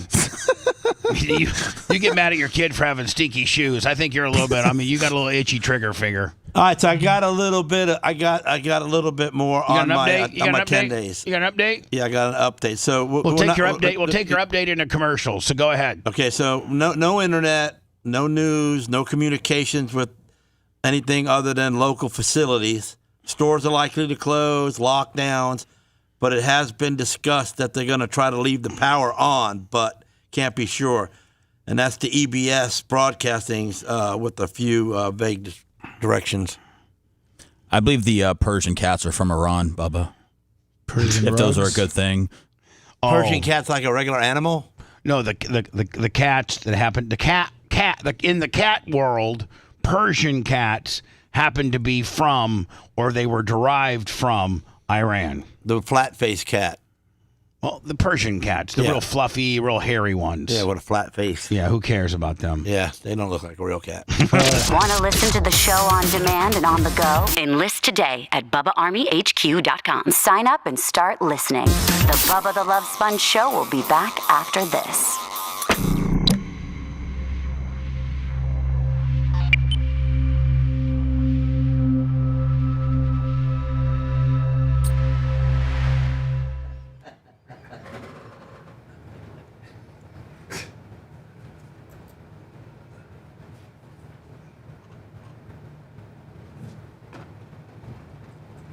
In the heart of terror, we targeted scientists.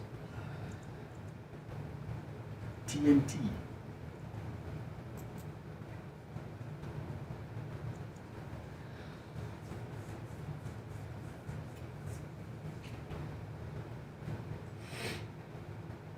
How do you say his name again? Tar Hill? Targate? Oh, Tarek. Tarek. Yeah. Is he getting any, looking any, like he's getting any age to him? No. Son of a bitch, man. He's like 16. According to this, the refrigerator was created by Iranians. Oh, we got to bow down to them now. We have to save them. Refrigerator's the best thing I got in my house. There you go. So, Gene, you called me the day that you were warning everyone about 10 days of blackout, but you weren't going to tell me?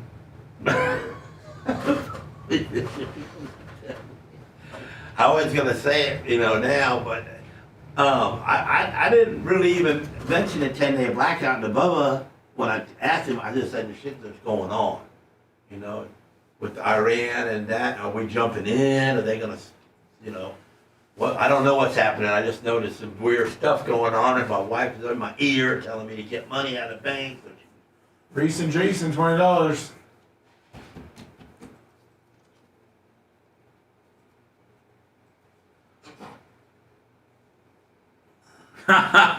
No, Mitch, I appreciate it, man, but it's going away actually at a rapid pace. And I can actually tell it's going away at a rapid pace, which I've never been able to tell before. But I'll take your compliment and rub it all over my bald spots.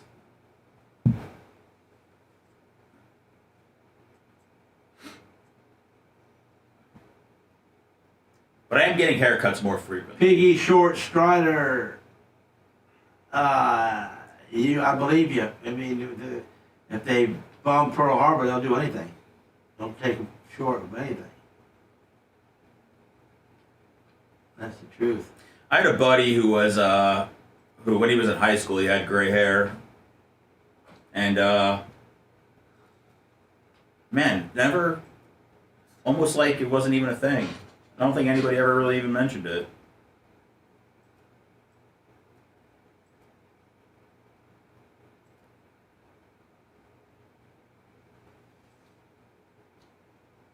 That's funny, Mitch. Well, when's the wisdom coming, Troy?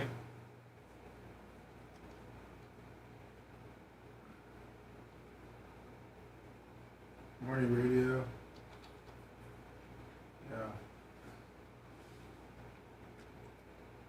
Yeah, gray hairs don't bother me. I try to yank them out of my chest in the shower sometimes when I'm bored, but I normally get more. I still have more dark hair than gray hair, so.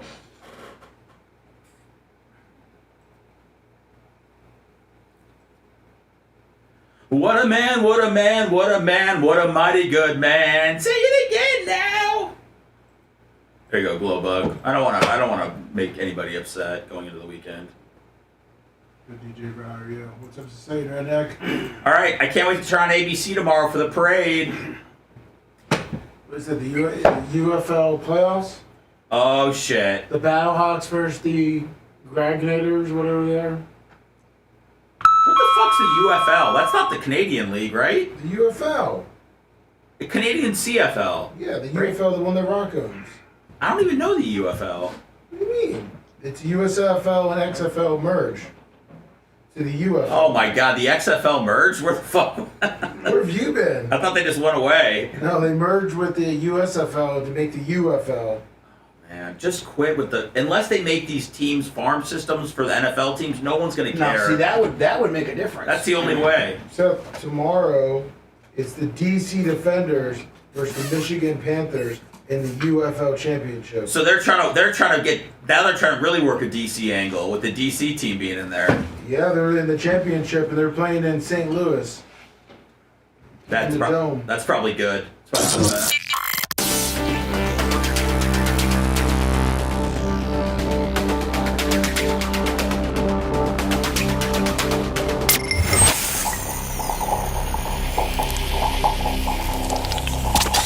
Broadcasting live from the Aquabedo studios. Aquabedo.com/Bubba. It's the Bubba the Love Sponge Show. Gene, you killed it today, my friend. Thank you, Sarah, so much. I love you too, Sarah, for Gene loving you and for what you have done for my friend's life. You've completely made him a completely different. You've brought the good out on him. And he respects you and he treats you like a queen and he getting a loves bunch you. of curbing done today. I'm putting a curb all around our plant so we can keep the dogs out. Fantastic. Lummy, have a good weekend. Maybe I might be seeing you.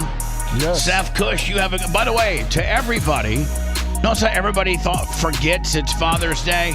Yeah, no It's cares. Father's Day this Sunday. I think most of us just want to be left alone. No, go get us something from Walgreens at the last second. Yeah, exactly. Happy Father's Day to all you dads out there. It's kind of a bittersweet. Seth, I hope your dog gets better. One for me in the fact that I'm a father, but don't have a relationship with who my son is. But you got a dad. I did, and I sent my father something. So. You sent a Bubba Army shirt? No. The last picture I've seen of him, he was in a Bubba Army shirt. My dad? Yeah. Oh. I didn't see that. Well, you don't see a lot of things. That's why we bring that stuff to the table for you. We'll see you guys Monday. Appreciate it. Happy Father's Day to all you dads out there. I hope you got a better relationship with your son than I do. It's very sad. This is a weird way to end the show, Bub. I feel. I know you brought the show all down. I gotta pee. Good bad. as we did. I gotta pee. Have a good one. Thanks for letting me finish. You've been listening to the Bubba the Love Sponge Show, starring me, Bubba the Love Sponge, co-host and show historian Lummit. It's Seth, co-host and president of podcasting. It's Brian Matroni, king of counter programming. You're wiring up. It's Mini Macho. The BRN agent, Thomas Buttoned Up B. Co-host Dr. Dan Diaco, Esquire of Council. Co-host J. Diaco, Esquire, the Spitting Cobra of Council. Now, time for the legal disclaimer. Exactly. The Bubba the Love Sponge Show is intended solely for the enjoyment of our listening audience. Any rebroadcast, retransmission, or other use of this show without express written consent of the Bubba Radio Network is prohibited. We must dissuade him of this delusion. Until next time, always remember. I'll repeat hello. I'm back.